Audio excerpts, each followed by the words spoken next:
Stephen King once wrote that nightmares exist outside of logic, and there's little fun to be had in explanations. They're antithetical to the poetry of fear. In a horror story, the victim keeps asking why, but there can be no explanation, and there shouldn't be one. The unanswered mystery is what stays with us the longest, and it's what we'll remember in the end. My name is Alan Wake. I'm a writer.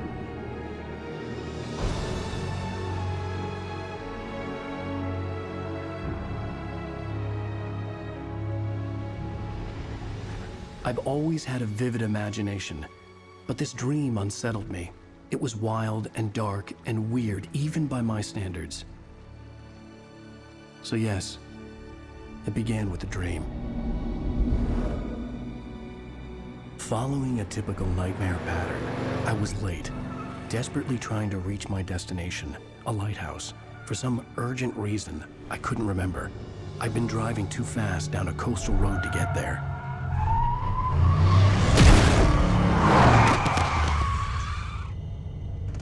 I'd seen the hitchhiker too late.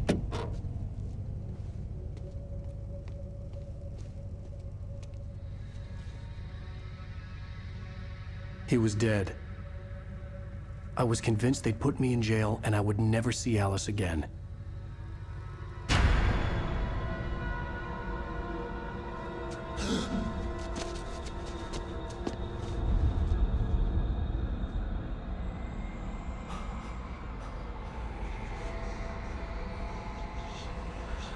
Suddenly, his body was gone.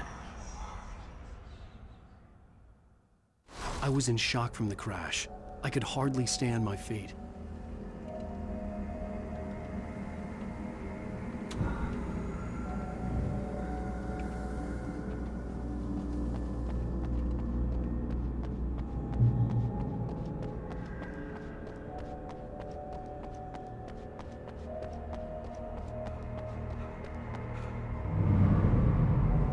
I had to go to the lighthouse. I knew there was something important waiting for me there.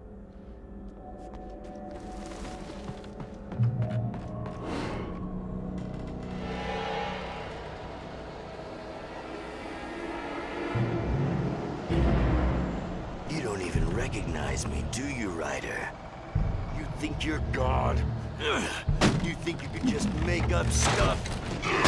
Play with people's lives and kill them when you think it adds to the drama? You're in this story now, and I'll make you suffer.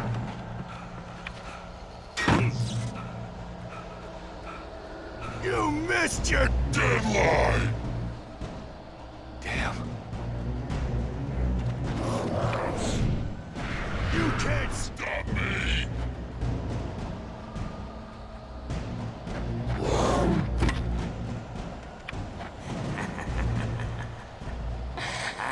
I realized that the hitchhiker was a character from the story I'd been working on. How does it feel to die by the hands of your own creation?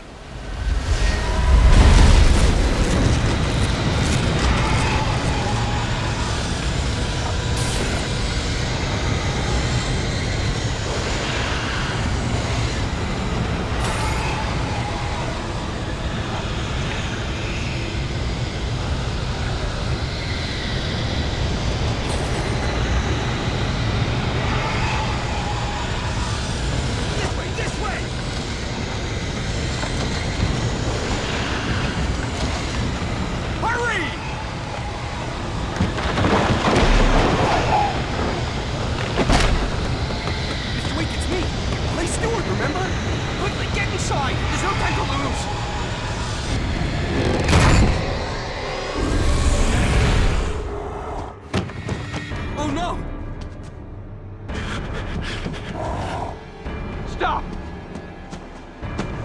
No! Damn it, die! No! No! No!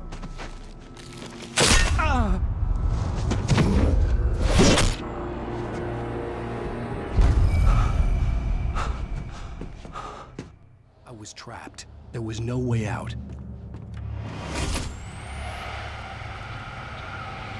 Die.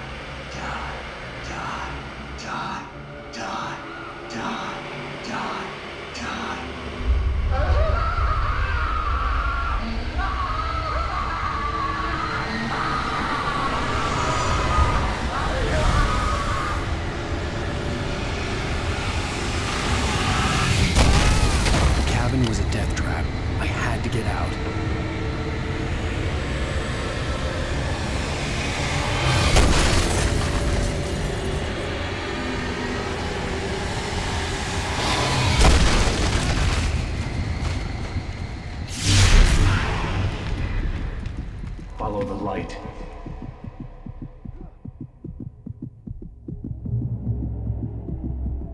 You are hurt.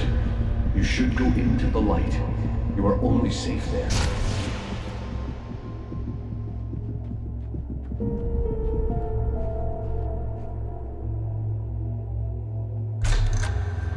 Well done. I have something important to tell you. It goes like this. For he did not know that beyond the lake he called home lies a deeper, darker ocean green, where waves are both wilder and more serene.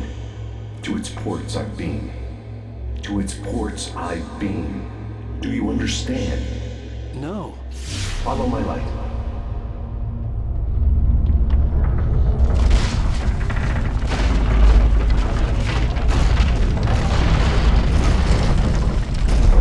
I entered your dream to teach you.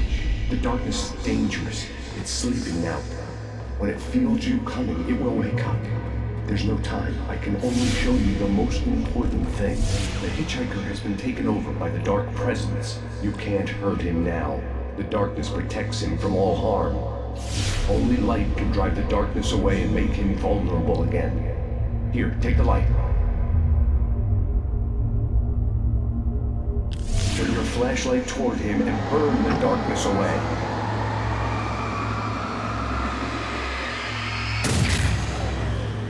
You did it. Now the darkness no longer protects him, but it's still inside, controlling him. He can't be saved. He's still a threat. He is still your enemy.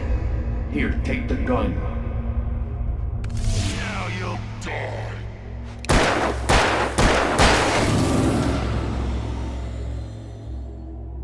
Good. You've done well. Remember what I've taught you. That is all. I will give you back your dream now. In the nightmare, a terrible darkness was taking over the world. The lighthouse was the last safe place on Earth.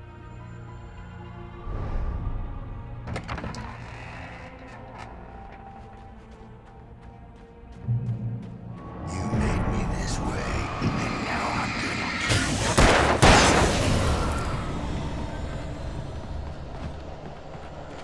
you. This isn't Witch.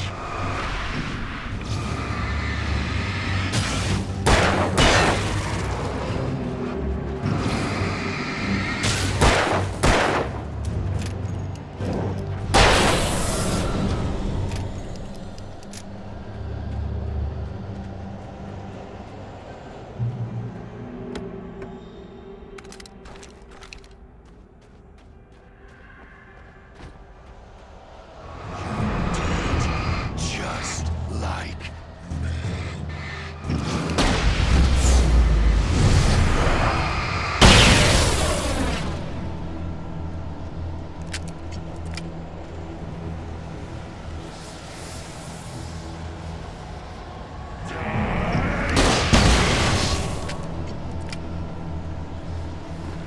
you're dead.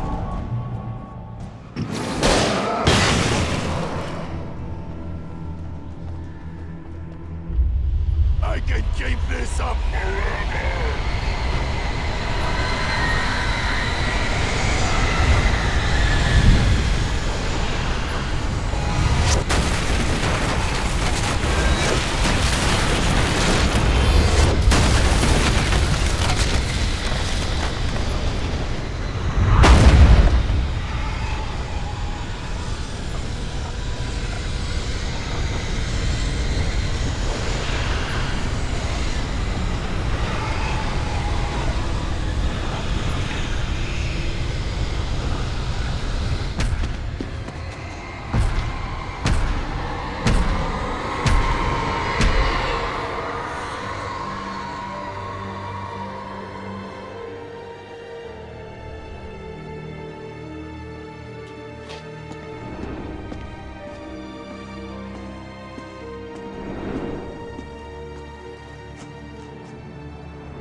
He's here. Alan, wake up. Shh, baby. Just another nightmare. Everything's fine. You dozed off. Right. Anything more than dozed off would be news for everyone. Cheer up, handsome. We're here.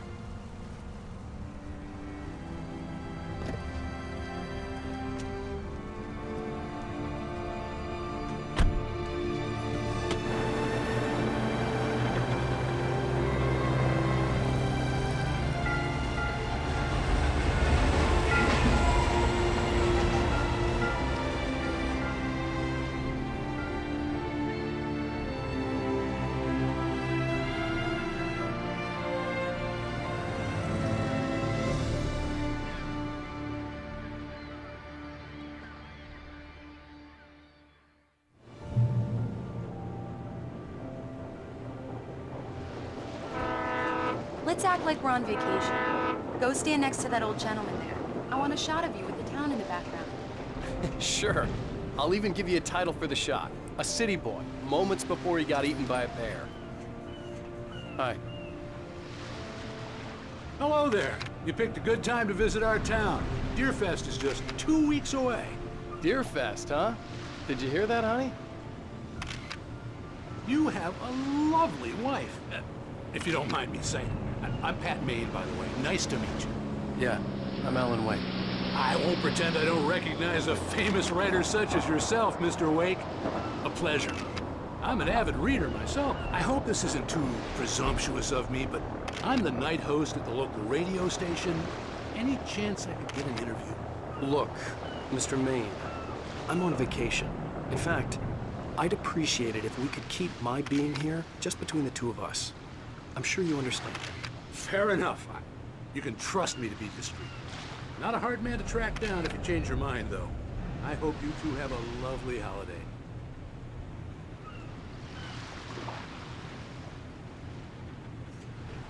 Very nice. I got a couple of really good ones. And I see you made a friend. That's cute. Right. Yeah? Hey, bestseller, how's my favorite writer? Are you there yet? Barry. Yeah, we just got here. Are the locals giving you trouble? Just say the word and I'll hop on a plane and come make sure that you're left alone, Al. No, Barry, we're fine. Great, great. Just want to make sure you can relax and recharge. So, how is the place? Has it gotten your creative juices flowing? Barry, we're just settling in. Okay, Al. I'll call back later to make sure you're doing okay. And you call me if there's a problem, okay? Okay. I'm just looking out for you, buddy. Talk to you later. I love you too, Barry. You know he's going to be calling you every 5 minutes. Barry is Barry. I can always turn off the phone. What did I tell you? Text message from Barry. He says hi to you too. Alan, we're here. Come on, let's get back to the car.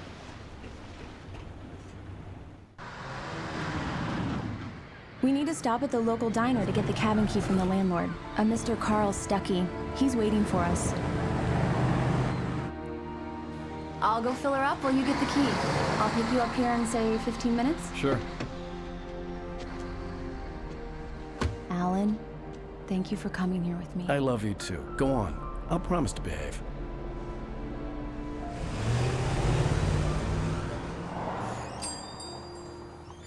I'd forgotten there were still places like this. Towns where everybody knew everybody. Welcome to the Oh Dear Diner. Hi, I was wondering if you could help me. I'm looking for... Mr. Wake. Alan Wake. Oh, God! I am your biggest fan. I know people say that all the time, but I really am. I'm glad to hear that. Rose. Rose, I'm looking for Mr. Stuckey. Carl Stuckey? Carl? Oh, of course, Mr. Wake. He must have gone to visit the restroom. He'll be back in a moment. I can't believe it. I've got all your books. I got the cutout from the bookstore when they took it out of the window. And you keep it here.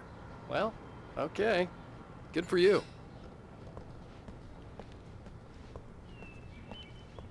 Do me a favor, Sonny. I could really use a tune right now.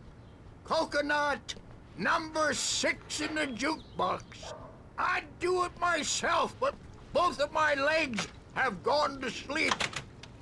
Bad circulation. Yeah. Are you serious? Coconut again? You disgust me. call yourself a rocker. Unbelievable. Ha! It does that. Get stuck. Yeah, you need to give it a good solid whack. Now that's what I'm talking about. Yes. This is it. I've died and gone to hell. Don't go in there, young man. You can hurt yourself in the dark. I think I can handle it, ma'am. I didn't want to wait.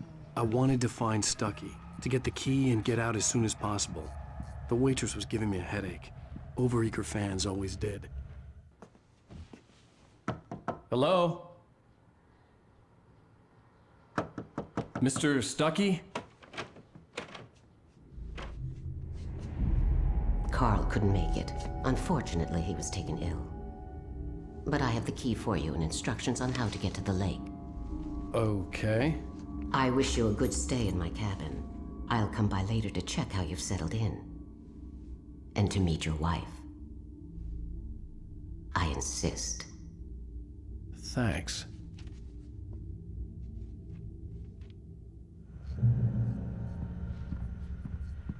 Cauldron Lake is a special place. Very inspiring. You got lucky this time, young man. You can hurt yourself in the dark. This really ought to be fixed, and then I must remind Seth. Even that sounds better than your singing. Are you all right? Splendid, splendid. Damn hernia. It swells up like a balloon if I lift anything heavier than a spoon. Yeah. Splendid, splendid. It's been a long time, Tom. Good to see you. Hey, you wouldn't happen to have a bottle on you, would you, Tom? I wish. The Andersons, they're, local musicians. We're waiting for Dr. Hartman to come pick them up. They wandered off from his clinic at the Cauldron Lake Lodge.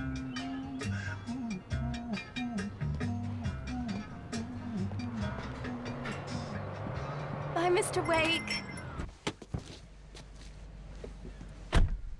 Mission accomplished. The key and the directions. My hero. I got some flashlights, just in case. Hey, wait! Mrs. Wake! Your keys!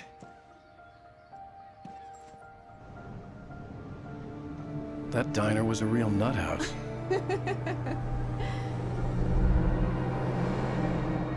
Can you believe this place? This would make a wonderful setting for a book. We're supposed to be on vacation, Alice. I'll figure it out when we get back home. Okay? Okay. We can talk about this later. Bad man here on KBFF. I didn't want to talk about it. I wanted to bury my head in sand. Here's another one of my favorites to go with it. Once upon a time, I was a successful writer, but that was a long time ago. I hadn't been able to write a word in 2 years. Not since my last book. And now the weather. It's gonna be a clear night, so you folks in the big city might want to look up every once in a while, see those stars winking down at you. It gets pretty dark out here, but they'll light your way.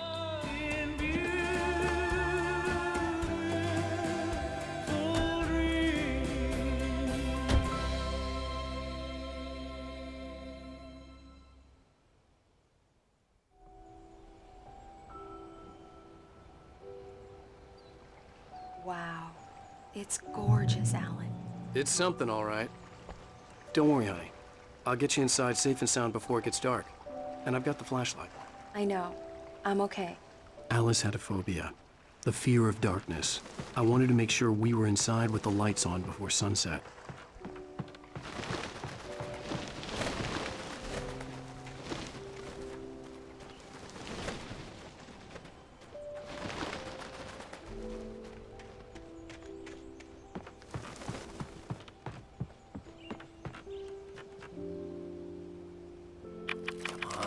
Here we go. Let's take a look inside. It's dark in there. We need lights. Can you figure out how to get the power on, honey? Hello? Anyone here? A shoebox filled with books by Thomas Zane sat on the shelf. I'd never heard of him before.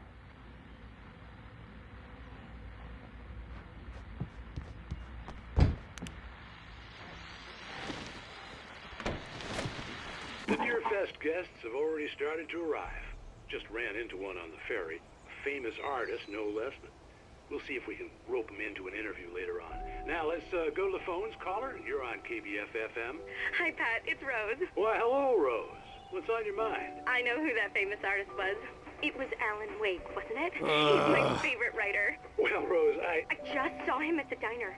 Oh, I am so excited he's here. I'm sure he's glad to be here, too. Well, folks, I guess the secret's out. This is Pat Maine on KBF-FM. And now, some music. Great. So much for keeping a low profile.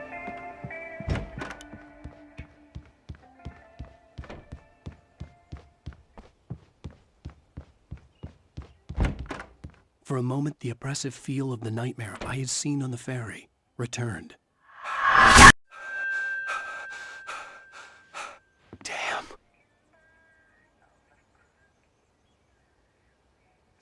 I needed to get the power running in the cabin. There had to be a fuse box or a generator somewhere on the island. The power cable goes to that shed over there.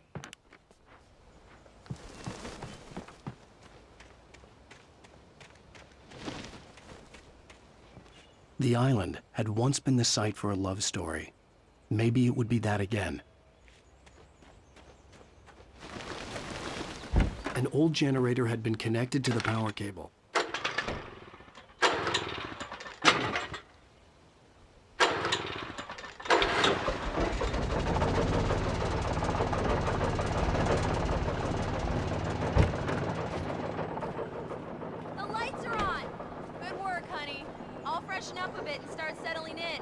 Okay, I'll look around a bit. Sure thing. Have fun.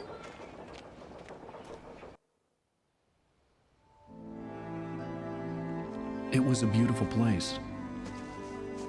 I told myself I could rest here, sleep here, and forget about my work.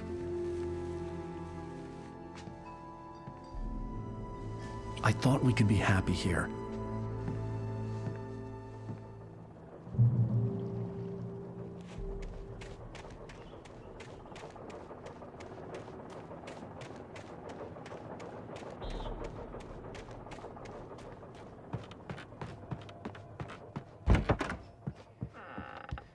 Alice? Honey?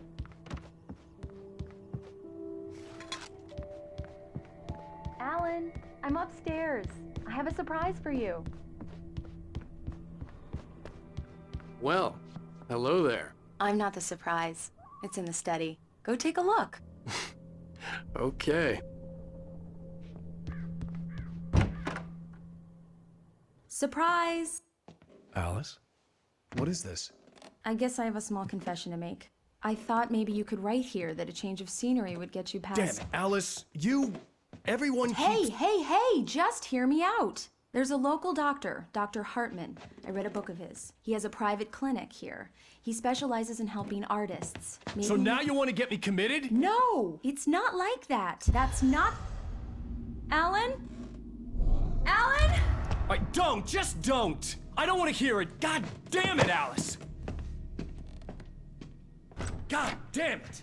I knew she wouldn't follow me in the dark. I needed some time alone to think things through.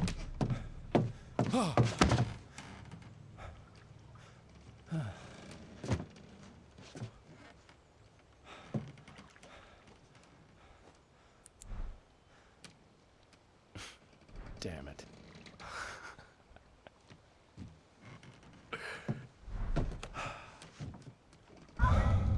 Alice? Alice? Alice! The cabin had gone dark. All the lights were out.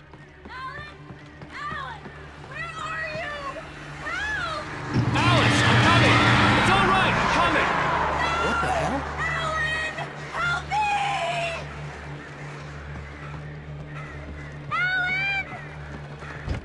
Alice? Alice?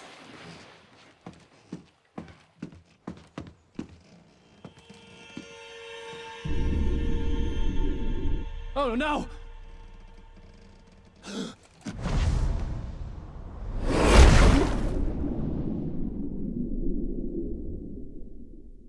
Keep going, Alan.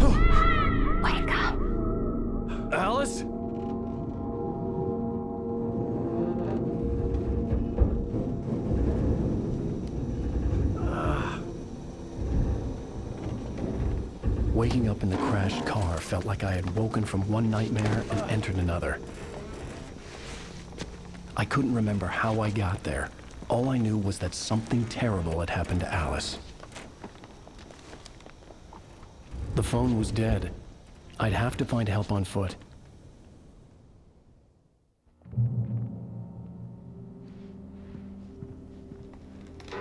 Among Alice's things was a book, The Creator's Dilemma, by a Dr. Emil Hartman. Seeing the book brought back my fight with Alice. I didn't like it, and I didn't like the guy's smug face on the cover either. The gas station was my best bet. They'd have a phone I could use. It looked like a long hike through the forest to get there.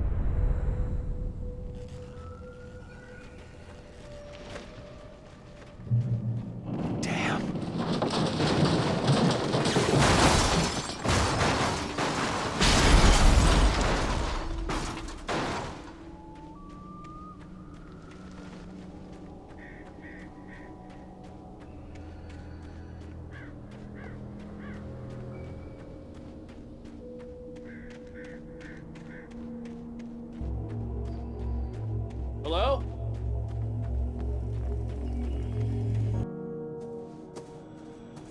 Hello? Is someone there?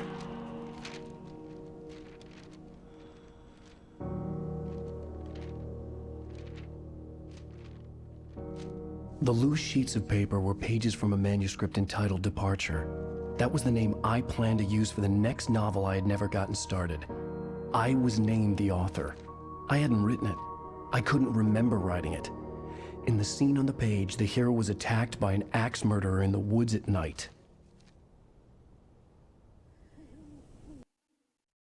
Departure by Alan Wake. The man turned to face me. His face was covered in shadows. It was hard to make him out in the darkness of the forest that surrounded us, but the axe he lifted was plain to see. It glistened with the blood of his victim. He grinned madly. The shadows were alive, distorting his features. It was a scene from a nightmare, but I was awake.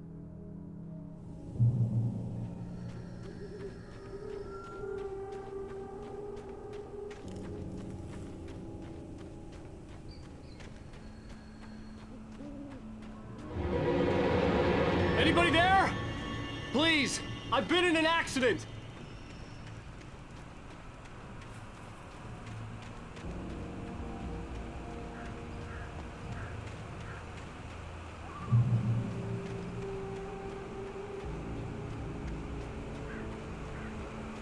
The lights up ahead were a good sign.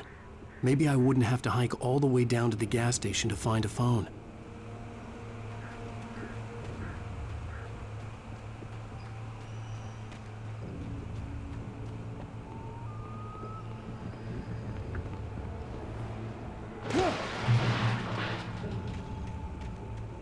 Anybody there? Please. Hey! Hey, you! Phil! There's been an accident. I need help. Listen, I need to... Premium cabins for rent in... Nightfall! Oh, hell. Carl Stuckey. Pleased to meet you. Non-refundable reservation deposit required. Fair and square. And square.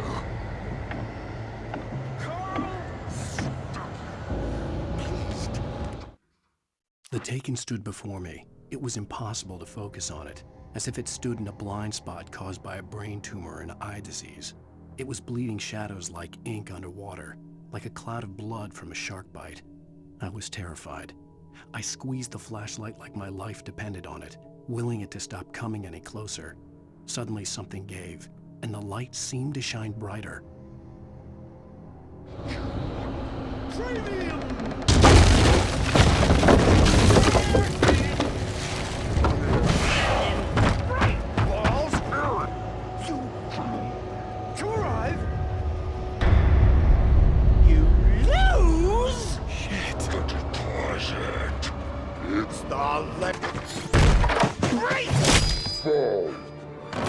I had to figure a way out of this. Any second now, and Stucky would be knocking on the door with his axe like Nicholson in The Shining.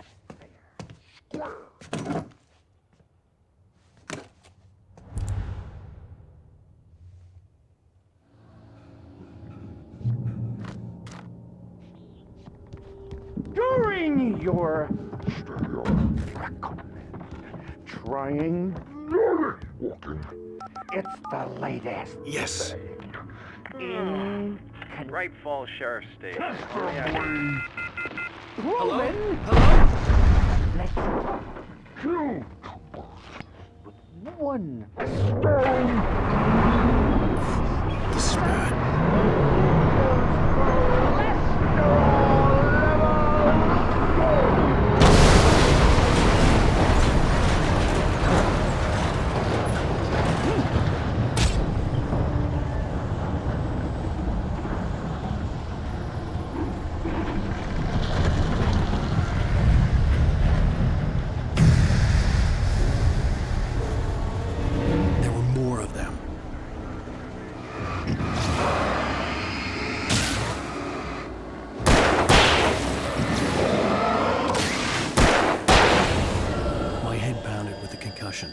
I'd never fired a gun outside a shooting range, and now I just killed someone.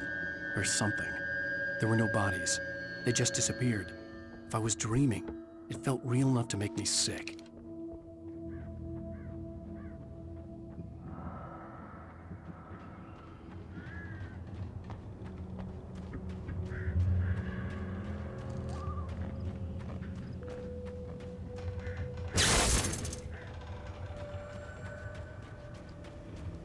The dark forest was the last place I wanted to go, but I had no choice. I had to get to the gas station.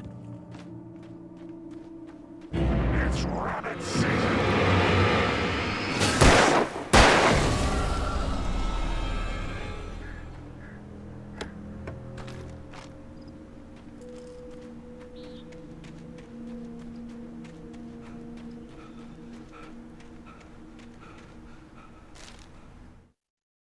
Rose knew she had been gushing, but right now, she didn't care. As far as she was concerned, her brief meeting with Alan Wake was literally the high point of her life. She watched as he got in the car with his wife. She was pretty, confident, at ease with Wake. Not like Rose. They were perfect for each other. She'd have given anything to be called their friend.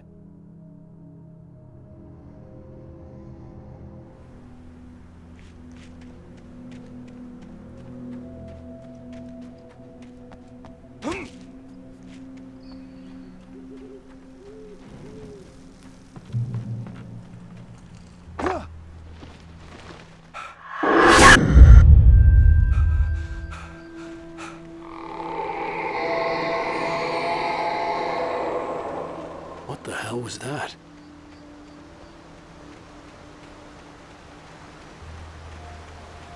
When I saw the river below, something uncoiled itself inside my head.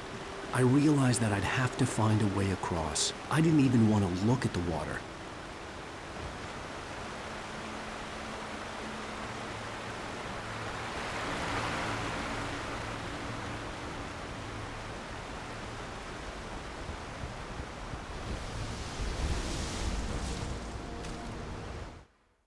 Barry Wheeler was bouncing off the walls. He jumped on a plane after his calls were ignored by both Al and Alice for several days. It could mean that they were both on a second honeymoon, but Barry didn't buy it. Al had been way too unstable for that, not sleeping, messed up. Barry had years of experience dealing with Alan Wake, and he couldn't ignore it. Something was wrong.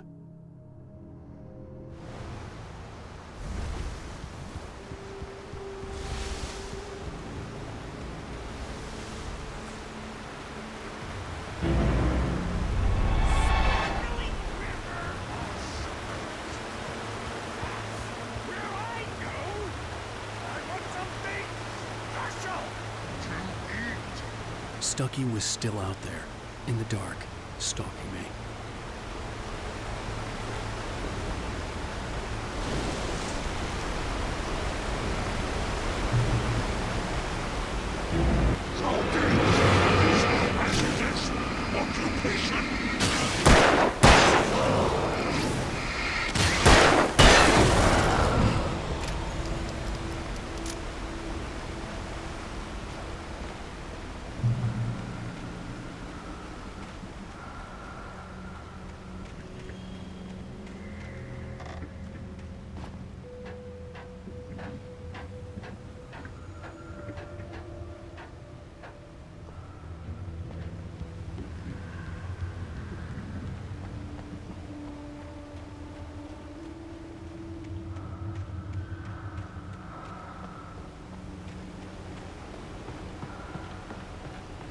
Eerie hand-painted graffiti was revealed by my flashlight. Someone had hidden a chest of supplies near it.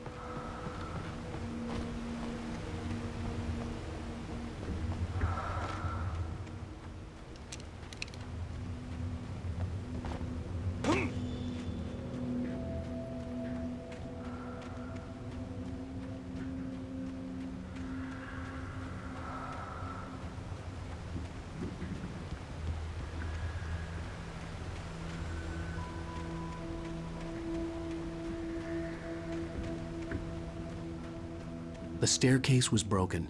I had to make my way up some other way.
I heard them before I saw them, swooping down from the sky and screeching as they came.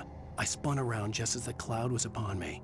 For an instant, I stared into 100 dead eyes, black pearls glittering in the darkness. I raised the flashlight and the swarm exploded like fireworks. Feathers burned, turned into ash. I couldn't hear my scream above theirs.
Well, I was just outside for a breath of fresh air, and what a night. I know most of you are probably in your beds by now, but if you're still up and around, take a moment. Step outside for a spell and breathe in deep. The weather is absolutely still. The sky is crystal clear. It's like the forest is quietly breathing along with you. As you listeners know, I'm a night owl, and it's on nights like this I wish I wasn't cooped up in the studio. Makes an old man like me wish I could just roam wild. But here I am, and who'd keep you company all night long if I weren't? It looks like I'm not the only one staying up late. Caller, you're on the air. Hey, Pat, it's Maurice Horton. Hello, Maurice. What are you up to? Well, I was just taking Toby on his walkies. Oh, isn't it beautiful out there? Sure, but Pat, the reason I called is that Toby heard something rustling in the undergrowth and took off after it, and I couldn't find it. Probably a rabbit. Sure. Toby loves rabbits. Well, sure. Anyway, I figured that, if anyone runs into Toby, they could grab him. My number's on his collar. And Toby's a friendly dog? Toby loves people. Usually he comes back, but when we were pretty far from home, and it sounds like he went pretty wild there. Great dog, but he's just too dumb for his own good. Well, Maurice, it's out there now. Hope Toby comes home soon. Yeah, thanks, Pat. You have a good night now.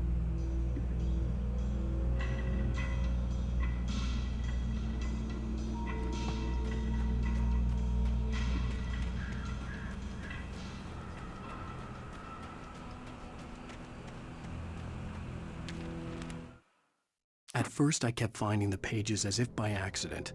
The book I couldn't remember was either a terrible and true prophecy or an act of creation that had rewritten the world. I began to hunt the pages feverishly, for they held the answer to the mystery. With it, I could save myself. With it, I could save Alice.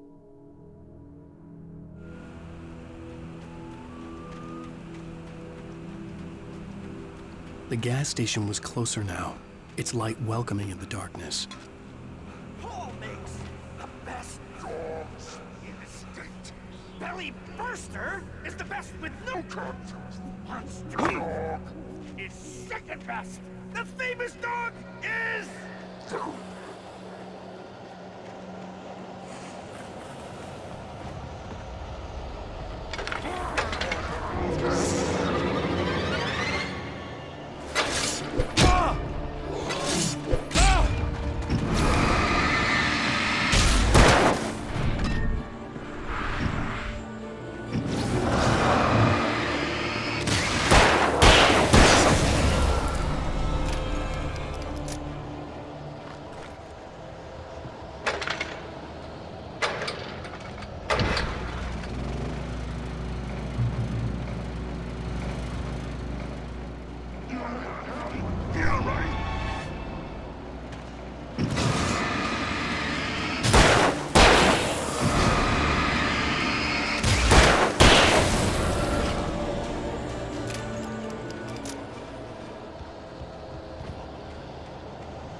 I stepped into the gas station's garage. It was dark and quiet. The place was a mess. It looked like someone trashed the place or that there'd been some kind of fight. Light spilled into the room through an open door at the back, and I made my way toward it. Without any warning, I was blinded by a bright light. An old portable TV on the shelf had come alive by itself. Impossibly, I could see myself on the screen, talking like a madman.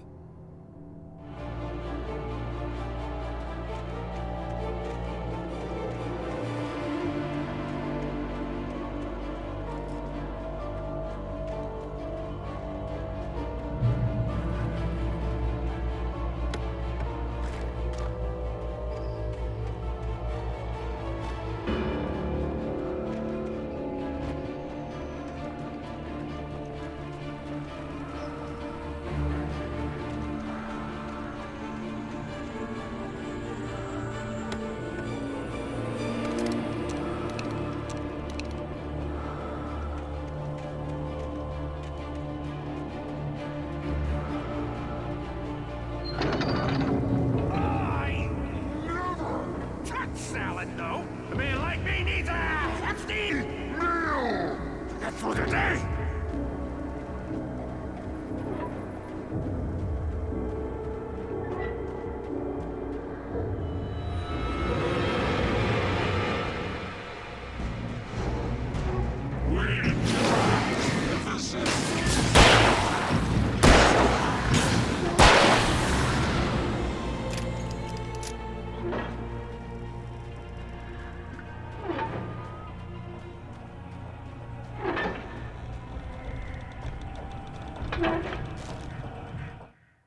The cabin on Cauldron Lake? She asked. The sheriff looked at me suspiciously. The early morning light flooded through the office windows. I would probably never have gotten out of the woods alive without her help, but I couldn't tell her the truth of what I'd faced the previous night. She'd think I was lying or crazy. She'd lock me up, and she wouldn't help me find Alice.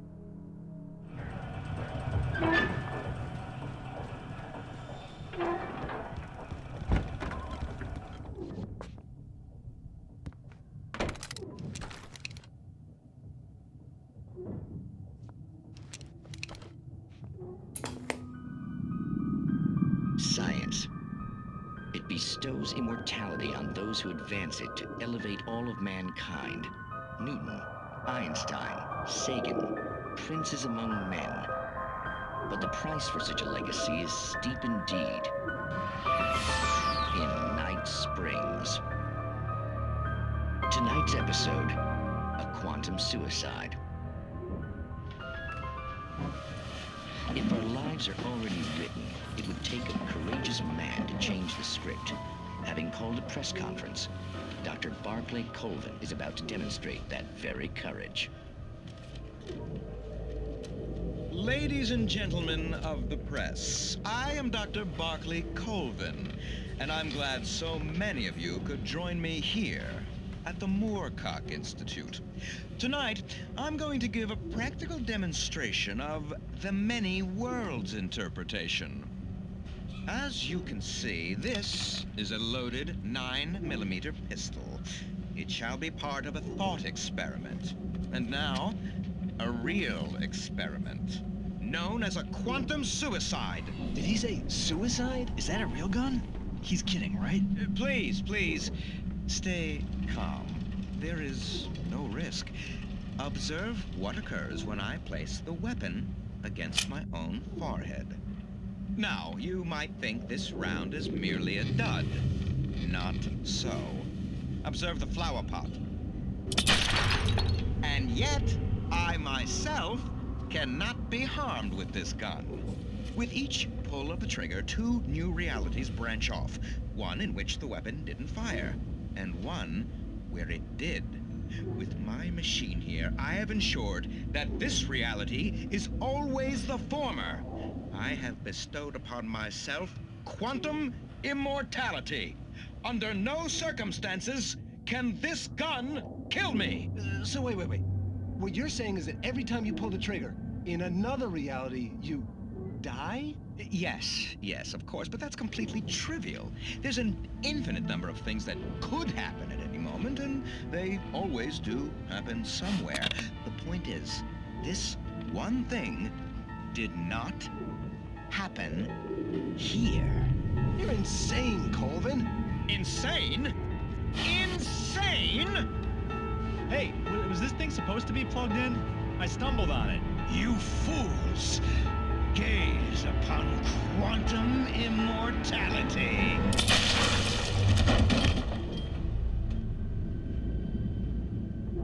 Poor Dr. Colvin, felled by his own hubris or the ignorance of the masses. Perhaps he should have left the crate unopened, the decaying atom unobserved. Curiosity often kills the cat. In Night Springs.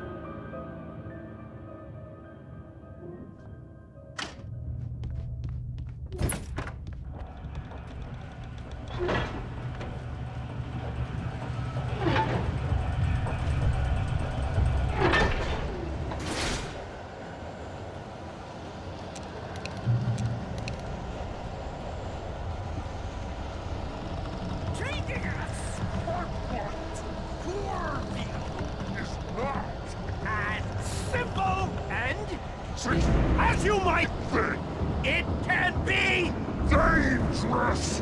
It requires patience.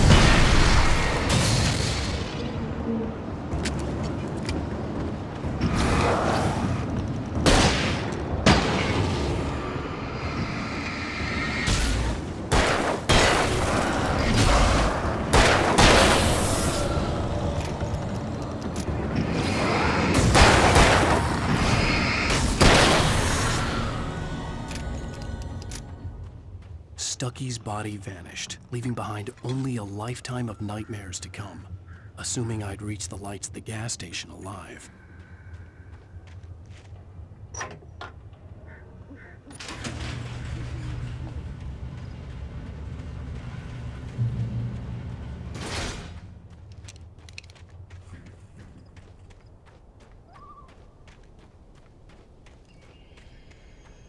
I recognized the parade float I had seen in Bright Falls when I first arrived with Alice.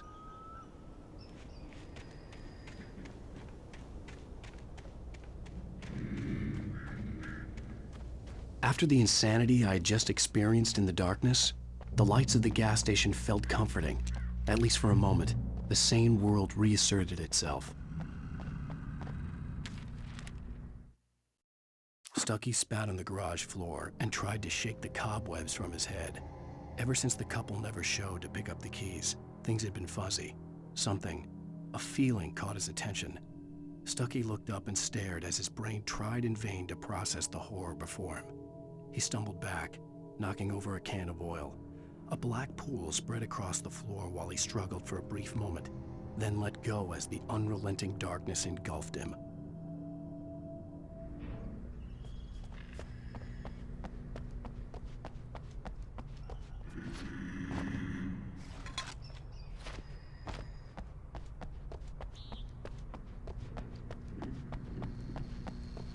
The garage was a mess. It looked like someone had trashed the place, or that there'd been some kind of fight. Right. I'll keep writing. Outside, there's only darkness. Outside the cabin, outside the story, there's only darkness. I can feel her presence in the dark. Just now, I could smell her perfume in the room. I'll reach her. I'll fix it up. I'll bring her back. The story will come true. If I stop, she's lost. I don't believe this. It'd been me on the TV, talking crazy. Was I losing my mind?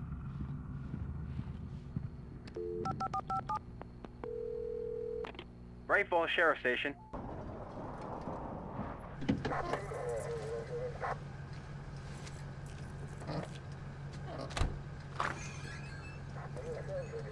Oh, thank God, Sheriff. Sheriff Sarah Breaker. You are... I'm Alan Wake, but listen. I was in a car crash. My wife, Alice, she's missing. Calm down, Mr. Wake. We were staying in a cabin on the island, on Cauldron Lake. There's no island on Cauldron Lake, not since the big eruption in the 70s. Please, I can take you there, okay? You look like you've taken a pretty bad knock to the head. Are you okay? Listen. We'll figure this out. Please get in the car. We'll swing by the lake and then we'll go to the station, okay? Mr. Wake, have you seen Stucky, the guy who owns this place? I realized I couldn't tell her what had happened in the forest. She wouldn't have believed me, and then she wouldn't have helped me with Alice.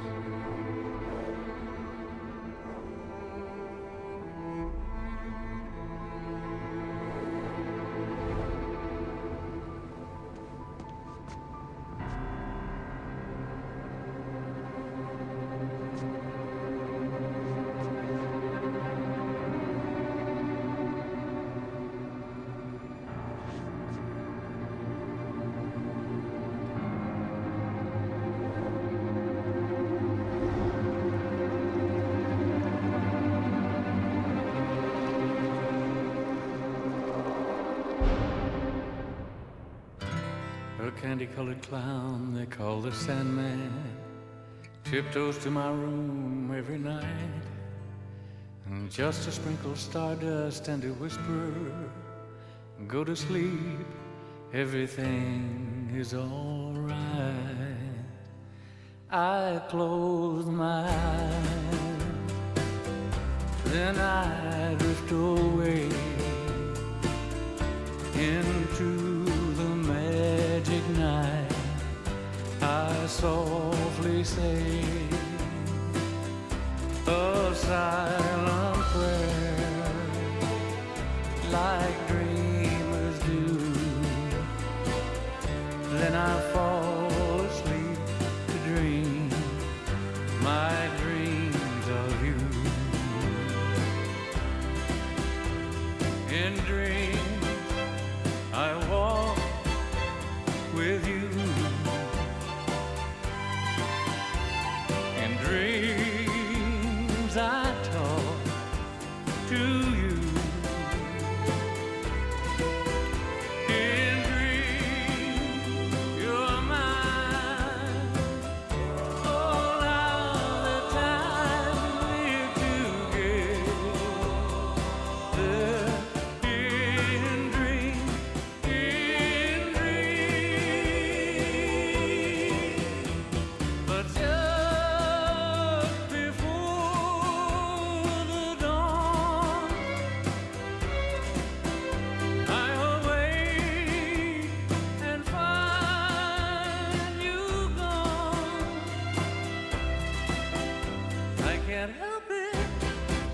can't help it if I cry.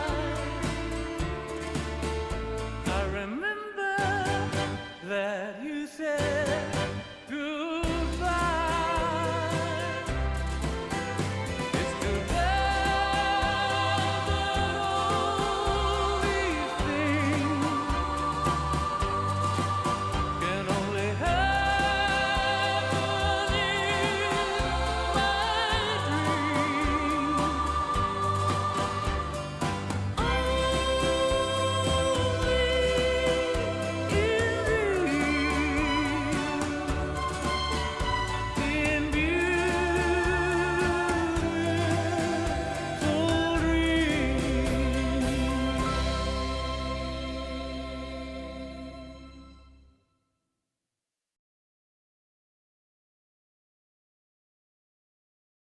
Previously on Alan Wake.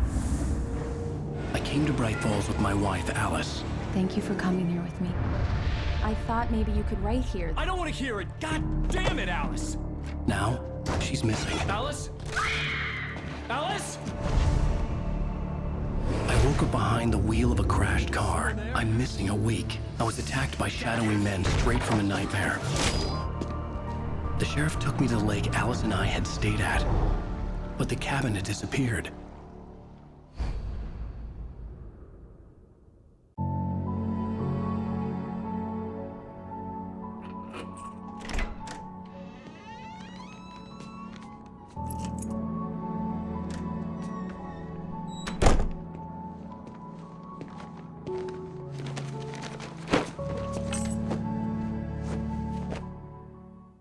Honey, I'm home.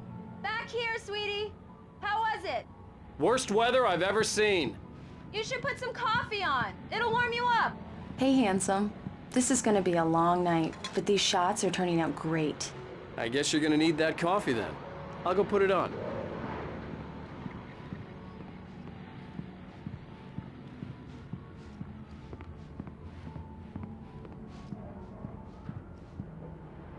Coffee's on. Great, thanks. I'll need it if I'm gonna finish this by tomorrow. Oh, hey, I just finished those cover mock-ups. They're on your desk. Tell me what you think. No kidding. I didn't think you'd get them done this quickly.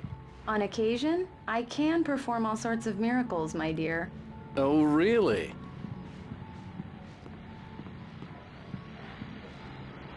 These look really good. Oh, sure, until Barry gets his hands on them. Which, by the way, will happen over my dead body. The last time was the last time. Oh, and speaking of Barry, he called. It's true what they say about the fall and the sudden stop at the end. I'd lain here in the snow while the lurid chain of scenes that had led me here kept playing in my head. A rerun of my own private snuff movie. A memory of my corpse. Alone at my own wake.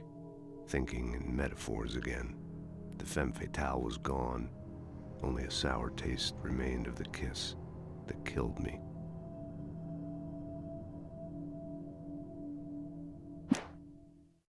This was a late goodbye. 13 years after I'd gotten my revenge, it had finally caught up with me. It had been a long time to bear the pain. My blood painted the snow red. A gruesome slushy dissolved all the scattered painkillers and leisurely dripped down to the sewer, mingling with the bile of the city, becoming one with it. I can see them now, my wife and my baby. Honey, I'm home. Alan! Alan! Please check the fuse box. I'm right here. I'm on it, honey. Please hurry. Honey, it's a power outage. I've got the flashlight. Hi, okay. You okay? I'm sorry. It just really spooked me. Don't worry. We'll just break out the candles. I know it's stupid, but it's just... especially when I'm not prepared for it, you know? It gets to me. I love you. Tell me a story, writer. Okay. I used to have these nightmares when I was a kid. The dark really spooked me, too. When it got really bad, my mom gave me this old light switch. She called it the clicker. The clicker, huh? Yeah. If I ever got scared of the dark, I could just flip the switch and a magic light would scare the monsters away. Oh, sure. Here it is. Alan. Maybe it'll help you too. Yeah, nice story, writer boy. You made that up right now, didn't you? No. Seriously. I love you, even if you are a liar. Thanks for this.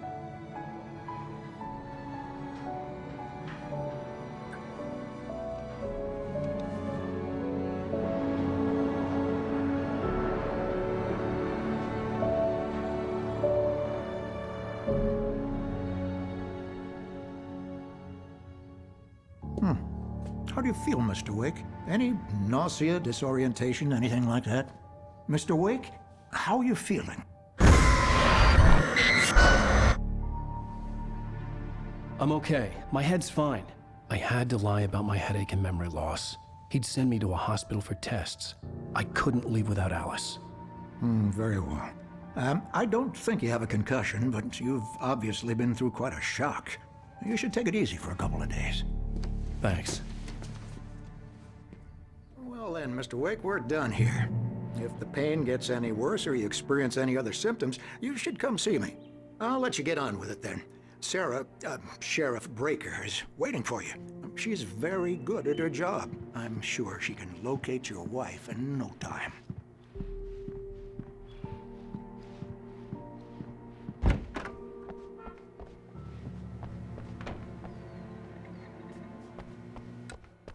Thank you for testing the lights, Miss Weaver.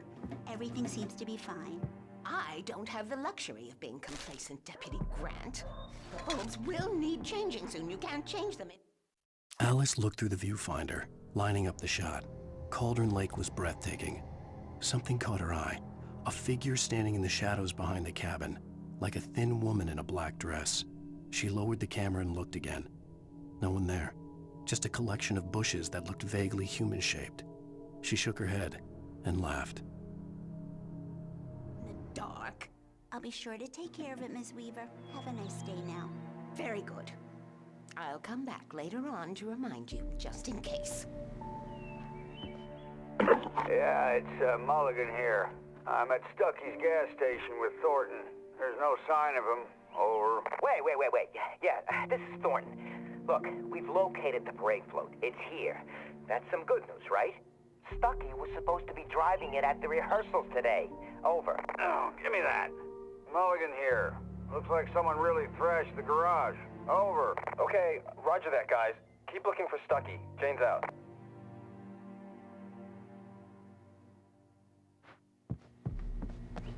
Mr. Wake, the sheriff is waiting for you in her office down the corridor. That was Cynthia Weaver. I guess you can call her the town eccentric. She used to be the editor of the local newspaper, but she's focused on, other things these days. She'd fit right in where I come from.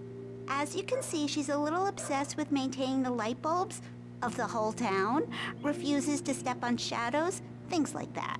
Back in her day, she wrote about all sorts of weird things in the paper. Bright Falls has a colorful history. Of course, what small town hasn't?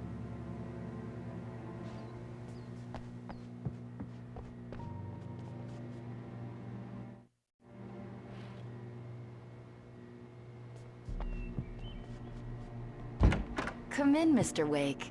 Your phone's on the desk. The battery was dead. It's charged now. Have you started looking for my wife yet? My men are already on it. Now, can you tell me what happened? I'm not sure. I can't remember. We were arguing. I walked out of the cabin. The cabin on Cauldron Lake? How did you end up at Stucky's gas station? I wanted to tell her what had happened last night, but I couldn't. She'd lock me up. Excuse me. I need to take this. Hello? Alan, please help me. Alice? Stop talking to the law. You'll do exactly what I say if you ever want to see your wife again. Who is this? Go to the back lot. There's a hole in the fence on the left. Look inside the junker. I left a little something there to convince you we're all on the same page here.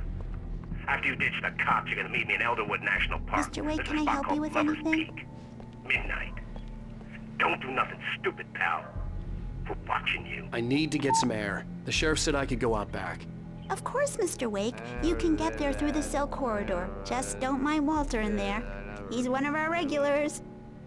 I thought he quit drinking for good. Oh, no such luck. He went on a bender and beat Danny pretty badly. He started shouting like that the moment he woke up. Thank you. Hey, you're all right. You're a good guy. Don't let anybody tell you different. You know, I shouldn't even be in here. The cops, they got it all wrong. See? Sure, I beat him up, but I wasn't drunk. I mean, I wasn't drunk at the time. I only got drunk afterward. Okay, listen. You gotta listen carefully now. Here's the kicker. That wasn't Danny. No, sir. It only looked like him. You wanna know who it really was? I'll tell you who it really was. It was a goddamn space alien! I know it sounds like something a drunk would say, but believe me, I wasn't drunk then.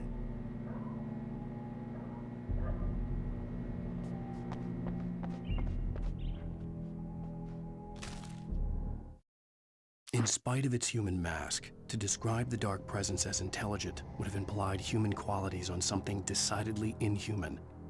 Nonetheless, it found the one spot in the diner that was dark enough. Some light spilled into the corridor, ravaging it. But it took the pain. Horrible as it was, the writer would soon fix that. He would be coming to the one place where it still had power. I told him, oh yeah, well, I don't hear. The early morning light hurt my eyes and made my head ache. The man on the phone had said, go through the fence on the left.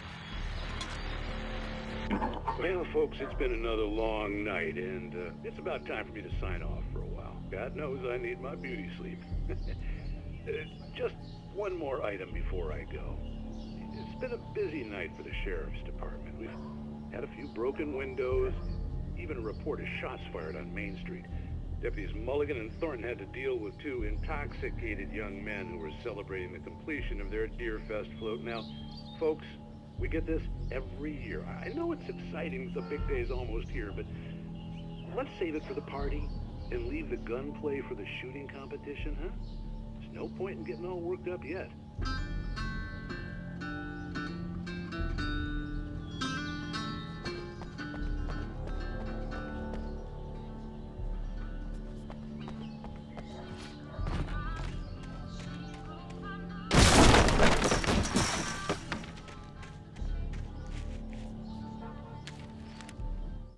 The kidnapper fired his gun one last time, and the shadow vanished into the darkness it had come from. See? Nothing to it, Wake. The thought of Alice in his hands was revolting. We stood on the wooden platform of Lover's Peak, the waterfall and the mountain behind us, the lights of the radio mast blinking red in the heights above. I fought with the urge to take a swing, force myself to speak. Let's cut the act now. Where's my wife? Alice's driver's license had been placed on the front seat. The caller meant business. Barry? Ow! Ow! Thank God! Where the hell have you been? I've been trying to reach you for a week, you and Alice. Oh, I've been worried sick. I flew out yesterday. I'm here in Bright Falls. Barry, listen to me. I'm at the sheriff's station. Come and get me. I can't talk now. Ow! What the hell is going on? I had to get the sheriff to let me go. I needed to get to Elderwood National Park to meet Alice's kidnappers.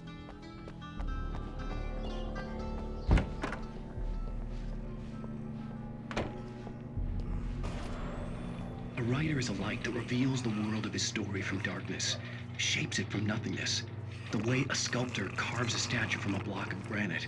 If I stop, the world I'm making dies. Darkness will reclaim it. It's a long, hard journey into the dark.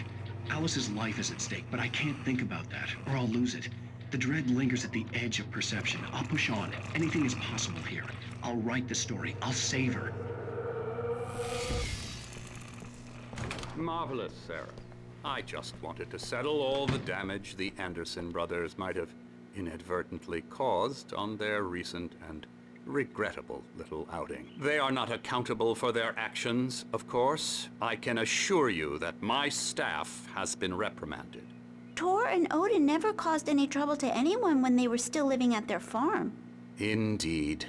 All we can do is to slow down the progress of their dementia. Are you feeling any better, Mr. Wake? I'd like to leave. Am I free to go? Well, we still need to talk about... Am I under arrest? No, of course not. But I need to know where you'll be staying so I can get in touch with you. I'd avoid the motel. The Majestic is known for its roaches. The cabins at Elderwood are pretty nice, though. That sounds perfect. I'm Dr. Emil Hartman. I'd like to invite you to stay at Cauldron Lake Lodge. Did you talk to my wife? I had the pleasure of discussing your situation with her on several occasions. Did you set something up with her? I invited her here. My clinic is a place where... Oh! Hey! Oh, my! Take it easy. Hey, nobody move! Get your hands off of my client! Who are you? I'm Barry Wheeler, his agent. If you have business with Mr. Wake, you talk to me. You yokels won't know what hit you once I sick my lawyers on your asses. No harm done, Sarah. I'm all right. I don't want to press charges. Mr. Wake, my offer still stands. Get me out of here. What the hell was that about, Al? We don't need a replay of that thing with the paparazzi. I thought they were gonna lock you up. I had to talk to someone. I told Barry everything. He thought I was certifiable, but when he heard about the manuscript, I had him. The fact that I'd written something, even if I couldn't remember it, was enough for him. He smelled money. And he believed that Alice had been kidnapped. Anything beyond that was another story. I had a midnight appointment with the kidnapper in a place called Lover's Peak, somewhere in Elderwood National Park. The plan was to rent a cabin. I don't like it, Al. I don't like any of it. It's not good. In fact, it's the absolute opposite of good. Mr. Wake! Barry, you found him. Hi, Rose. Oh, wow. I was just thinking about you, too. Great. I was just bringing Rusty some coffee. He's on the balcony, looking after Max. Poor thing. I really need to go. Great to see you again, Mr. Wake. Later! Who's Max? What an airhead. Jeez, Mr. Takes a swing at everybody. This is not her fault. She's a very nice girl and, more importantly, a fan. She even has a fan site dedicated to you. And she was very helpful when I was looking for you. Seriously, Al, what you were saying in the car, just listen to yourself. What, you shot a guy and his body just disappeared? When was the last time you slept? What, are you high? Have you been drinking? No! Look, Barry, I'm missing a week, and someone's got Alice. Do and you everything's understand what it sounds like when you say stuff like that? Don't get me wrong, it's a good story, could be a bestseller. But when you start confusing fiction with reality, you're buying yourself a ticket to the funny farm. Wait here.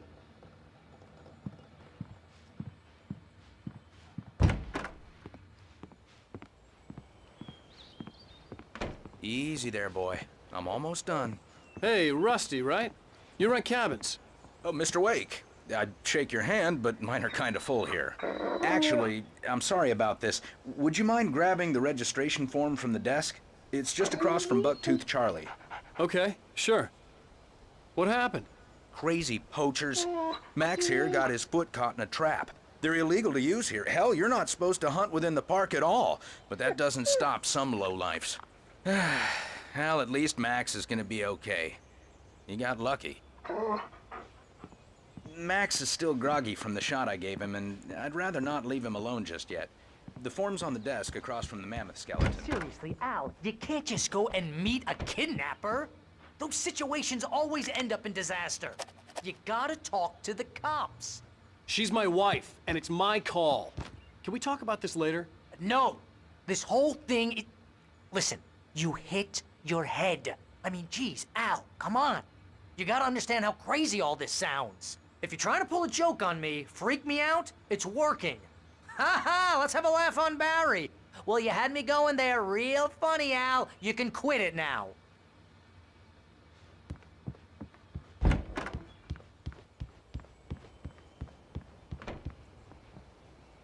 I think this is the form you wanted. And here are the keys. Okay, you're all set, Mr. Wake. Glad to have you staying here. Thanks. Can you tell me how to get to Lover's Peak? Oh, sure. It's at the end of the nature trail. Just follow the paths, you'll get to it eventually. It's an easy walk. Nice spot, too. If you have any trouble finding it, just keep your eyes on the radio mast. It's right below that. Look, Al, you're asking me to believe that you shot a dude who went poof into thin air, a guy who was bulletproof until you pointed a flashlight at him. You hear that from people who end up spending time in padded rooms, strapped to their beds, wearing white shirts with too long tangled up sleeves, and eating a healthy diet of pills. Al, you make cruel jokes about people who believe that kind of stuff. You're the skeptic. You gave me an hour-long lecture on homeopathy last month. What was it? If there's no proof, it's pure bullshit. Period. Guess the laugh's on me then. Al, come on! I mean, okay. Okay, maybe something weird happened to you, okay? Well, thanks for the heartfelt vote of confidence. All I'm saying is you gotta throw me a bone here, bestseller. What would you think if it was me? There's no way you should be going out at midnight with a gun. No one asked you to come here, Barry. Either work with me on this or go straight back to New York. Your choice.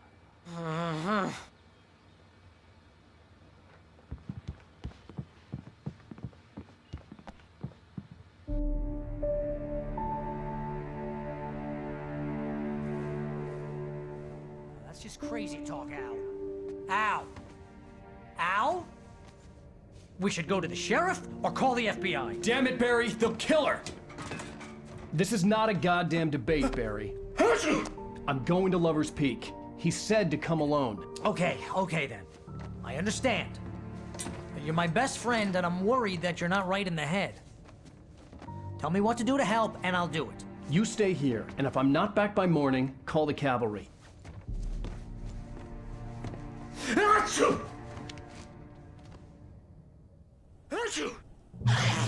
Just be careful with the natives, Al. These yokels are dangerous. Everybody hates a tourist, or it'll be Deliverance all over again. Bless you. Oh, this place is trying to kill me. I'll bet there's mold in here, spores, poison ivy, God knows what. This is so not worth a 15% commission.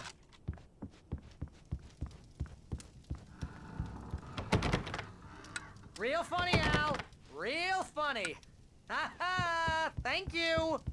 I'll just sit here in the dark till you come back, or until I get eaten by a grue. I'll wait here, Al. I'll hold down the fort. I'll be with you in spirit every step of the way, Al. Walk through the door now. Barry had never gotten along with Alice, but he knew Alan loved her with an almost frightening intensity. And now something had happened to Alice. And here was Al armed with a gun and saying things people got put in padded cells for. It was as if his friend had experienced a massive psychotic episode and was now totally disconnected from reality. It scared the shit out of Barry.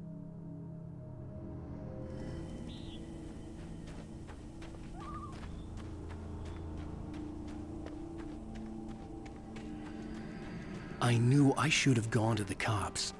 This wasn't the smartest thing I'd ever done, but I was still angry with Barry for trying to talk me out of it. These people had called me right in the sheriff's station. The cops wouldn't scare them, and they had Alice.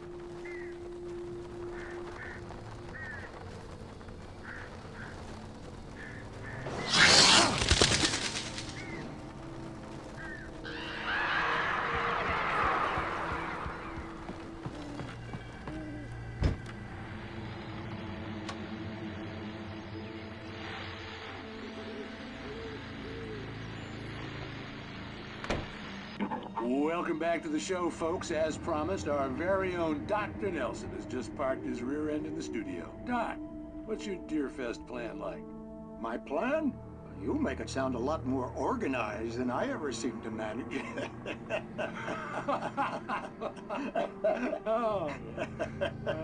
No plan, really. Just taking the atmosphere. I'm getting a little too rickety to do much more than that, you know. Oh, tell me about it. No sack race for us older gentlemen, huh? Yes, exactly, Pat. But I'm gonna check out the parade, of course. And I'll be one of the pie contest judges, too. Well, that takes a different kind of constitution. Oh, yeah, it's my kind of exercise. Now, Doc, seriously, you're in pretty good shape, though. You're the outdoors type. I know for a fact you're an avid fisherman. That's right. Matter of fact, just caught a heck of a largemouth bass early this morning. But you're not taking part in the fishing contest? No, not this year. See, Pat, I'm just not that competitive anymore. Now I just like to take my time and enjoy the peace of it. It's no fun if I need to worry about what I'm catching, you know? Well, considering your track record, the participants are probably pretty happy you feel that way.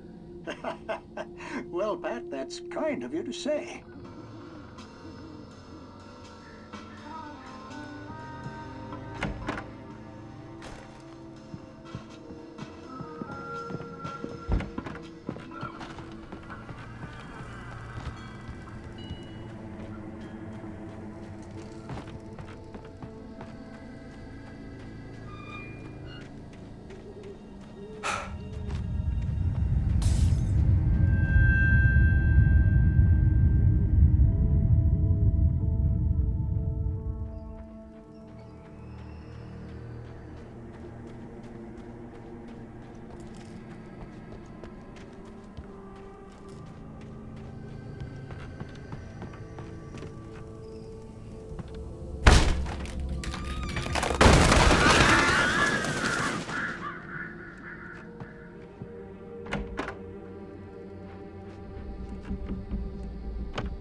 Crime and punishment.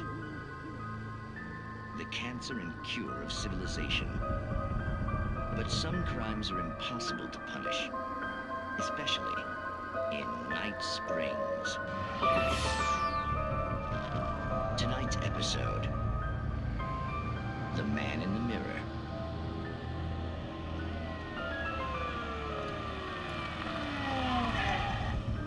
He's inside, Agent. He's a weird one. So, you're confessing to killing that guy, huh? Why? Had it coming? Yeah, but why would you do that? I mean, you're a nice guy. Normal. Took a kid to a soccer game. So how come at the game, you pick a guy and, quoting from the arresting officer's report here, assault the victim's head area repeatedly with the weapon of choice being a pair of bare fists? Wow, that sentence really flows, huh? Maybe you're not the literary type. Okay, so you mess him up. But why? Who was that guy? We couldn't ID him. Why would a guy like you do him like that? I didn't like his face? Well, you must have hated it, because you really went to town there. I mean, there's no way to tell what he looked like. No ID on him either. That must be difficult.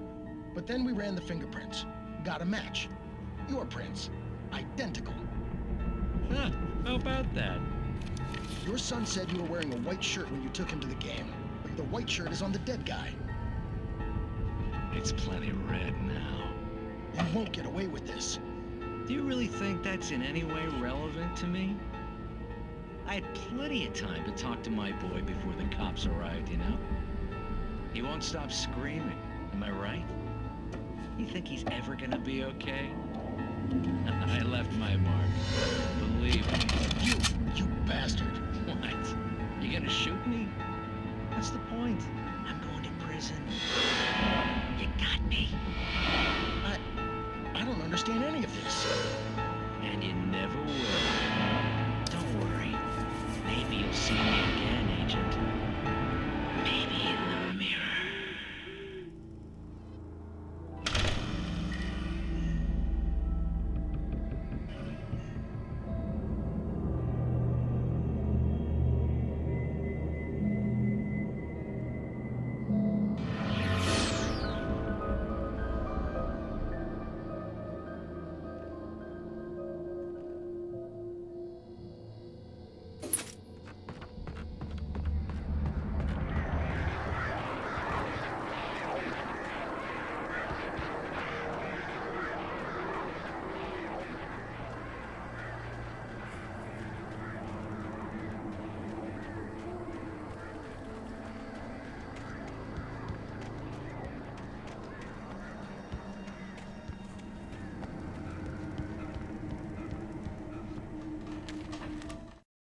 Rose knew that Rusty was in love with her, and she liked him too. She liked him a lot. He taught her to dance, and life had certainly taught her the value of a man who was gentle. He treated her well, made her smile, made her feel good. But Rusty wasn't the prince of her dreams, and that tended to underline the unbearable truth. She was no closer to that Hollywood magic than he was.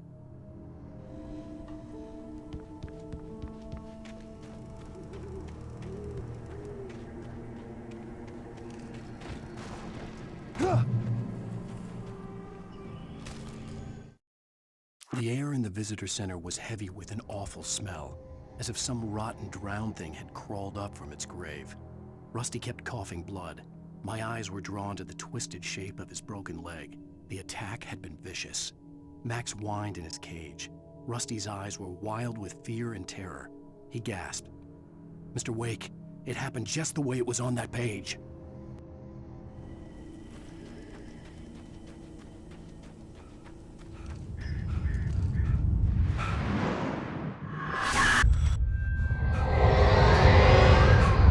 Vision left me weak.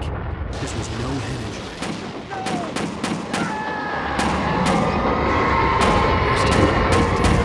Rusty, hang on! I'm coming! Please, help me! Anybody? Help me! Help me! Can you hear me? The visitor center was sturdy, but the impact turned the front of the building into splinters. Rusty was thrown across the lobby like a rag doll and hit the far wall hard. It didn't hurt until he tried to move and saw his leg bend the wrong way, felt the broken ribs stabbing him on the inside. Rusty howled in pain and fear, suddenly afraid to die alone. Please help! Help me! Hello? Back here! I'm back here! Mr. Wake? Oh, hell. It happened just the way it was on that page. I found. Came true. It knew. So dark. It'll come back for me. You must... The lights. In the office. I have the key. Okay, Rusty. Hang on. I'll be right back. Whatever did this couldn't be far. Rusty had found a page from the manuscript. It would help me understand what had happened. Shh. Good boy.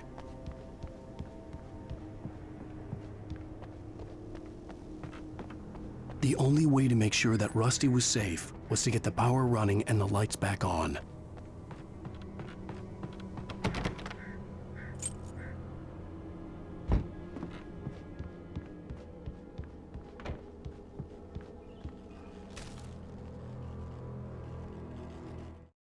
At the last instant, I changed direction and threw myself down.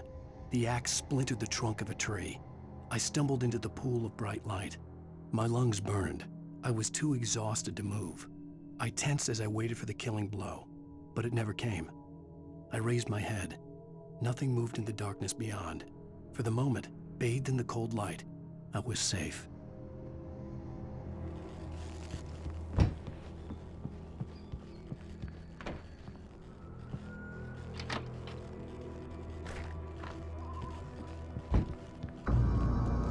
I was too late. Someone had destroyed the circuit breaker. There was no way to get the lights back on. Rusty!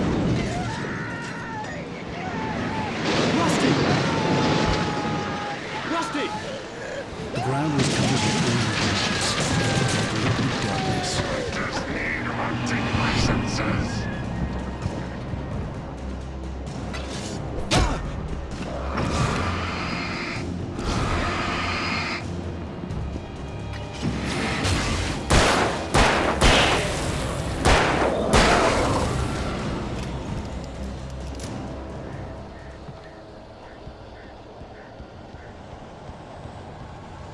Something had torn a mammoth-sized hole in the wall. Please don't feed the animals. Fishing! Oop, purchase a park. License, obey! Rusty? Rusty, no! Never. To bears and wolves, never approach any other wolf closer than 45 yards.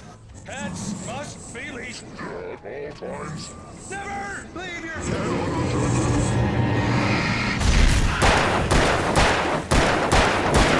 It is against the law. Don't move any.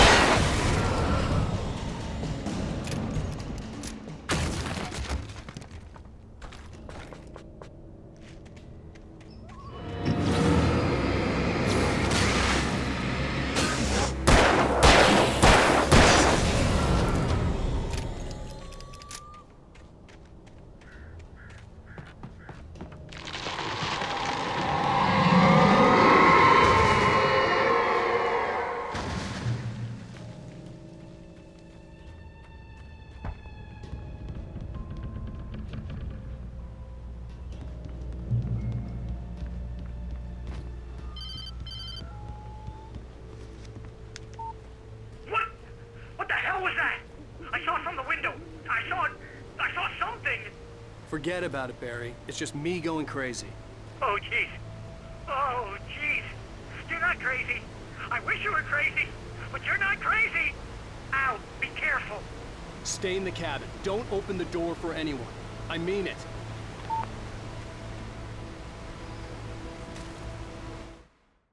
In that last instant of consciousness, Rusty thought about Rose. He was older than she was.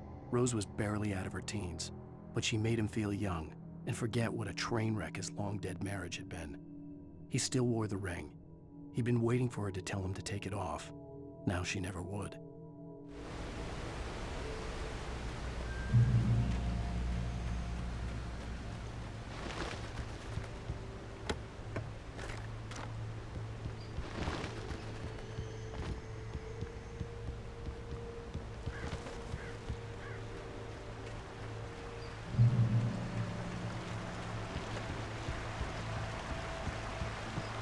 Lover's Peak was at the far end of the nature trail.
I turned the corner, afraid of what the flashlight's beam might reveal. Suddenly, a roughly painted symbol of a torch glowed in the light. Behind it, hidden by a rock, sat a battered metal trunk. It was here for a reason, packed with supplies, batteries, flares, ammo, things you need to make it through the darkness of the night. Something left behind by someone who knew what I knew, and more.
Agent Nightingale didn't want to be in Bright Falls.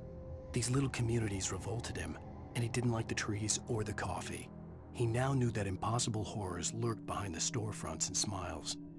He desperately wanted to turn the car around and just drive until he passed out or ran out of road and booze. But he had a job to do. He had a rider to catch, at any cost.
We gotta get moving. More of them coming. That flashlight's kid stuff. The flares won't keep the bastards away.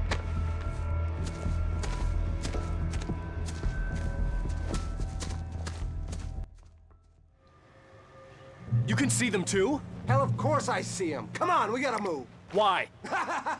Because that's the way the story goes. Yeah, but... Let's move! I lost my gun back there. Oh, I've got a gun.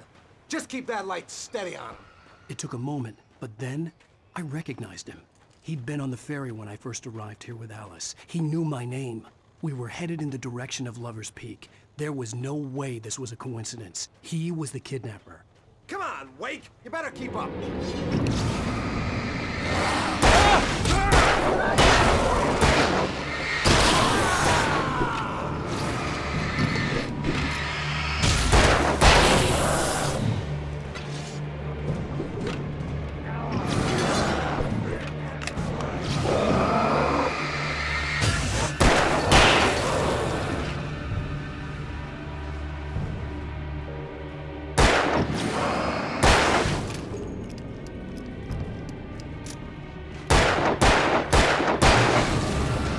Peak.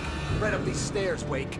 Use the flares from the emergency box to hold them off while I get these boards off. Give me the gun. Yeah, no can do, Wake. Are you kidding? Give me the gun! No time for back talk. Hold them off, damn it.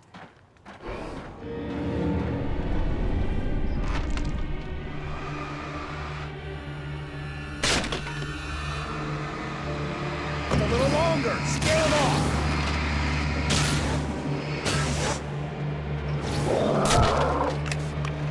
Get some light on those bastards. That'll keep them off us.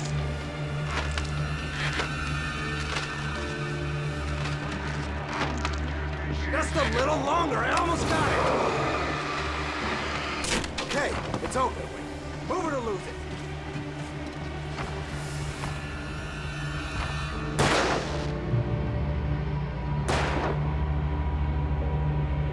Wait, where'd that one go? Oh, you feeling better now, Wake? All cozy and safe. Better get ready. They'll be on us soon.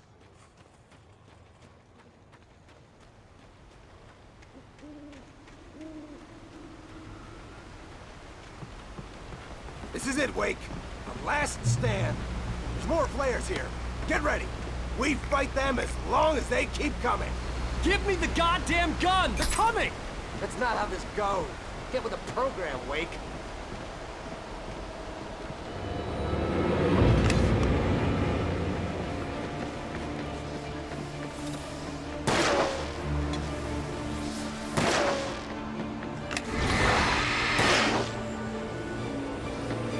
Monster!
Let's cut the act now.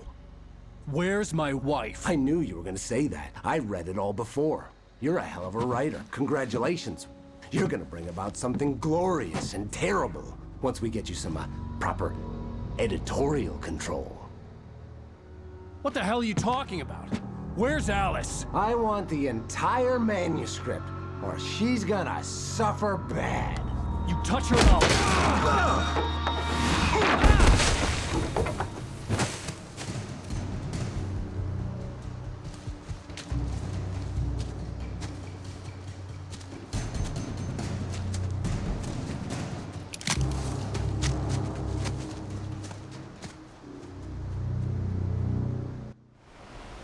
You're gonna give me the manuscript or you'll be sorry. No! Come back here! I swear I'll kill you if you hurt Alice! Do you hear me? Come back here! He had Alice, and he wanted the manuscript because he thought it held some magical power. But I had no manuscript to give him. I had to get back to Barry and figure out my next move.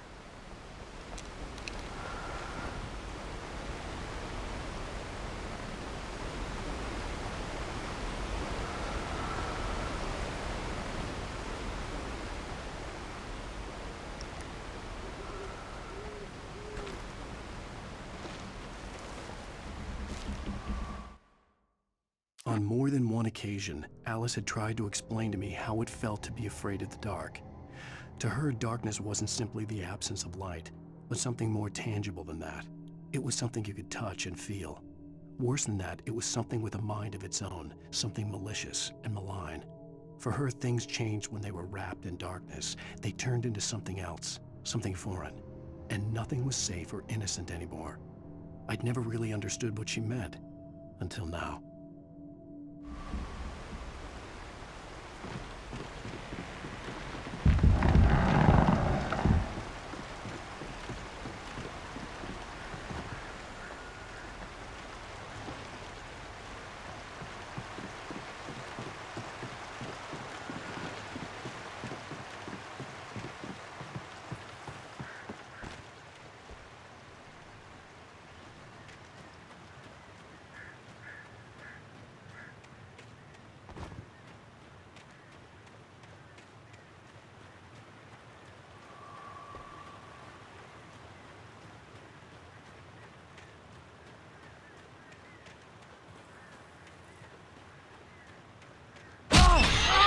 What the hell?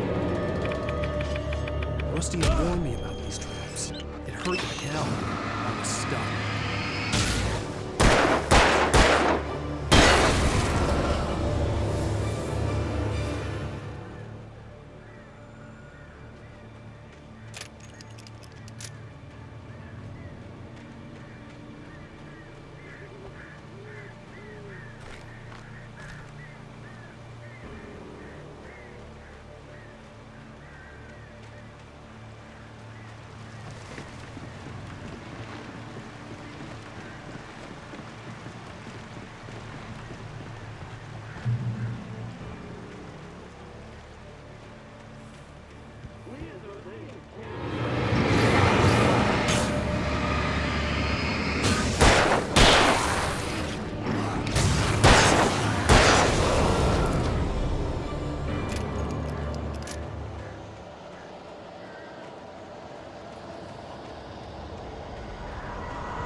The night had been one desperate situation after another.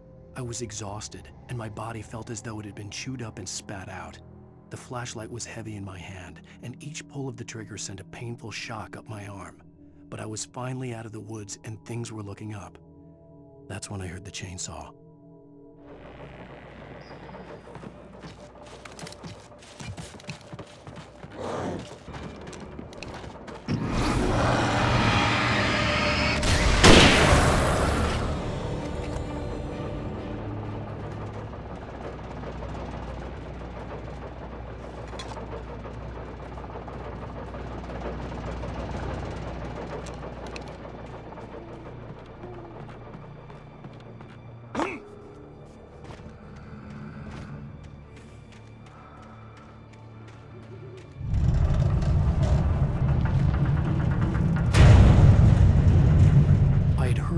Fall. It made no sense. It was clear that it had just fallen here, but it was very old and obviously hadn't flown in decades. Looking at it sent a shiver down my spine.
The logging site was a mess. The modular office had been pushed off the cliff. Deputy Thornton climbed up from the wreckage excited, breathing hard from the exertion. Nobody there. It's weird. Don't you think that's weird? Bored, Mulligan let out a mighty snort. Hell, it's always weird, Thornton. Just a question of sorting out what kind of weird it is this time around.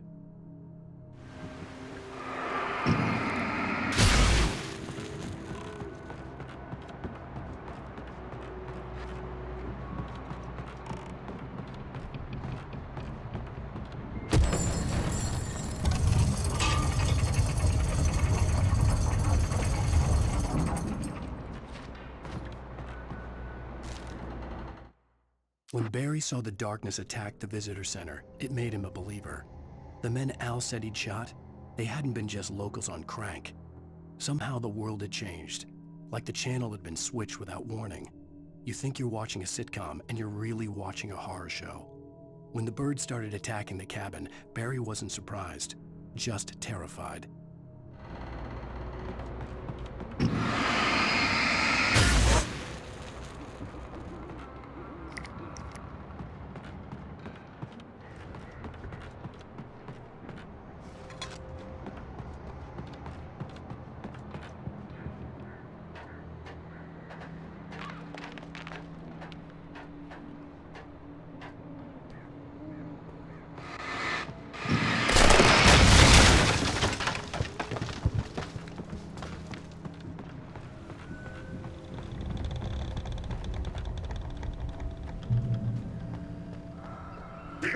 of Widowmakers.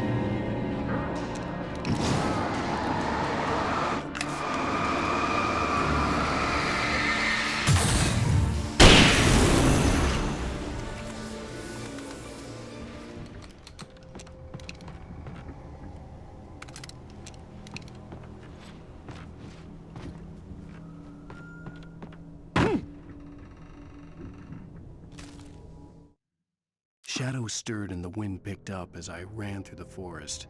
I felt the dark presence turning its gaze toward me. Then the moonlight was blotted out by dark shadows that raced violently across the ground, moving too swiftly to be natural. Darkness gathered between the trees and melted again to reveal the Taken. No natural path had brought them here.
Hazardous occupation.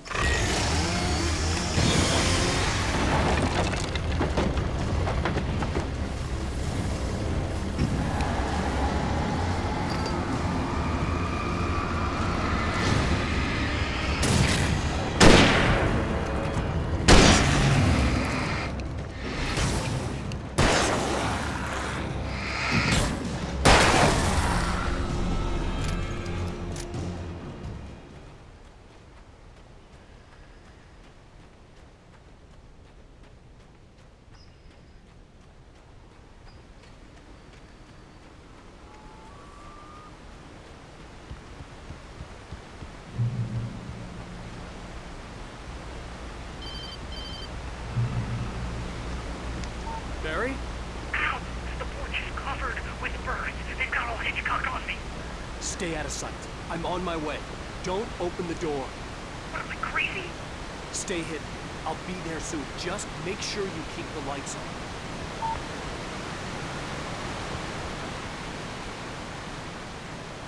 I still had to reach Barry at the cabin, but at least I was out of the woods.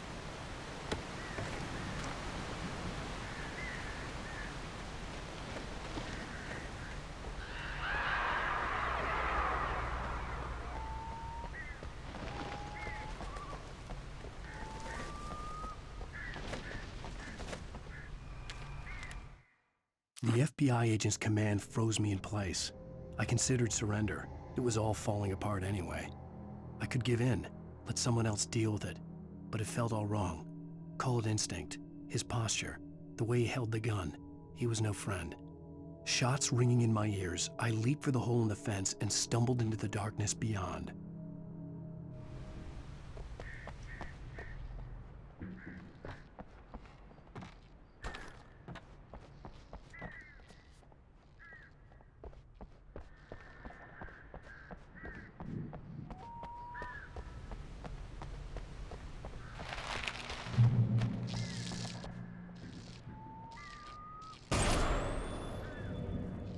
A story is not a machine that does what you tell it. A story is a beast with a life of its own. You can create it, shape it, but as the story grows, it starts wanting things of its own. Change one thing and you set off a chain reaction of events that spreads through the whole thing. The characters have to be true to themselves. The events need to follow a logic that fits the story. A single flaw and the magic is gone. The story dies. Alice dies.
The flare gun was probably the best weapon I could imagine against the dark things I was facing.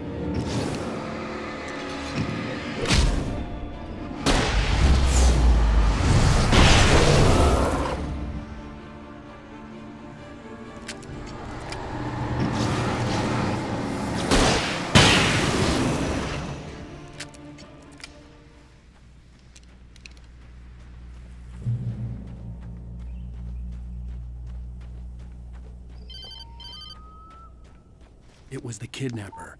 You son of a bitch! Where's my wife? Enough horseplay, Wake. You deliver the manuscript, and you can have your woman back. Simple as that. I don't... Listen. I'm gonna need time to finish it. I still need to write the ending. I need a week. It's not done? I need a week. 2 days. The old Bright Falls coal mine is nearby. You can find it easy, city boy. The main building, there at noon. You bring the manuscript, you'll get your wife. If not, well, get me? Yes, I get you.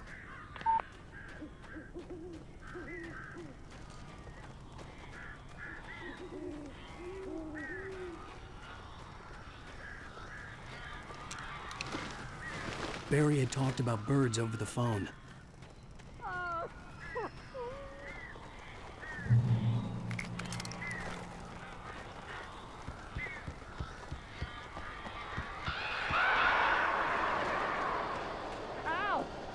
I am so glad you're here.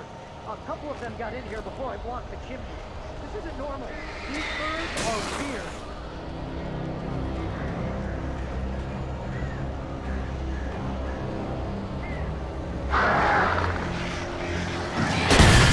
Get this back home more fast. Ow, make them go away, please.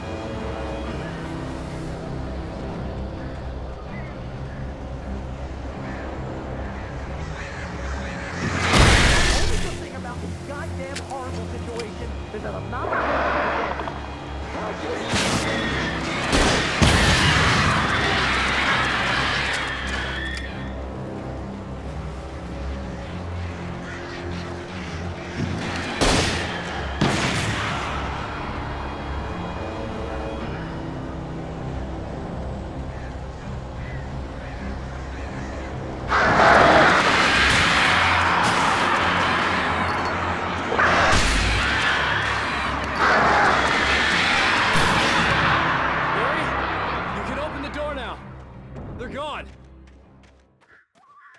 Hey, Al. I'm sorry for thinking you were having a psychotic episode, man. I sent Barry to the town to ask around about a man fitting the kidnapper's description. He'd go through the archives of the local paper. Perhaps he could learn something. Anything about the island and the cabin that had disappeared. The man wanted a manuscript. I had to try to write him one to get Alice back.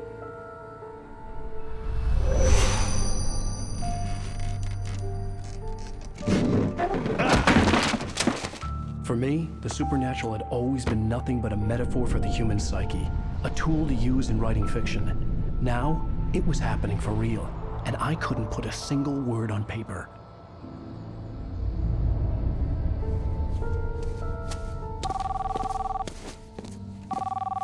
Barry Wheeler speaking. This is Rose. Rose? I found Mr. Wake's pages. Oh, you sweet, brilliant girl. Could you and Mr. Wake come get them? I live in the trailer park outside the town. We'll be there in less than an hour. Bye now. See you soon. Have a great day. Hope you come back soon. Welcome to the Oh Dear Diner. Good girl.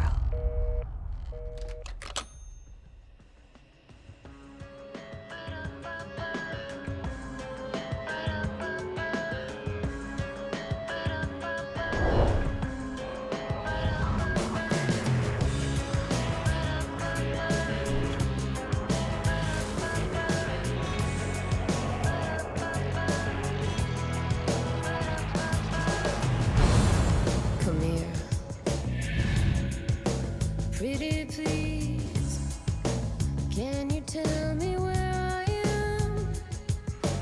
You want to say something? I need to get my bearings amongst, and the shadows keep on changing. And I'm haunted by the lies that I have loved and actions I have hated. I'm haunted by the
Previously on Alan Wake, Alice has been kidnapped. Alan, please help me. Alice? You'll do exactly what I say if you ever want to see your wife again. I can't tell anyone except my agent Barry. Damn it, Barry, they'll kill her. You're my best friend, and I'm worried that you're not right in the head. The ransom is a manuscript I supposedly wrote that's coming true before my eyes. It happened just the way it was on that page. So dark. I have found only a few scattered pages. I want the entire manuscript. The deadline is in 2 days. I found Mr. Wake's pages.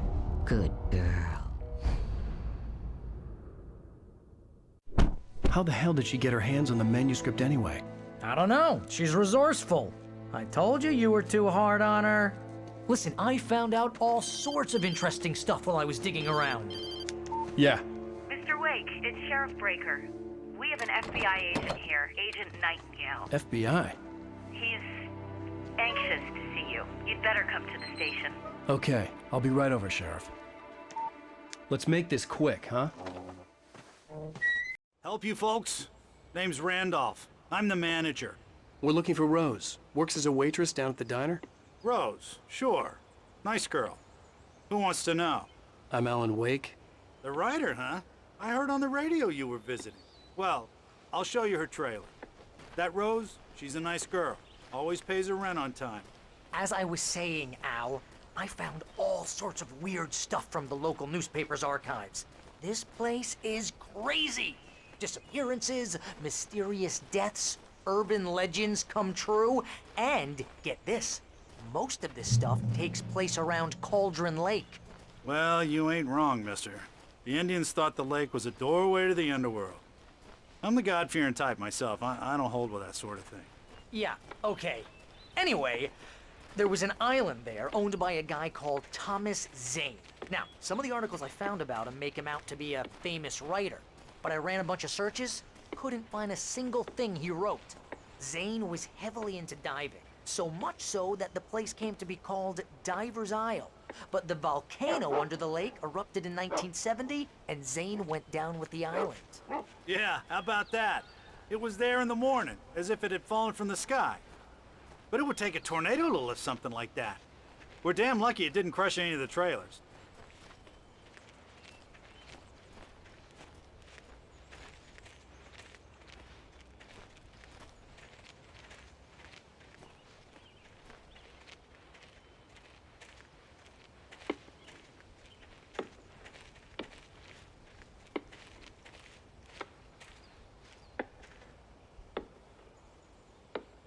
It gets better. A local girl, Barbara Jagger, drowned in Cauldron Lake just a week earlier. They were lovers. Sure, Jagger's a local spook story. The Scratching Hag comes for you in the dark. Childish stuff like that. Anyway, Al, I'm just getting to the best part. All of the articles about this stuff were written by Cynthia Weaver. I asked around, and she's that crazy bag lady you met. What, the lamp lady?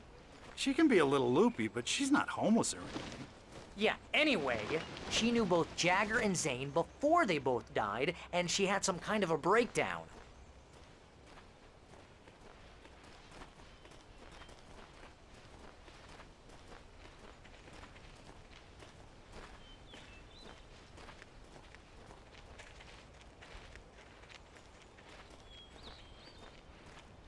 Well, mister, this here's Rose's trailer. You mind me asking what you want with her? We're just here to talk to her, pal.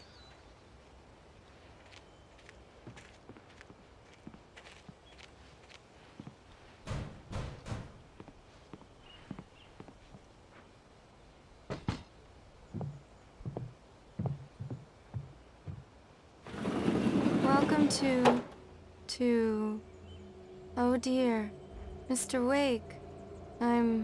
I'm so glad you're here. Rose, you have my manuscript? Oh. Oh, yes. Yes. Please, come in. Hey, this is really good. Rose, Yes, my manuscript. I really need it. I understand. I know what you need. A muse to inspire you. Oh, for Barry. She doesn't have anything. Yeah, hey, Al? Al, what's... Oh... Barry! What? What?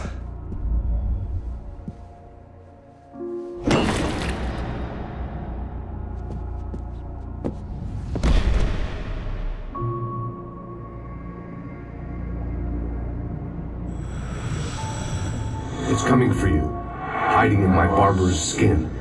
I'm too weak to stop it. You must turn the lights on. I promised I'd come visit you and your lovely wife. You must finish what you started.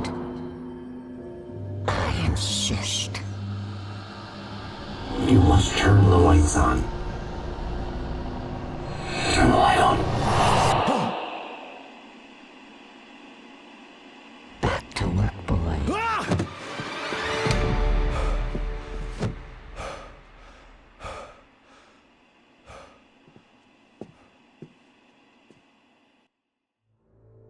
I felt nauseous, hungover. Only anger kept me going. I can't tell reality from dream anymore, but it seems I have an imaginary editor to help me. She's an old woman in a funeral dress. I call her Barbara Jagger. She's very strict. I'm writing faster and faster. My manuscript is being heavily revised. The edits are getting very aggressive, and each day there's less of me and more of her. I hate it, but I know she's right. She promises me I can save Alice this way. She knows more of this than I do. About the complex incantation I'm attempting. About this place. She's worked with another writer under similar circumstances, Thomas Zane. The genre of the story seems to be shifting. It's turning into a horror story. I'm getting close. I can feel it.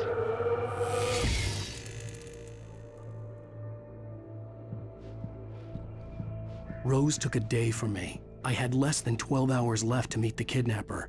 All I could do was get Barry into the car, work something out once I got on the road.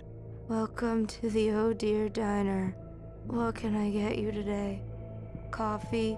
I couldn't work up much hate for Rose. Something had used her to get to me and left its mark. My gun and flashlight were gone. I'd have to find a way to get Barry into the car as quickly as possible. There was no time to waste. Mr. Randolph liked Rose. That little smile she had. How she was still sweet when life had tried so hard to make her bitter. It wasn't any of his business what she did in her trailer. But those strangers, the writer and his smart-ass sidekick, looked like trouble. And they'd been in there for hours, way past her normal bedtime. He reached for the phone and called the sheriff's station. Come back.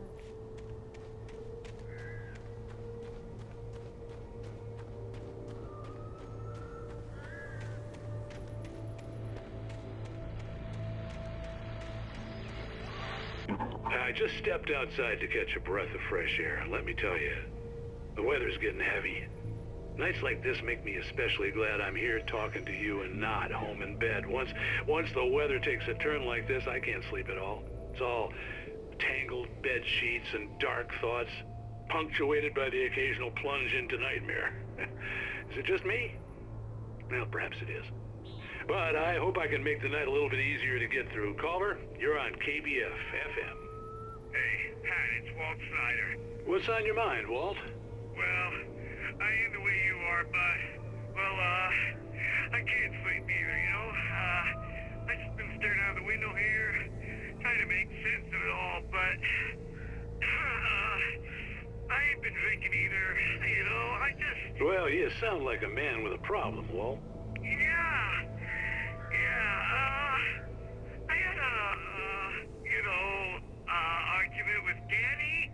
You know, Danny, and, then I got in trouble with the law, you know, and, I'm just, well... I heard something like that, Walt. Yeah, well, you know, Danny's my best friend, and, they let me out on bail today. And now I'm just alone here at the window, you know, waiting. Man, and there's something in the air tonight, man. I was just outside looking up at the sky above our broadcast tower thinking the same thing. What are you waiting for, Walt? I don't know. You know, something's gonna happen. You know, I think I better go. Well, Walt, maybe... No, thanks, Pat. Well, Good luck to you, Walt. Hang in there.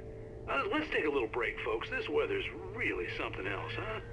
How can I be sure?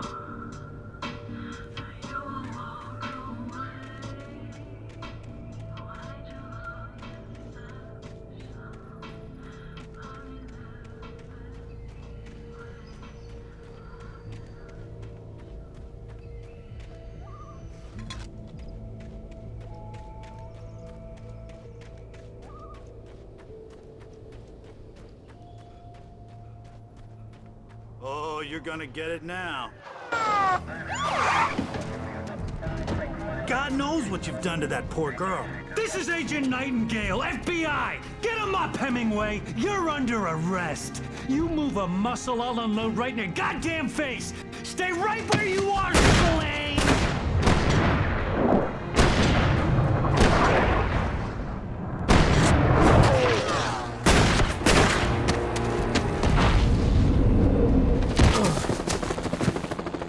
What are? I'm standing right here, you goddamn maniac!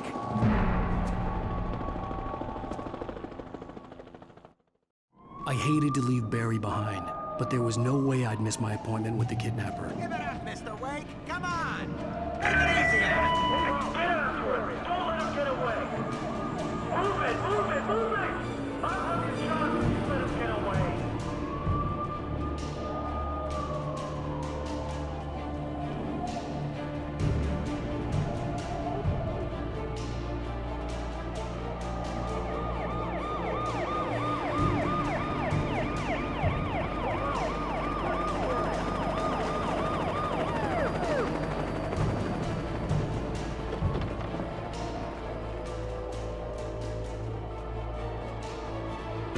Stop running!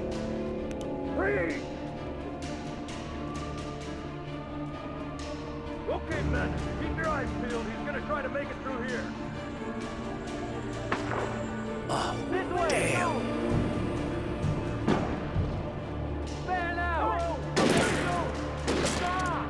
I don't see him! God damn it, where did he go? Let's away! Keep an eye out!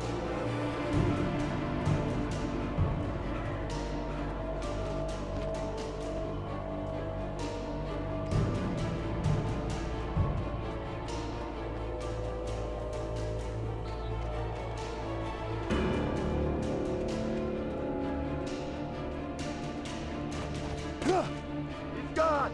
Come on, guys! We need to head him off!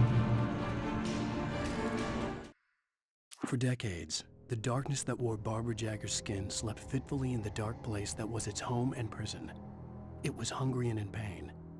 It dreamed of its nights of glory when the poet's writing had called it from the depths and given it a brief, terrible taste of power and freedom.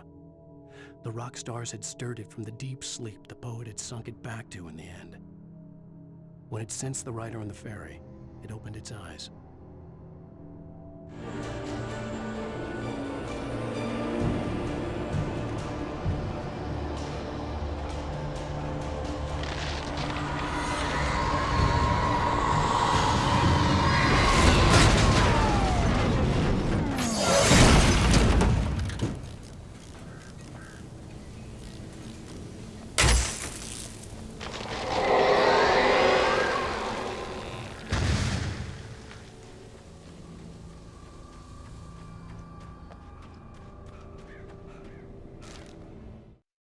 Rose didn't know how the strange old lady got in her trailer, and she looked wrong somehow. The woman showed her teeth in an approximation of a smile and traced a finger down Rose's cheek. "Pretty girl," she said. Rose felt as if she was falling asleep, but her knees didn't buckle.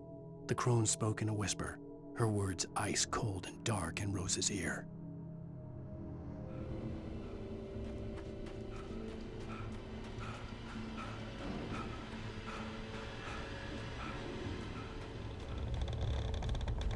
Come in, Agent Nightingale. This is Sheriff Breaker. Over. Nightingale, over. What on earth is going on?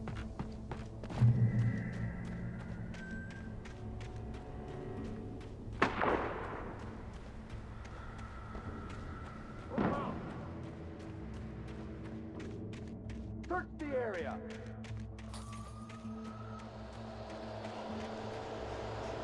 dark. This way! Over here!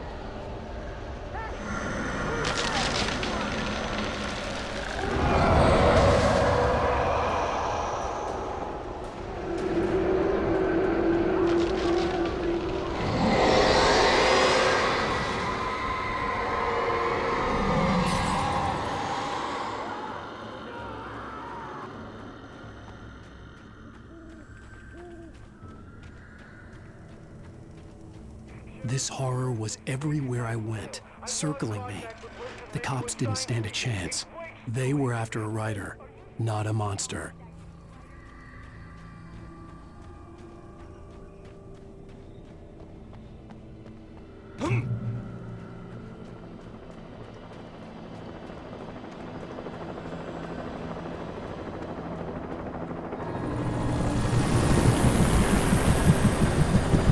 You on the ground. Hold it right there.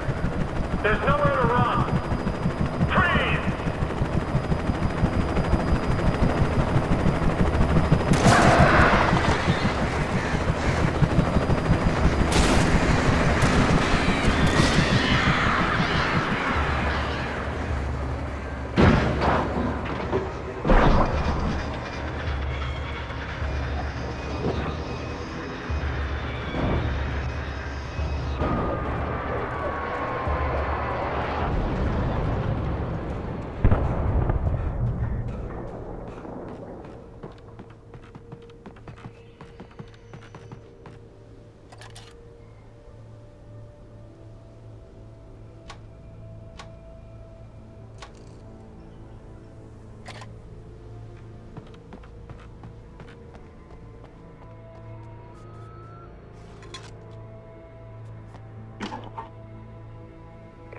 This is James. Mulligan, Thornton, come in. Over.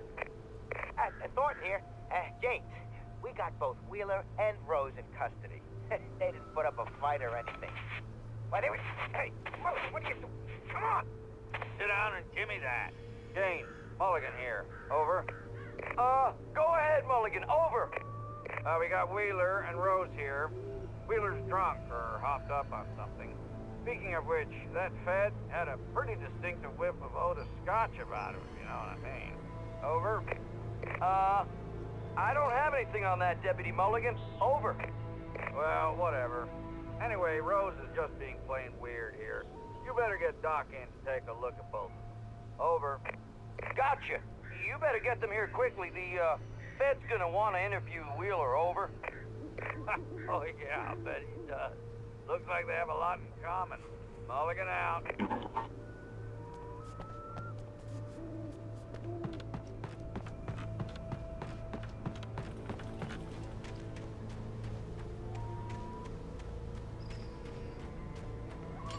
I imagined that the broadcast tower in the distance was part of the local radio station. Maine seemed like a decent guy. Perhaps he could give me directions to the coal mine.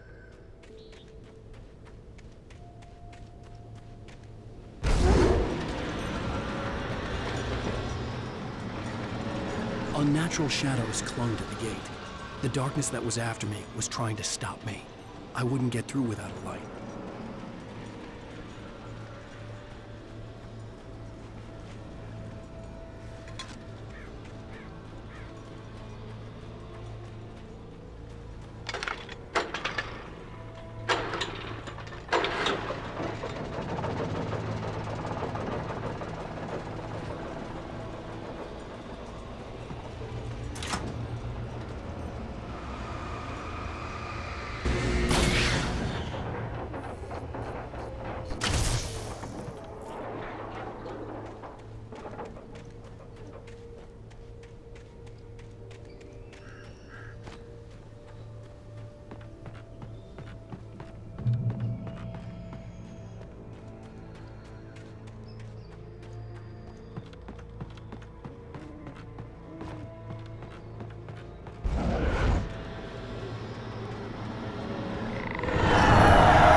It took me a moment to recognize the flashbang grenades.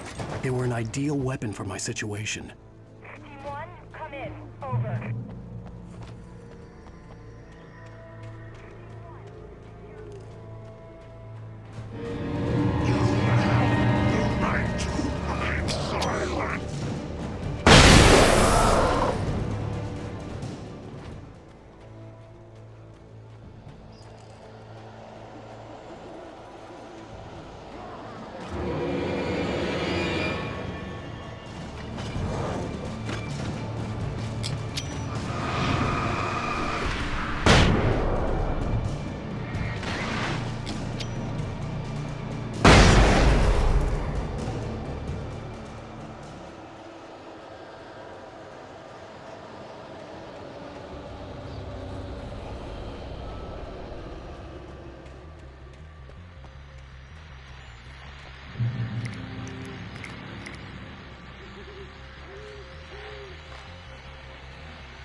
And here's another call. You're on KBF-FM with Pat Maine. It's Milt Peabody, Pat. What's on your mind, Milt? Well, I live near the trailer park, Pat, and there's a big ruckus going on over there. Well, that's just up the road from me, too. What's going on, do you know? I don't know, but there's a bunch of police cars there, lots of sirens, a helicopter buzzing around, and I think I heard some gunshots. Gunshots?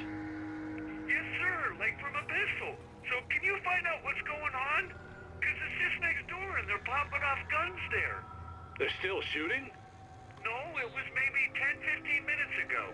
It sounds serious, Pat. I'm telling you, it don't sound like no party. Well, I'm certainly going to give the station a call, Milt.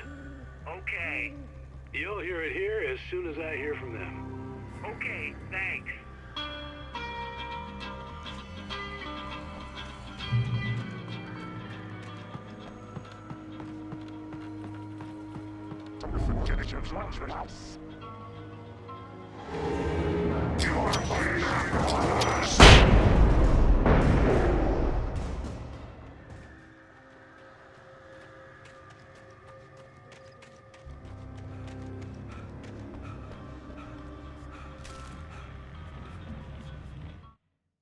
Touched by the dark presence, Rose was lost in a dreamland where everything was drawn in black and gray crayons.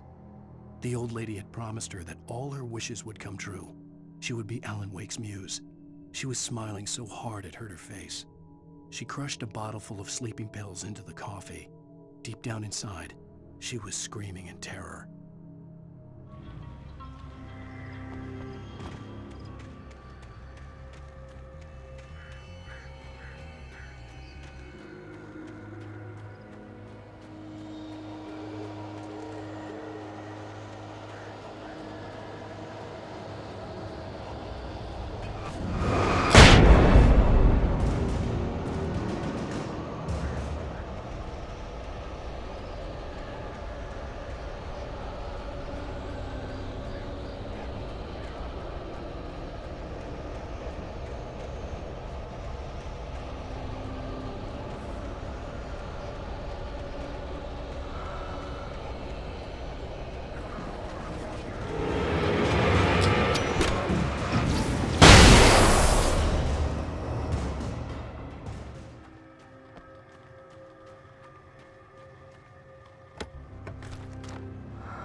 hoped Maine could lend me a car to get to the coal mine. Oh, why, hello, Lorna. What do you have for us?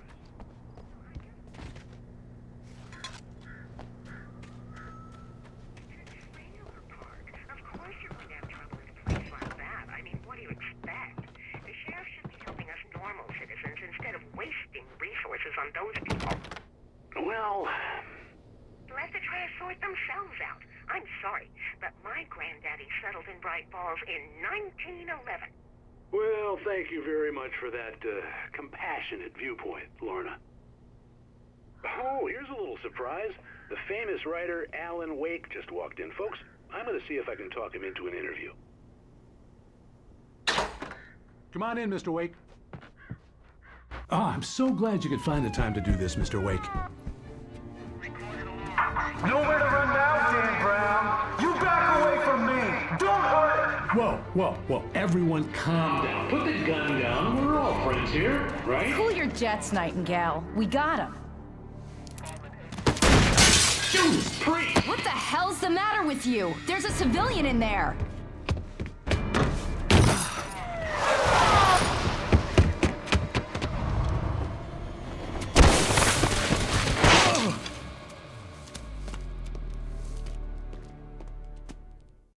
I'll get you yet, even if it kills me. You hear me? You hear me, H.P. Lovecraft? I had fallen off so many cliffs it was ridiculous. That's what you get for naming a book The Sudden Stop. It was probably good I hadn't had the chance to tell Maine where I was going. I'd have to lose the cops and find my own. Nightingale stared through the broken studio window into the dark woods. He turned around, started to walk out, but Maine grabbed his arm. "Young man, you almost shot me. You don't shoot off rounds at people like that. What's the matter with you?" Nightingale shook his arm free, marched out. His cheeks burned with rage and humiliation. Way to the mine.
There was no sensible reason for the power company work lights to be here. It was almost as if they'd been left for someone like me to use.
bulldozer's engine roared to life. Mud and rocks flew as it fought for traction.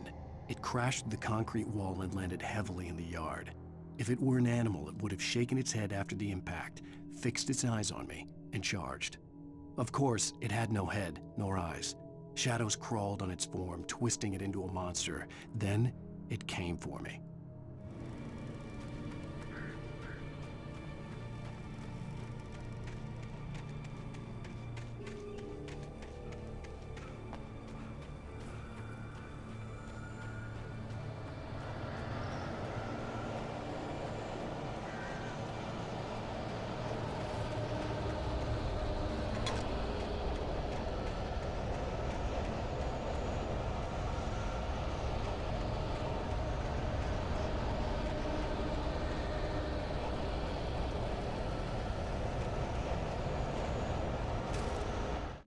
Sarah trusted her gut, and her gut said Agent Nightingale was an asshole. He felt wrong, and it wasn't just the smell of stale booze. It was in the way he flashed his badge, pulled rank, the look in his eyes when he wanted answers. Where was Alan Wake? What was this about an accident? Where was his wife? And most importantly, why did she let Wake go? He wouldn't answer her questions. Federal business was all he'd say.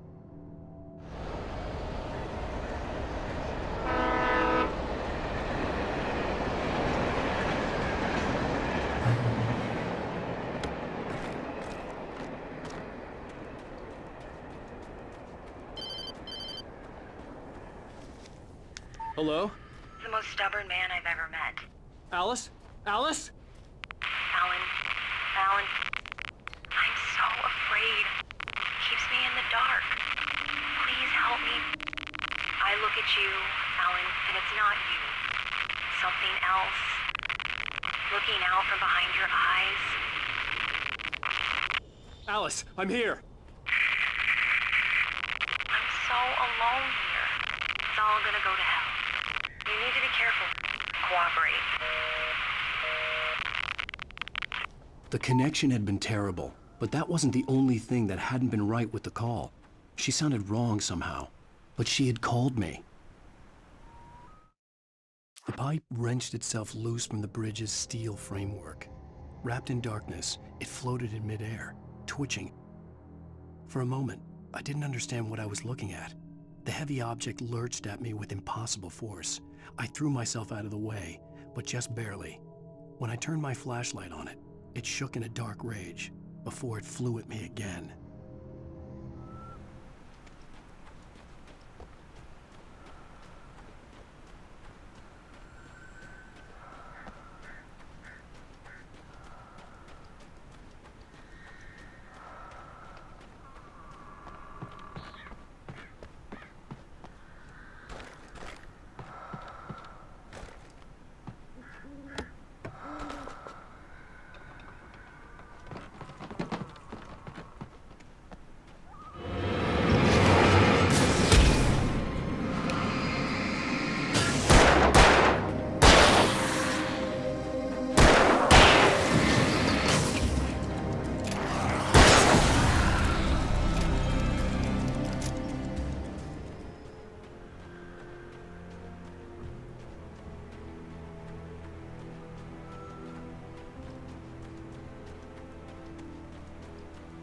I could see a railway bridge up ahead, and a warehouse of some sort on the opposite shore. I hoped I could find a car from there.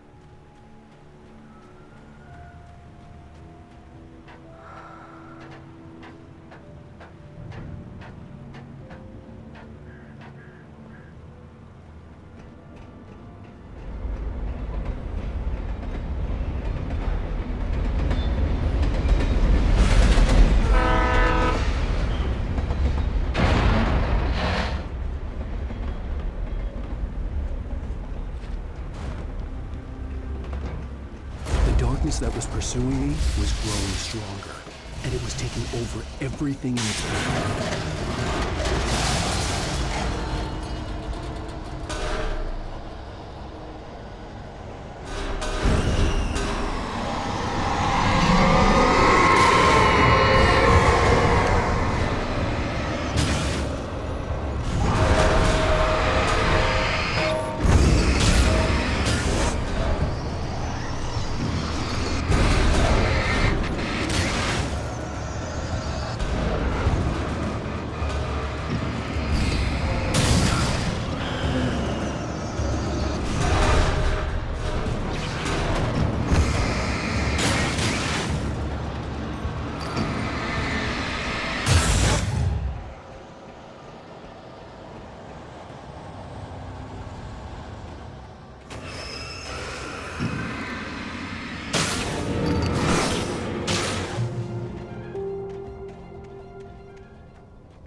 I slammed the door shut right in his smug face.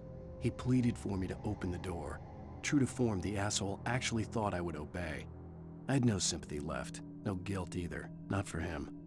I took a moment to savor the scream. I bet I had a smile on my face. It was all that I had time for. The dark presence was inside the lodge with me.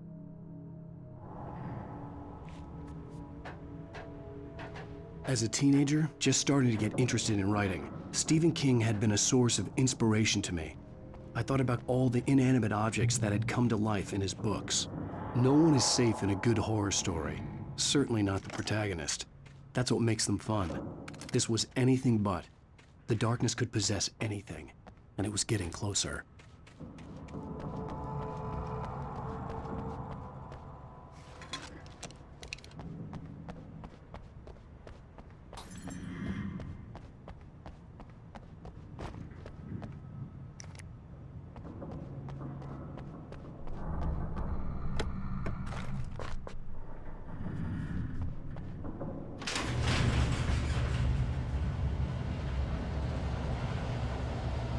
Did you call 911?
We take the facts of our existence for granted, unaware that they are merely a thin veneer of desperate self-delusion, covering a vast cosmos of madness and horror.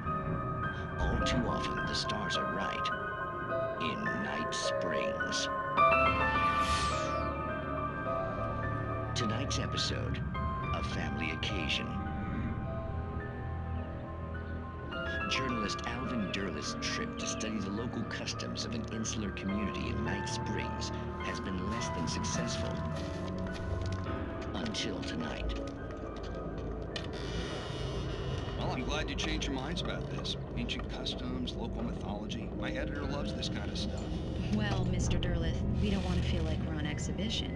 But you have demonstrated the seriousness of your intent. Oh, I am serious. Really, just do your thing. I'll stay out of your way and observe. Actually, I thought you could assist us. I'm afraid we are a man short. It would provide you with an intimate perspective. Could I really? Of course, Mr. Derleth. Well, I guess that's the least what would I have to do?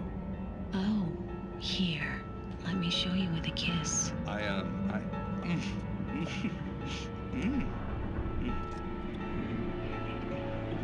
What did you...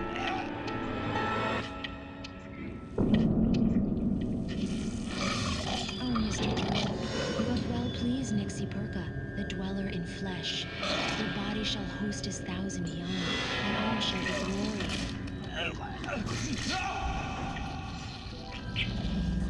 Shh, darling, be calm. Shh. Alvin Derleth learned a harsh lesson. If you go looking for mythology, it may come looking for you. And such quests always bear fruit. In Night Springs.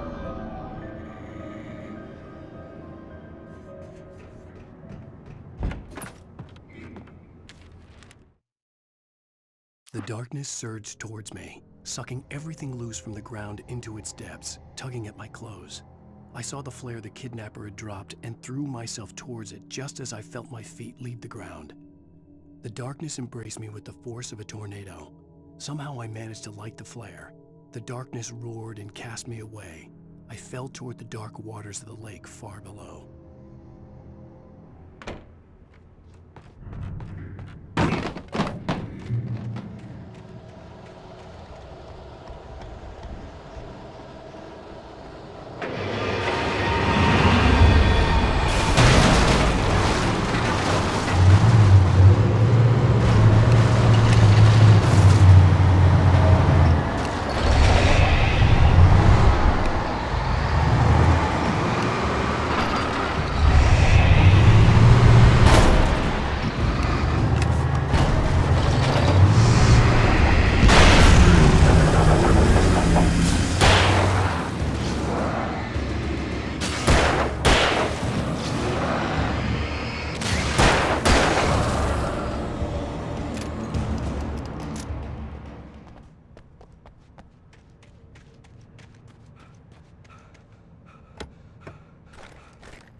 I had never been this glad to see the sunrise. I had a couple of hours to get to the coal mine.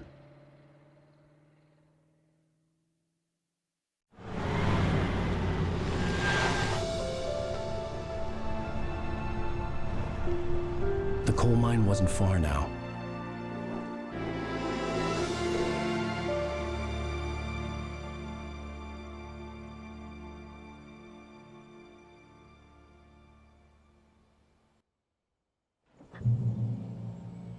Today, I would meet the kidnapper, and he would give me Alice. I wouldn't give him any other choice.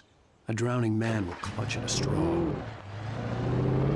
Little by little, without realizing it, I'd come to believe that the story in the manuscript was coming true. The current of its narrative had taken me deeper and deeper into dark waters. Alice had been taken from me. Barry was probably in jail. I was a fugitive from the FBI. The whole world taken over by the Dark Presence was trying to destroy me. It all felt real, but it matched a textbook case of insanity.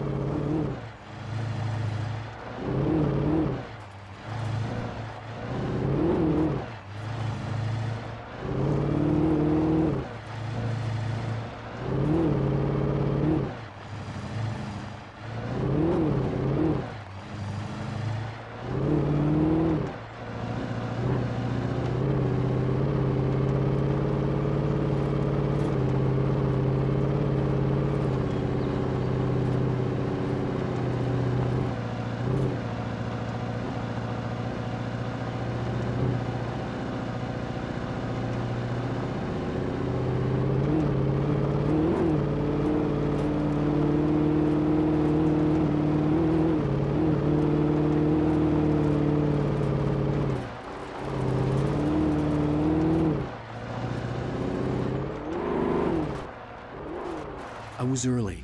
I was supposed to meet the kidnapper at noon in the main building. The coal mine was quiet. It was a museum now.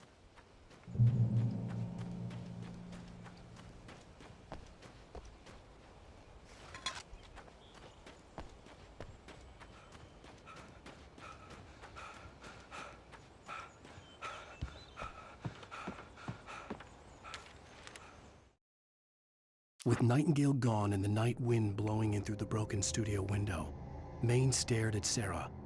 The sheriff looked away. Maine's voice shook with barely controlled anger. That boy's doing more drinking than thinking. I hope you know what you're doing, Sarah. He's got a sickness in his eyes. You take my word for it. He wants Wake for a reason, and it's not for anything good.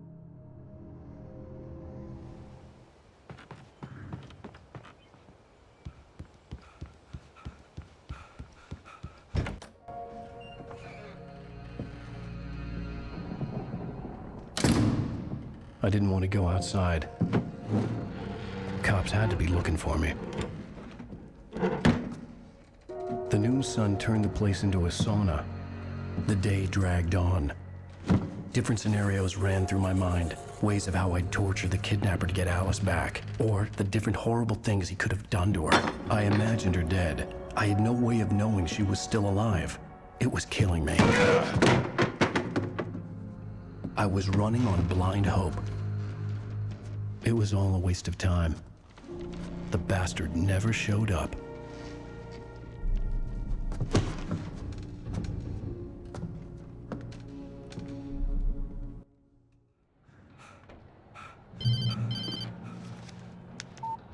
Where the hell are you? Change of plans.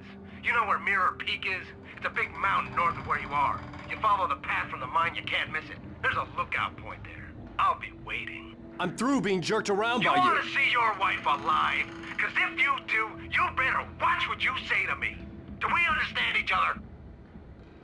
I want to talk to Alice. Yeah, and I want the manuscript. Don't keep me waiting, Wake. Hello? Hello! Ah! I'm gonna kill him! I had to get to Mirror Peak.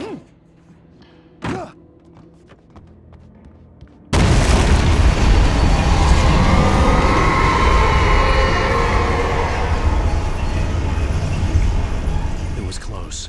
Maybe closer than ever before.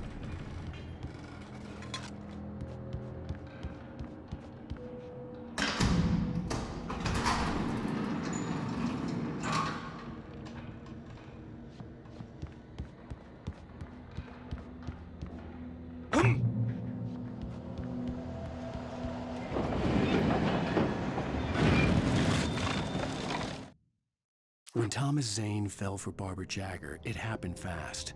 She was young, vibrant, and beautiful, full of life. He had never been a very happy man, and without any seeming effort, she had changed all that. Zane felt good for the first time in his life. Everything she did was another piece of a jigsaw puzzle he hadn't even known he'd been missing. And best of all, she made the words flow, strong and sharp. She was his muse.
Through the building. I had to find a way to avoid electrocution.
Some of the taken retained echoes of their former selves, but these were just the nerve twitches of a dead thing.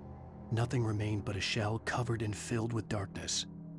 In most cases, these puppets were enough for the purposes of the dark presence. But for anything more elaborate, as with the writer, it was different. It needed his mind. And so rather than taking him over completely, it merely touched him.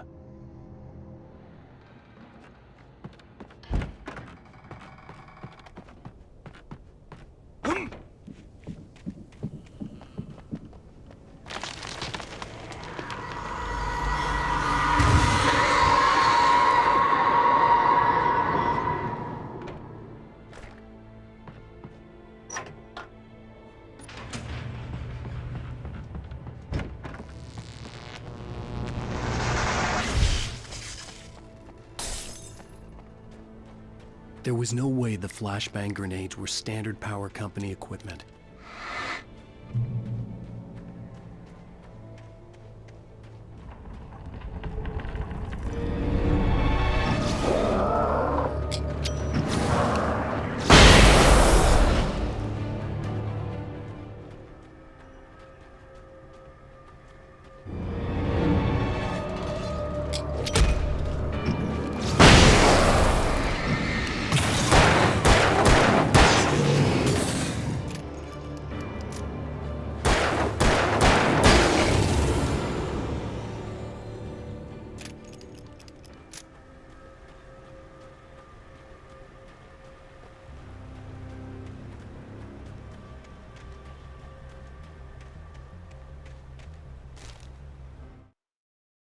I stared through the bars of the jail cell. Barry stood behind me, swaying on his feet, looking as ill as I felt. Agent Nightingale stood on the other side of the bars with Sheriff Breaker. Nightingale had a stack of manuscript pages in his hand. He seemed unhinged as he gloated. "Well, I've got you now, Raymond Chandler. It's all here, all the evidence, including conspiracy to murder a federal agent."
I had no real plan. I was going to give the kidnapper all the manuscript pages I had for Alice. If that wasn't enough, I'd hold him at gunpoint and make him talk.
dark presence was moving ahead of me in the same direction I was going. A cold feeling settled itself in the pit of my stomach. Was it going for Alice? The graveyard shift may cause cancer.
The place was dead, a ghost town.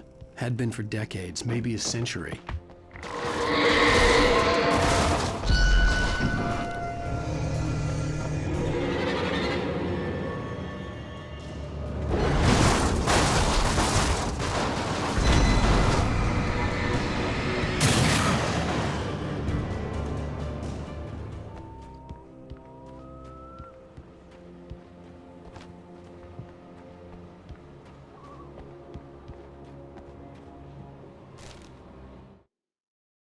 Things were never as simple in real life as in fiction.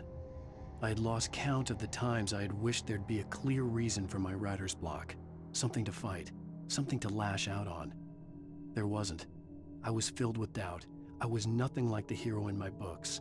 Alex Casey had gone through his life with single-minded determination, never wavering from his goal. Even now, I was angry at myself, angry at Alice, angry at Barry. I was fumbling and I had no plan.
Anything outside of writing is a struggle. I feel ill. I managed to make my way downstairs. There's a shoebox filled with books and papers by Thomas Zane. It's very hard to focus, but I managed to read some of it. He's a poet, and a good one. He writes of muses and creators summoning fabulous things from a magic lake, using his powers to shape the world of a realm of gods and dreams and demons, dark things that wait for a chance to slip through, wearing the flesh of men as disguise. Zane writes about himself, his girlfriend being taken over by a dark presence, about growing scared of the lake. Zane believes it's a mirror to the gaping void of darkness above, where some Lovecraftian presence lurks. I crawl back upstairs. I'll borrow these things for my story. They ring true. They fit.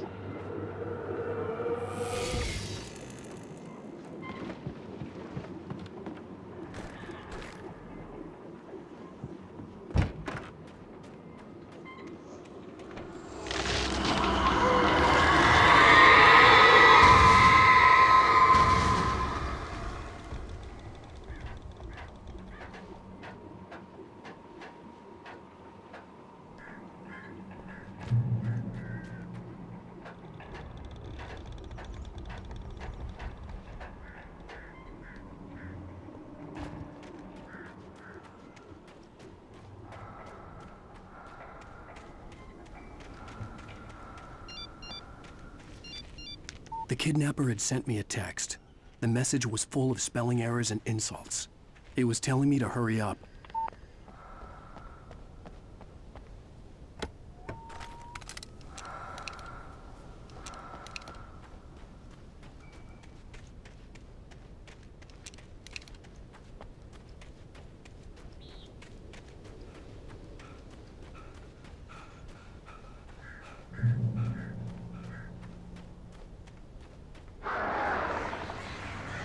Birds.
Without warning, the headache stabbed at my brain.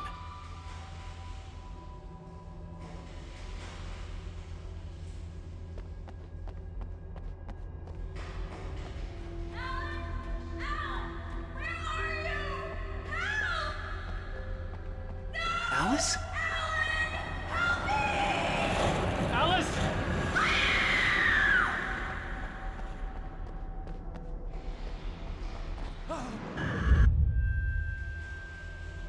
I'm losing it. I gotta get out of here.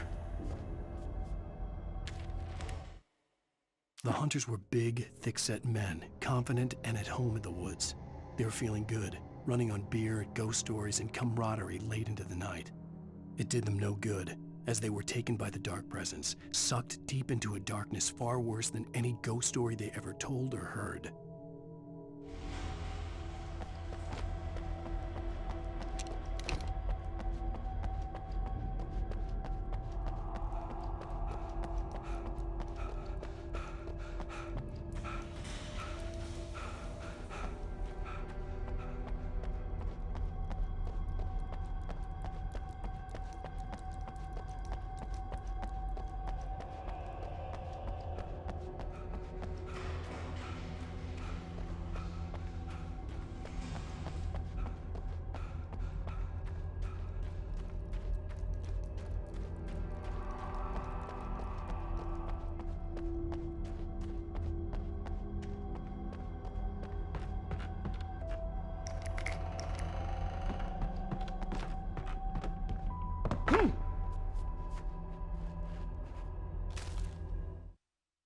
even behind the closed doors and curtains of his grimy room at the Majestic, the local motel.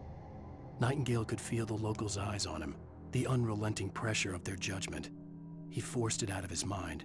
For all he knew, they could all be under Wake's spell already.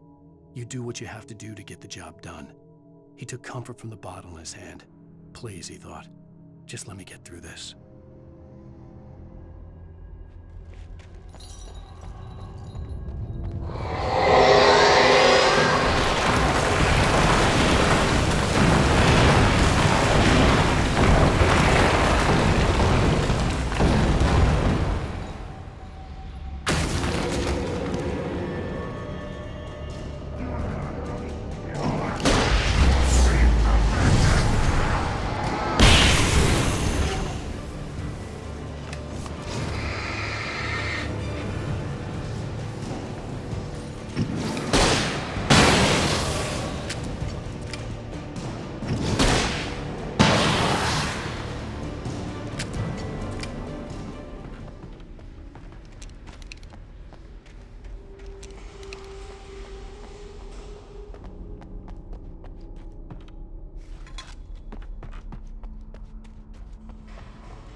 I'd have to make my way up this mineshaft in order to go on.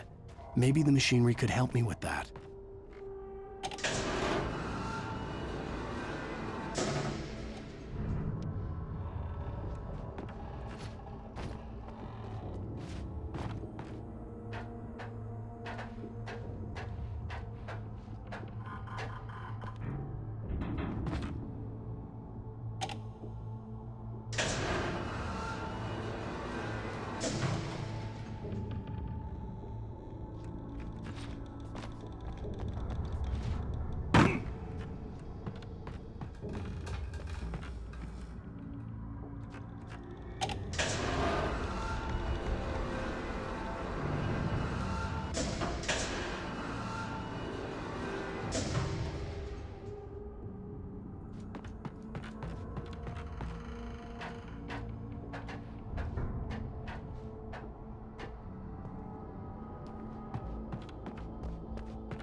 Maude had checked all of Stucky's rental cabins.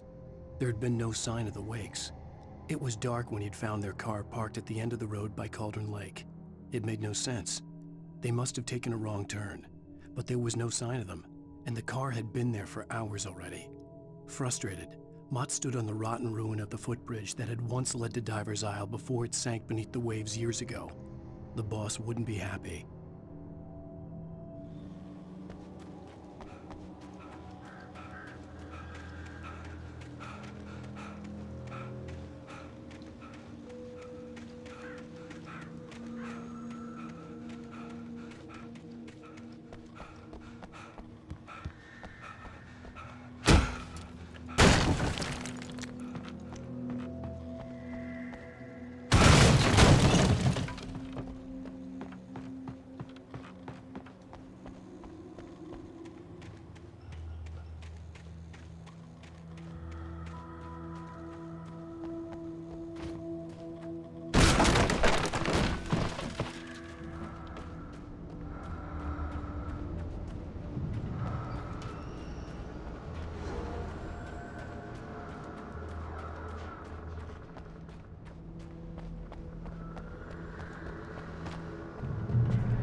I could see Cauldron Lake. I thought I could make out the spot where the island and the cabin had been. There was a light near it. It had to be a boat.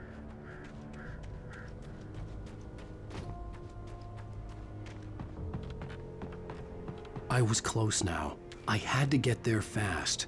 I dreaded what I would find. I tried to hold on to Alice, but her form melted away. I was losing control. Dr. Hartman stood in her place. I wanted to hit him, but my arms were jelly. He smiled. It was a reassuring smile, and I hated him for it. I had to give you a sedative. Don't fight it. You went through another rough period. Right now, it's very important that you stay calm. We don't want you to have another episode. You're a patient at my clinic. Have been for a while now.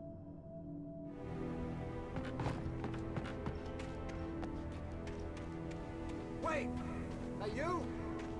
Wait! Hey, I'm here! I'm coming! No! Get away! Sorry! Please, lady! The boss didn't know who he was messing with! I didn't know! I swear, I didn't know! We don't have his wife! We don't know where she is! She's probably drowned! We just said we had her to make him play ball, you see? To get him writing for us! Please!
my, oh my, what a wretched life. I was born on the day that my poor mama died. I was cut from her belly with a Stanley knife. My daddy did a jig with a drunk midwife. Who's that yonder all in flames, dragging behind him a sack of chains? Who's that yonder all in flames? Well, up jumped the devil and he staked his claim on me.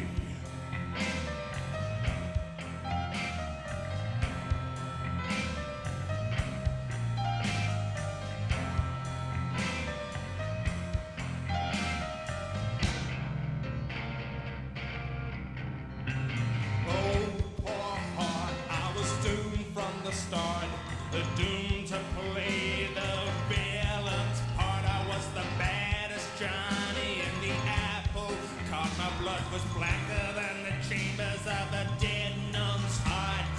Who's that milling around the courthouse steps? Nail on my face to the hitching fence. Who's that milling around the courthouse steps? Up jumped the devil and off we crept.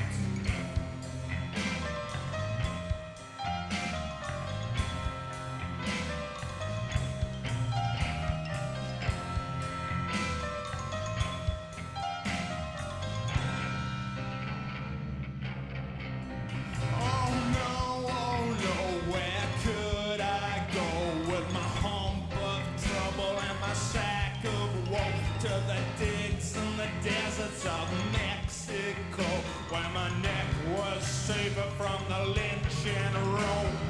Who's that yonder laughing at me like I was the brunt of some hilarity? Who's that yonder laughing at me? Well, up jumped the devil, 1, 2, 3.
Previously on Alan Wake, I'm hunted by the law. Sheriff, Wake's running. I'm giving chase. Are you seriously telling me that Ryder just took out my deputies? A thriller I supposedly wrote is coming true. The genre of the story seems to be shifting. It's turning into a horror story. I was told that Alice had been kidnapped, but that was a lie. We don't have his wife. We don't know where she is. Her purported kidnapper was eaten up by the dark presence before it attacked me.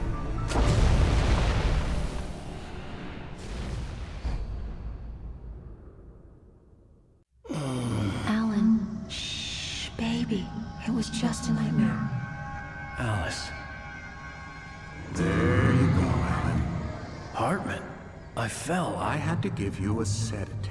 Don't fight it. You went through another rough period. What? Right now, it's very important that you stay calm. We don't want you to have another episode. You're a patient at my clinic. Have been for a while now.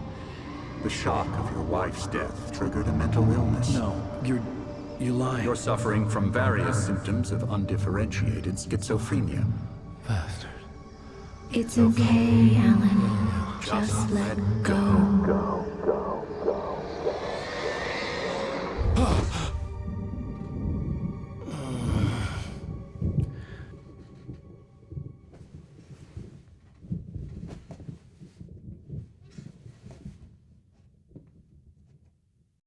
groggy. Whatever Hartman had bumped in me was making me numb. I felt like this was happening to someone else. Someone I was watching on television. I couldn't think. Couldn't focus.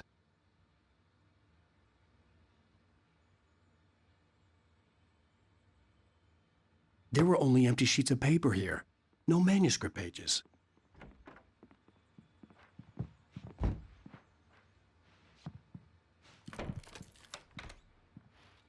Good evening, Alan. Are we feeling better now? Feeling calm? Yeah. I see you brought your pet gorilla with you. So sure, I'm calm. I get the message. Loud and clear. Quite right. That's the spirit. You're being very brave, Alan. I understand you're confused. I would be more concerned if you weren't suspicious of me. I don't blame you for it. Big of you. Now, why don't you come with me? We'll reacquaint you with my clinic and go over everything you might have forgotten. Little walk and some fresh air? Yes, it will do you good. This corridor is for patients. Most of them aren't here right now. Jack took them out for a fishing trip, except for the ones who are particularly vulnerable, of course. I encourage creativity as a part of the recovery process here at Cauldron Lake Lodge. I specialize in treating artists. I bet you do. Splendid, Alan. I honestly believe we can get this thing under control if we work together.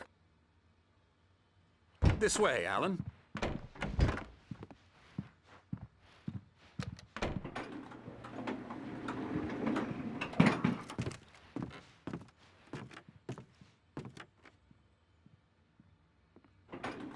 Now, Alan, from past experience with you, I know I need to get right into the heart of the matter as quickly as I can after an episode. So I'm just going to say this. Alice is dead. No. You're in a very vulnerable state until you understand and accept this. Alice drowned, and you couldn't face that. You're suffering from hallucinations, paranoid delusions, unusual thinking, an obsession about light and darkness, a feeling that everything revolves around you, your thoughts and dreams. Your mind has constructed an elaborate fantasy scenario in which your writings are affecting reality. She has been kidnapped and supernatural forces of darkness are trying to stop you. We go this way, Alan. I wasn't ready for another shot, so I went along with it. He had to be lying. But under the influence of the drug he had given me, I had to fight not to believe his words. It's all in your head. You've been making it up. Apart from the tragic accident with your wife, no one has been killed. Your delusions are just a manifestation of your subconscious mind trying to protect you from the too painful truth. Unless we fight the fantasy, it will return. I know the instinct is to resist me, but think about it. Doesn't this make far more sense than the insane supernatural conspiracy you have concocted in your mind? You're a skeptic by nature, Alan. We both know this. Everything can be explained logically.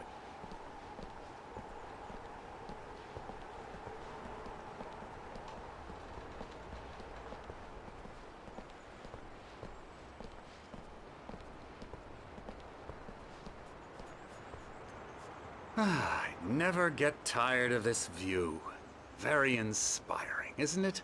Cauldron Lake spread below us. I could see Mirror Peak on the other side of the lake. I thought I could make out the spot where Diver's Isle had been when I arrived with Alice. Now there was nothing but waves. It seems there's a storm coming. Funny, I don't recall there being a mention of that in the weather forecast. Well, no matter. This way. Follow me. Alan, what I'm telling you is good news. Right now, we're in control. Every time you have a relapse, it gets more and more difficult to resurface from the dark depths of your imagination. Not surprising, considering your profession. Imagination is what you work with. After all your nightmares, this should come as an immense relief to you. If it doesn't, why is that? Because I'm lying? Or because you don't want to admit that you're not well? It's very natural for you to think of me as your enemy. It's part of the illness. I let him talk. Hartman the one obviously trying loved to his bring own you voice. out of the world His you've words echoed constructed for madly yourself. inside my head. But I can't I dug my do it nails by into the myself. palms of my hands to stay You focused. need to work with me. Once you accept that, we can begin the journey towards your recovery. Come along. Let's go inside. Here's the entrance to the office wing. That's for staff only. You were impressed by my trophies when you first arrived here. I do love to hunt. The great outdoors, man versus nature. It's wonderful stuff. Pretty damn wonderful, yeah.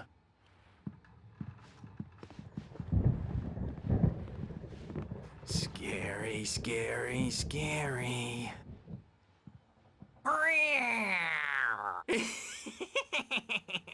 Emerson.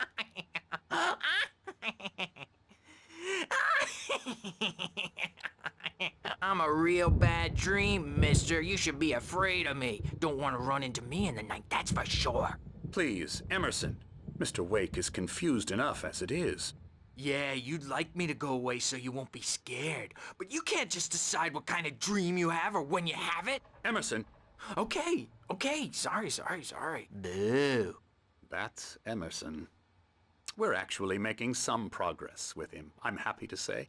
He works on video Elbow games. strike. It's trash, of course, but it does involve some small creative effort, which makes him receptive to my therapeutic methods. No kidding.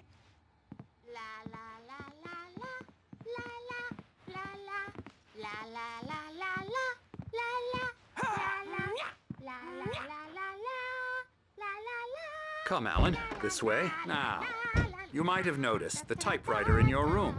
You've been writing as a part of the therapy. As soon as you feel up to it, you should continue.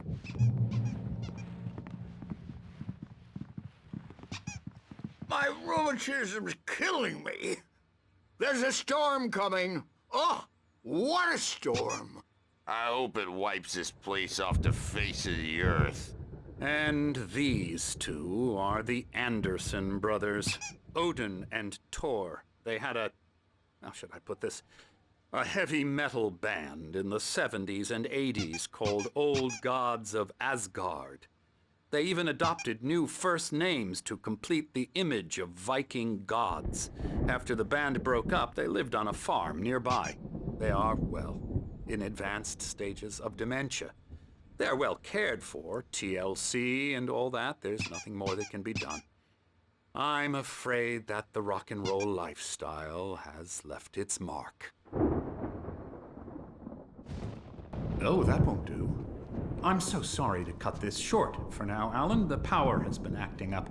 I'd better go check on it. We'll continue this soon. Meanwhile, when you feel up to it, return to your room and try to write. It really is for the best. Don't you think? I'd like to bash his head in with a hammer. Oh, he'd love to fish out our secrets, but he has no clue. He's not crazy enough. Not crazy like us, Sonny. Yeah! Being crazy's a requirement, Sonny. Who else could understand the world when it's like this? It takes crazy to know crazy. That's the sanest thing I've heard in a while. Zane! You're all right, Tom. Hey, we like him, don't we, bro? He's got to go to the farm. The Anderson Farm. Valhalla! We wrote it all down, lest we forget. A crash course. All you need to know to get your head right. You need to find the message. Here, Sonny, here's something for you. Gave me a rash, but I kept it safe from these bastards. My head was clearing up, or according to Hartman, I was sinking back into the fantasy. I was convinced he was lying to me about everything. Crazy or not, the Andersons made more sense. Tom, you got any booze on you?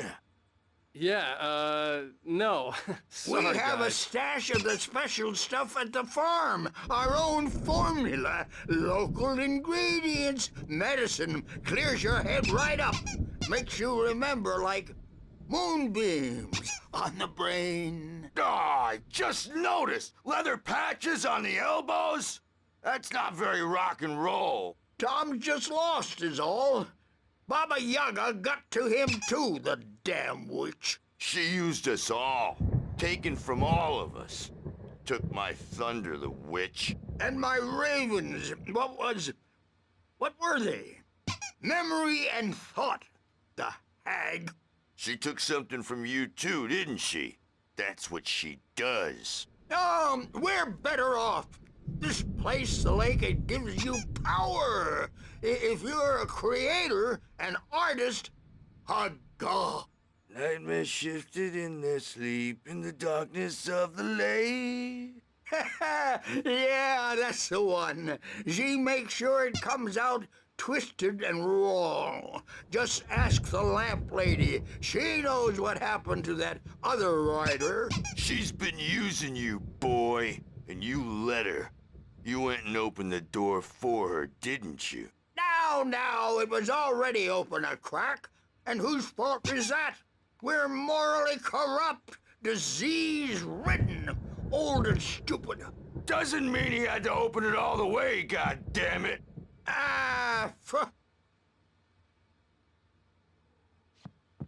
So tired. Built the farm close to the lake. A place of power.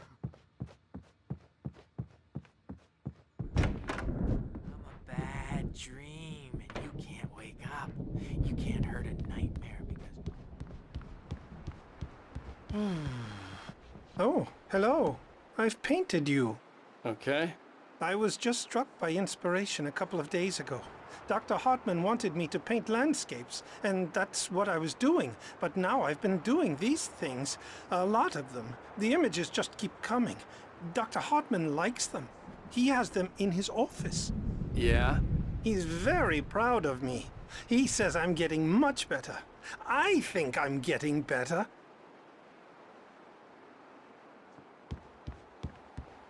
Well, I guess I'd better start wrapping this up. The storm is almost here. Look at that. I'd hate to be out there tonight. Characters to the toasters. Talk all the time. He's checking on it now. The doors were locked. Hartman and the nurses would have keys, but there was no way to get my I may hands need a on hand them. here later on, Birch. The storm's bound to make you-know-who jumpy. You know how they get. Gotcha. The doc's got me looking after Wake here, but holler if they get too rowdy. I'll do that, Birch. Hey, Wake, why don't you humor Dr. Hartman and give the writing a shot, huh? The typewriter's in your room. You can get to your room by those stairs, Wake.